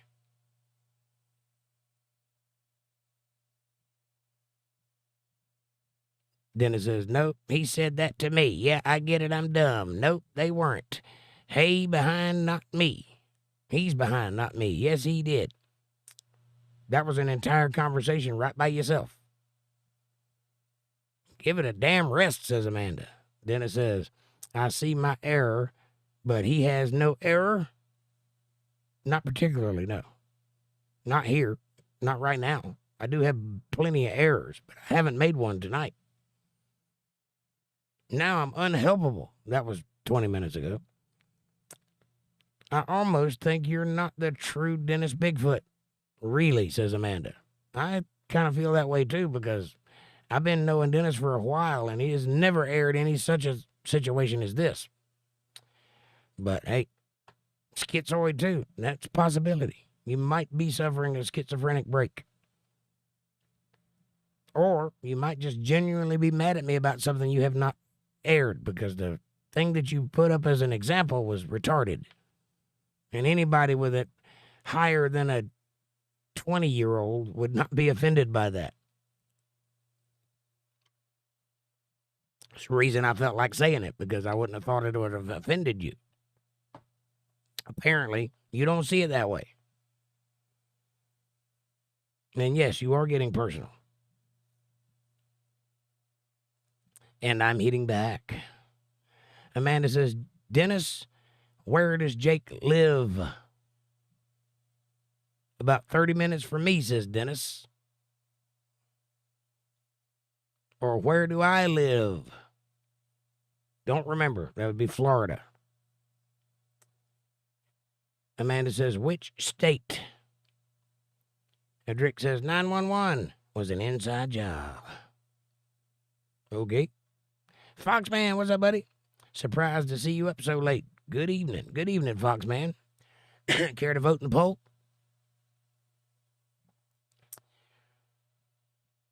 The question is, who's right?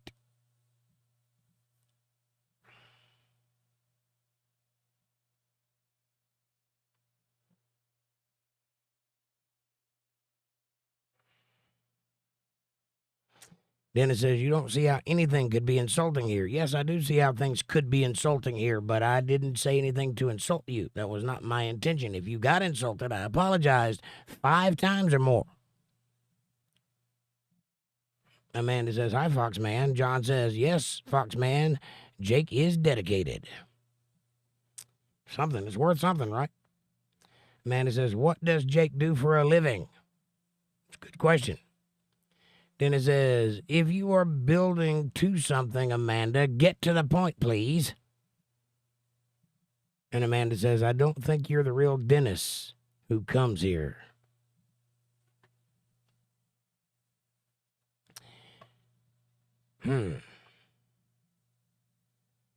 Christine Marshall says, much love to everyone. Good night. See you tomorrow.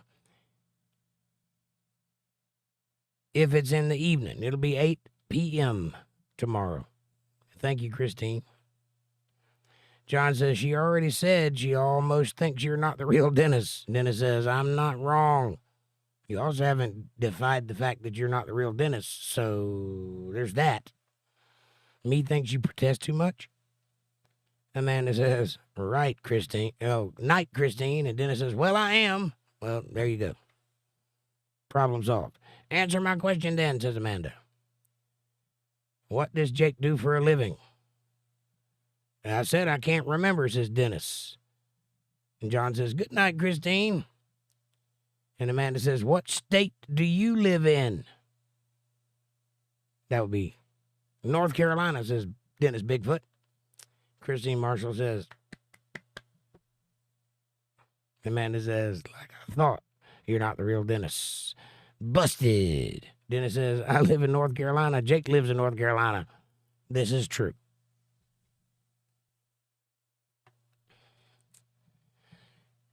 That's talking down right there. No, that's trying to figure out if you're a troll or the real Dennis, because you're acting way, way out of character from what we're used to seeing from you.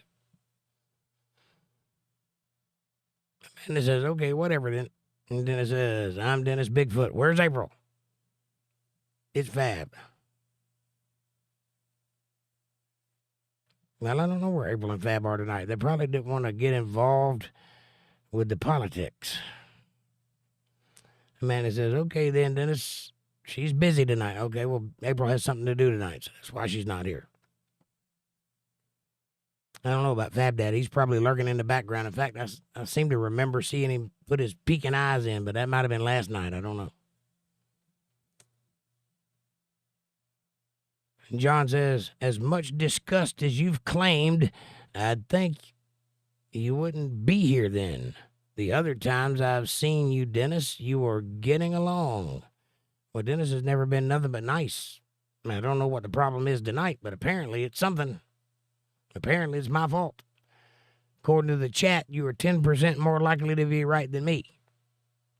So, at least enjoy your victory. I was wrong. See how that works? Amanda says, okay, I see now, my bad. Dennis says, see there, mocking me. She was asking you. She wasn't mocking you. Foxman says, Dennis, do you need a hug? And Dennis says, I just feel that love, Jake. Just feeling the love, Jake. Well, that's good. I'm glad they love you. And I'm glad they see it your way.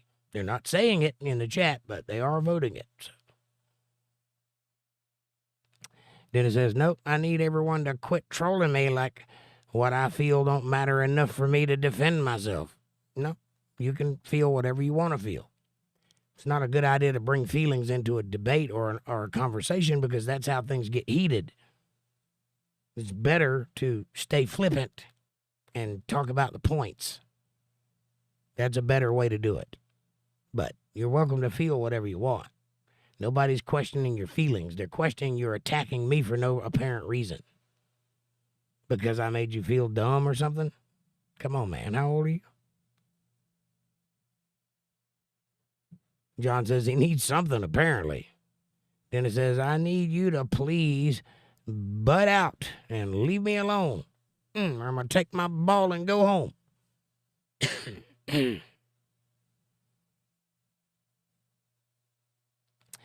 Dennis, I'm going to talk down to you for a second. Are you sitting down? Are you prepared? This chat is not about you. You are a member of it. This chat is about everybody in chat, including you. Makes you a team player. If you have the right to say something, so does everyone else. Whatever that opinion may be, whether you agree with it or not. If you can't live by that, I don't know what to tell you, but it is not going to work out. Not for you. But this is an open source platform, and as long as you're not being rude or mean or nasty, I will let you say whatever's on your mind. Because it's not my intention to shut you up. It's my intention to provide you with some truth, some context, and some well-meaning understanding, which if you can't grasp that by what I'm doing, either I have done a bad job at teaching or you have done a bad job at pupiling. One of the two. But make no mistake about it. It's not about you.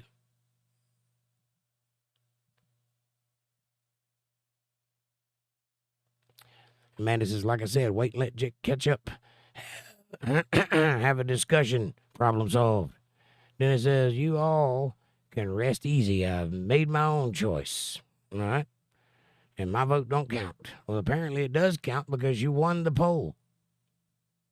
So shut the hell up already. John says, thank you for making the last hour of the evening about Dennis. I needed that, and that's why I showed up. Have a good night, everybody. God bless. John, God bless you, and thank you for having my back. Squidward says, what's up, dude? I've been pretty groovy today. That's fantastic, Squidward. I'm glad you were groovy today. Dennis says, Jake, you are being unkind. Now I'm being unkind? What did I say that was unkind? Amanda says, good night, John. See you tomorrow. Squidward says, John Marston or Arthur Morgan. I don't know who either one of those are. Dennis says, Jake, I don't know how you can say this to me like this. I'm shocked to the core. This is ridiculous. Jesus, man. That's rough.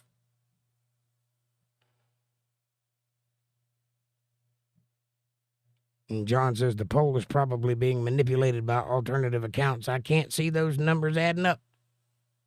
Well, the poll is the poll is the poll. Polls are notoriously skewed, but that's neither here nor there. He won fair and square by 10 points or better. 12 points.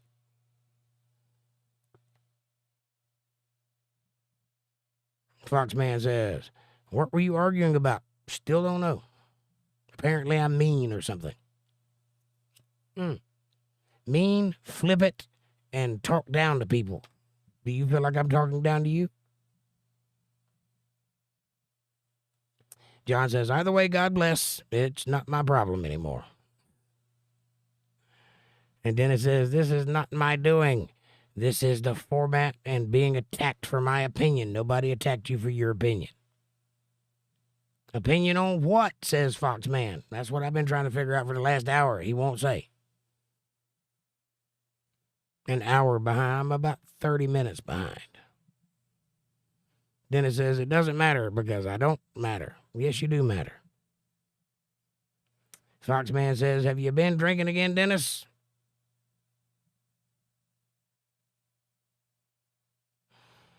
Dennis says, shut up, Fox. Sending? Condescending. I think that's what you mean. I can't tell. Then it says, you compared it to yours. What are you talking about? Foxman says, you matter.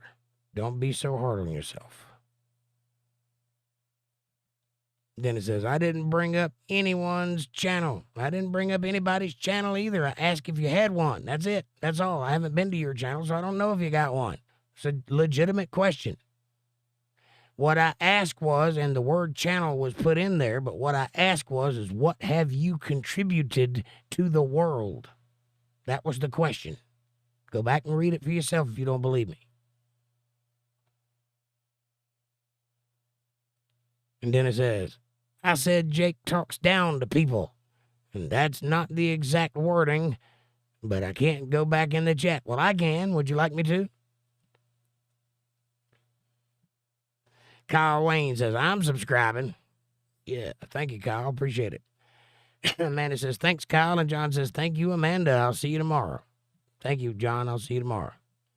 Amanda says, you're welcome, John, and thank you. Kyle Wayne says, and thanks to you, Amanda.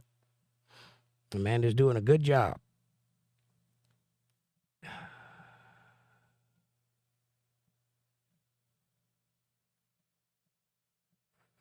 I hate this chat. They need to fix this thing.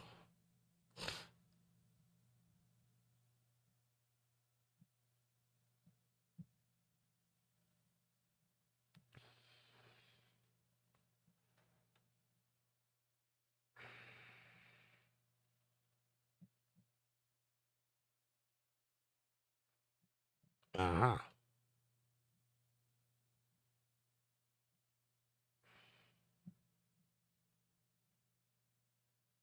Dennis says, then why are you calling everyone Dennis? I assume that means that you're referring to when I said I'm talking to everyone. It's because I'm responding to your particular chat at the moment. That's why I'm calling you Dennis. When I talk to them, I call them by their name as I read, which is how I'm able to keep the conversation straight in my own head.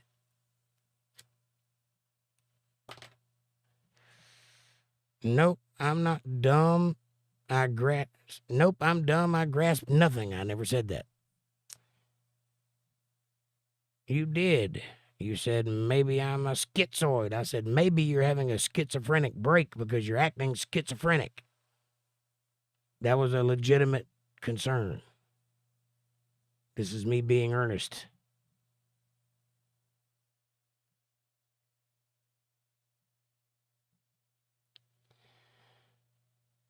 So nobody matters but Jake.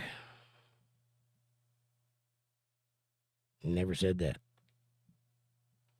Then it says, because I've never been treated like this. Now I'm retarded. No, I said the statement was retarded. I didn't say you were retarded. I said that's retarded. In fact, I remember specifically saying that's, not you. Then it says, well, we don't have to worry about that anymore. I'll never speak in here again. I'm not stopping you, buddy. John says, an adult would look at the entirety of the back and forth in chat and use that to gauge his responses in the now. It's not as if he has felt no pressure to respond accordingly, but it is what it is. Thank you, John. Then it says, guess who just voted? Don't know. Wasn't me. I didn't bother with it.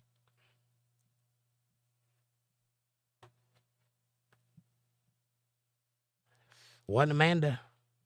Because it's not her job.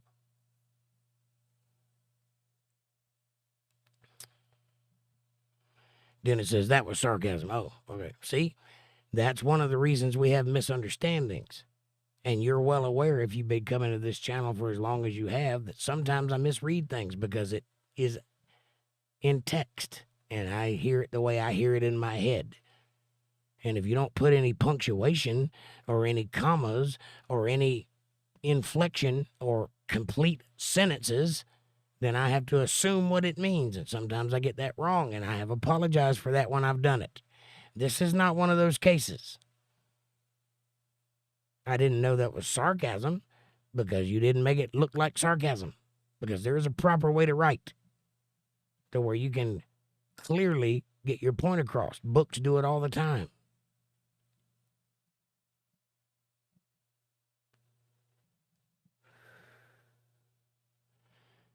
Then it says, nope, it's better to not be insulted. Mocking is so mature. Who's mocking? You're the only one mocking. No, I'm nothing. No, I don't. Because I did, and here we are. Foxman says, Dennis, you're kind of having a pity party, buddy. Dennis says, don't matter, Fox, so save it.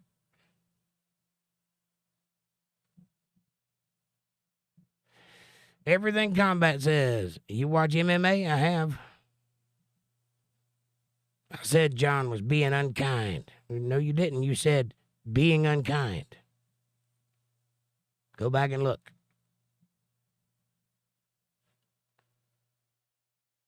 Which I took to mean me. Because that's who you're talking to.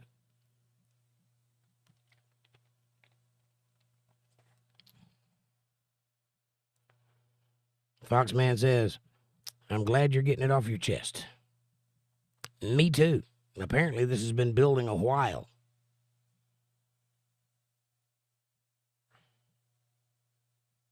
And then it says, I'm glad you're glad. And yes, Amanda did wrong. What are you talking about? Then it says, I know what you said. You said who you were and how big your channel was and then compared it to mine. Now, I think you need to go back and watch that again. Did say who I was. My channel's not that big, in case you haven't noticed. I have pointed out how many people were here to prove to you that we could have a legitimate vote. I did do that, but I wasn't referring to the size of my channel because I have a small channel, very humble one, in fact. And I didn't compare it to yours. I asked you in context of what we were talking about at the time, or what I perceived we were talking about at the time, which I have no way of knowing if you changed subjects on me without my knowledge. I asked you, what have you done to contribute to the world, when you were questioning what I'm doing to contribute to the world?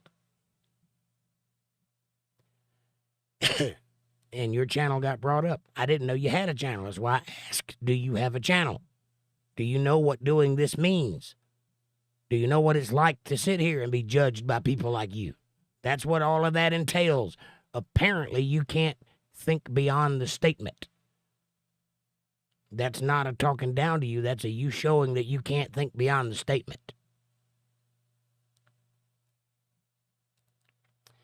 So again, I'll ask, what have you done to contribute to the world? A question usually requires an answer, not an hour of you whining about me asking it. Answer me.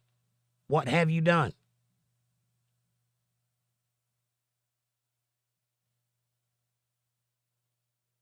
Dennis says, duh, and that's not insulting? Shouldn't be. I'll talk eventually. Somebody isn't very secure with themselves. I wouldn't be insulted by you asking me what have I done, because I'll tell you what I've done, because I've done stuff. That's how you handle that. Yes, you did, because this is your channel. It is my channel. I built it. I'm the one that sat here for 7 years, 2 hours a day, for 7 years, sometimes more than 2 hours. It is my channel. This is my microphone. Those things are true. If you consider that insulting to you, you might need to do something with yourself.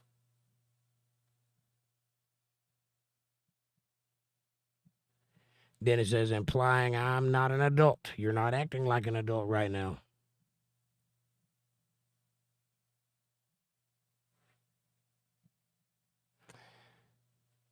Yep, and you are talking as if the comments are real time and then talking down over and over. No, Dennis, I'm talking as if I'm reading them currently, because I am. If you're ahead of me, that's because you made the comment and then time moved on. I was talking about something else. And then I started reading the chat. So for me, you did just say that because I just read it. Do you understand how time works? I am behind, and I will eventually catch up. But you wanting me to answer you right now, I told you from the get-go, right at the beginning of this podcast, if you want me to see your chat right now, super chat, and I'll see it right now. Otherwise, you may risk me missing entirely what you said, or I may miss it altogether, or I may be 20 minutes or 30 minutes or an hour behind.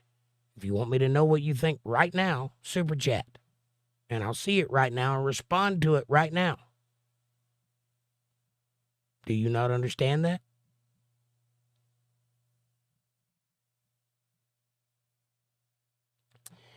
Well, you ain't the only one talking to me. Duh.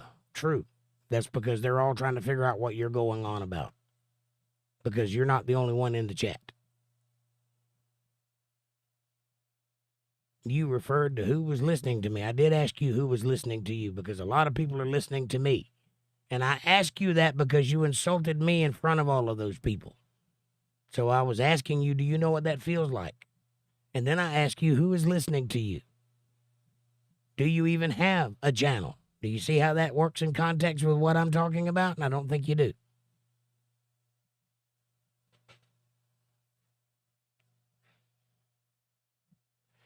And John says, I was as polite as possible until the situation no longer warranted my being kind, quote unquote.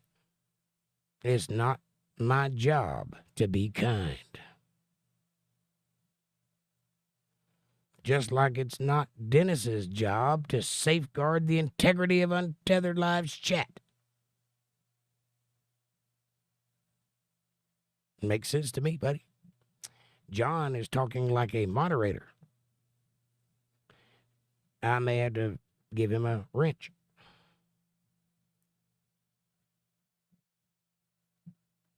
And Dennis says, yeah, while you are lording it over me like I'm not nothing and should be grateful to every word you utter. You should be, because ain't nobody else telling you what I'm telling you. That's usually how things go, buddy. And when people tell me things that I don't know, I show appreciation for it one way or another, because I try to live by the things that I teach. I practice what I preach. So, yeah, I don't see anything wrong with that. Why do you think that's insulting to you personally? And I haven't lorded anything over you. I'm just a head on your TV, which you can turn off. You own the power button to your phone or TV or whatever you're watching me on.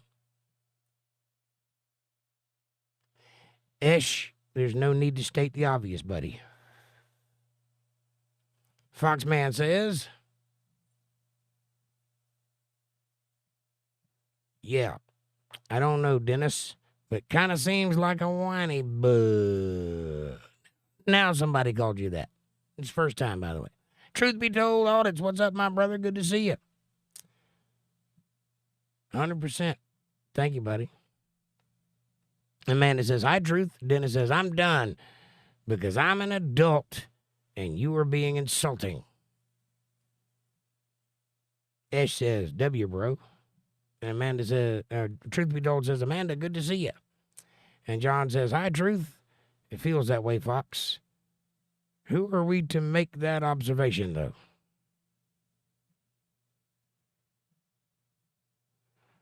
And Dennis says, see, he's twisting it. I'm not twisting anything, Dennis.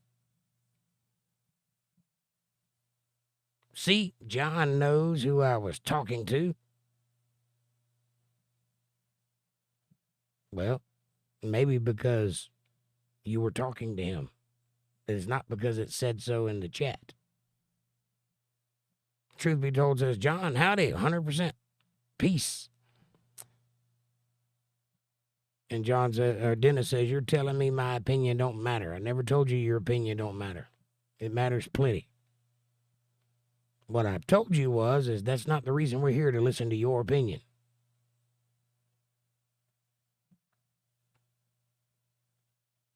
Amanda says, you too, Truth. Long time no see. Truth says, I've been in and out of so many chats trolling, LOL. Well, I've never felt like you were trolling me, but apparently that can switch on a dime. Dennis says, because you are parroting, you are talking down to me. I don't deserve that. I've always been a loving soul here. Yes, you have. I'm not arguing with that a bit. Until tonight. And tonight you're showing your butt a little bit. That's why you're being talked to the way you're being talked to. I have never talked down to you. If you took it that way, I apologize for the 7th time now.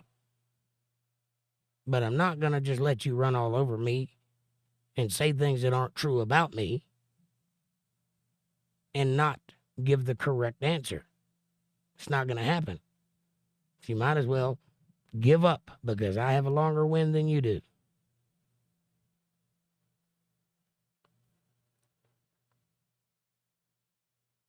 Amanda says, LOL, Truth sounds fun. Then it says, not on purpose, but you are. Well, if it's not on purpose, then what the hell are you not looking over it for? Because friends understand friends. And if you understood that I didn't do it on purpose, then you should know I didn't mean it that way.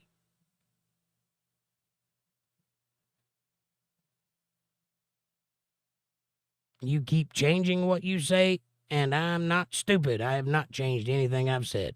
I am consistent. Sorry. Truth be told says, Jake, I would never troll you. I love you, brother. Thanks, man. I appreciate you. And Dennis says, you don't have to worry. I won't be back where I'm not wanted. Nobody said you weren't wanted, Dennis.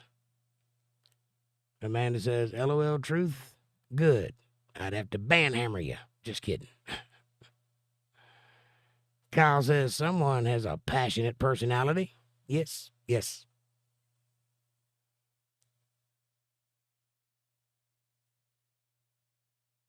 Then it says, because you continuing to do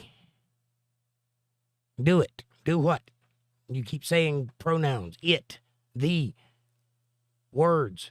What are you mad about? Jesus Christ, man. Jake, don't sweat the small stuff, says the Fringe. I'm not. I'm leaning into the madness because it's good content, but I don't care either way.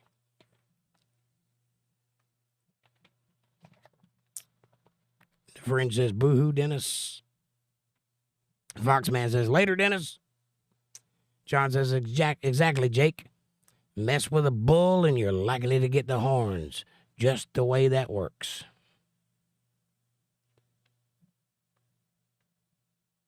Yep. Your attitude says exactly that, Jake, in my opinion. What does it say? What does that mean?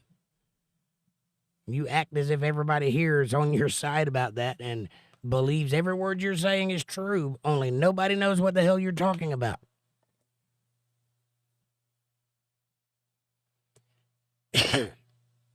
We say later, Tater, in Texas, says the fringe. Truth be told, says Amanda, nice. Don't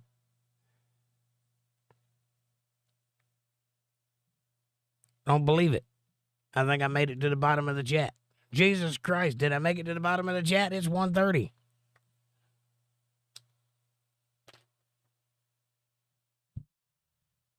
All right. Kyle says, not sure how I stumbled into this stream, but I do believe I like it. Well, Kyle, join the show. Hit the subscribe button. Press the like. We're doing good tonight. And by the way, if you wouldn't mind, hit that subscribe button. Press the bell icon so you get notifications of when I'm going to be online. Smash that like button. It's free. It's effortless. It's right in front of you, and it really does help the channel with the algorithms, and it helps us get recommended to other people. Won't you do that, please? Share this video with somebody you love. Better yet, share it with somebody you don't love. Bring them into our family. Make them part of the fold. Be part of their solutions, not part of their problems, or I'll talk down to you. Leave a comment down below. Let me know what you're thinking about. Question me. Curse me. Bless me. Challenge me. Confront me. Conform with me. Drink my Kool-Aid or make your own Kool-Aid. As long as you're thinking with critical thought, that's what I want. Critical thought coming from your brain. And hey, if you dig what you heard tonight and you'd like to help out and do something special for the channel, you can hit a super chat over there in the chat box, or you can consider joining the channel. But if you want to be substantial and help out, you can go to paypal.me/jakejohnsonband, or if you're a CashApp user, you can go to $jakejohnsonband. Every little bit helps. It's a win-win. It's a blessing to me. It's a blessing to you too, because God notices these things, and we do live in a reciprocal universe. Now, as I always have and always will, do everything I can to read all of your chats and comments and give you some kind of answer that is satisfactory right now. All right. We are at the bottom. And that moved a bit while I was doing my thing.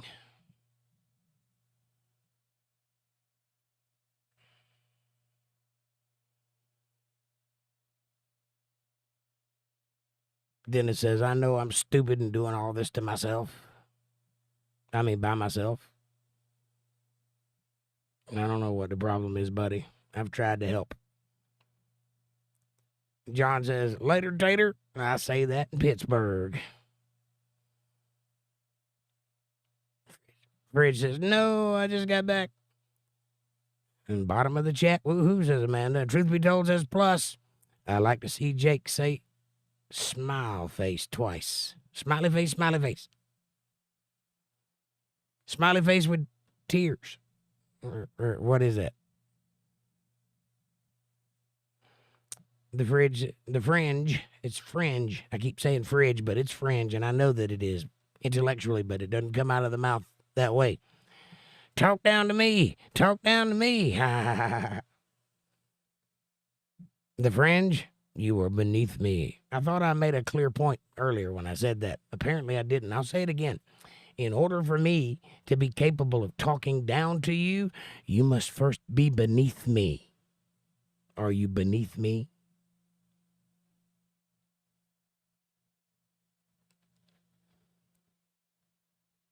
John says, Amanda, smiley face. Crying, laughing over here. Amanda says, LOL, fringe. Dennis says, yeah, ha, ha, ha. I'm not being funny. That's the truth. The fringe says, right on, John. John says, I feel the same way tonight. Fringe says, freaky spectrum internet is the worst. I don't know. Whatever this is hitting up there high. Then it says, nope, I don't see it that way. It was all me, totally alone.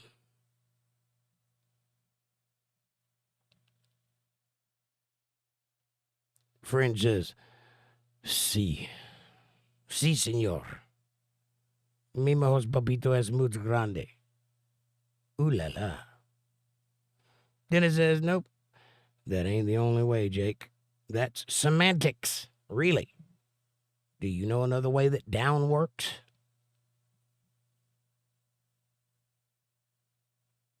I don't. Gravity. John says, may God bless all of us. Dennis, apologies for any friction tonight. It was getting frustrating, though. Yes, we can all be adult enough to have a frictional night and walk away as friends. And if we cannot, we're not very good friends, are we? All right. I got to go. I'm tired, and my voice is just about to leave. So, have a great night. God bless each and every one of you for being here. Thank you so much for all your contributions. Thank you for the poll, which, by the way, we tied. I'll end it now because I'm not going to go out a loser. That's a tie, 50-50. All right. Thank you all for being here. God bless each and every one of you. May his grace abound in your lives, and may his love light your footsteps every which way you decide to go. While you are out there going, be nice to somebody. Watch it change your life. Have a great night. I'll see you tomorrow for some Bible study at 8 p.m. Eastern Standard Time right here on UntetheredLive. Thank you so much. Dennis?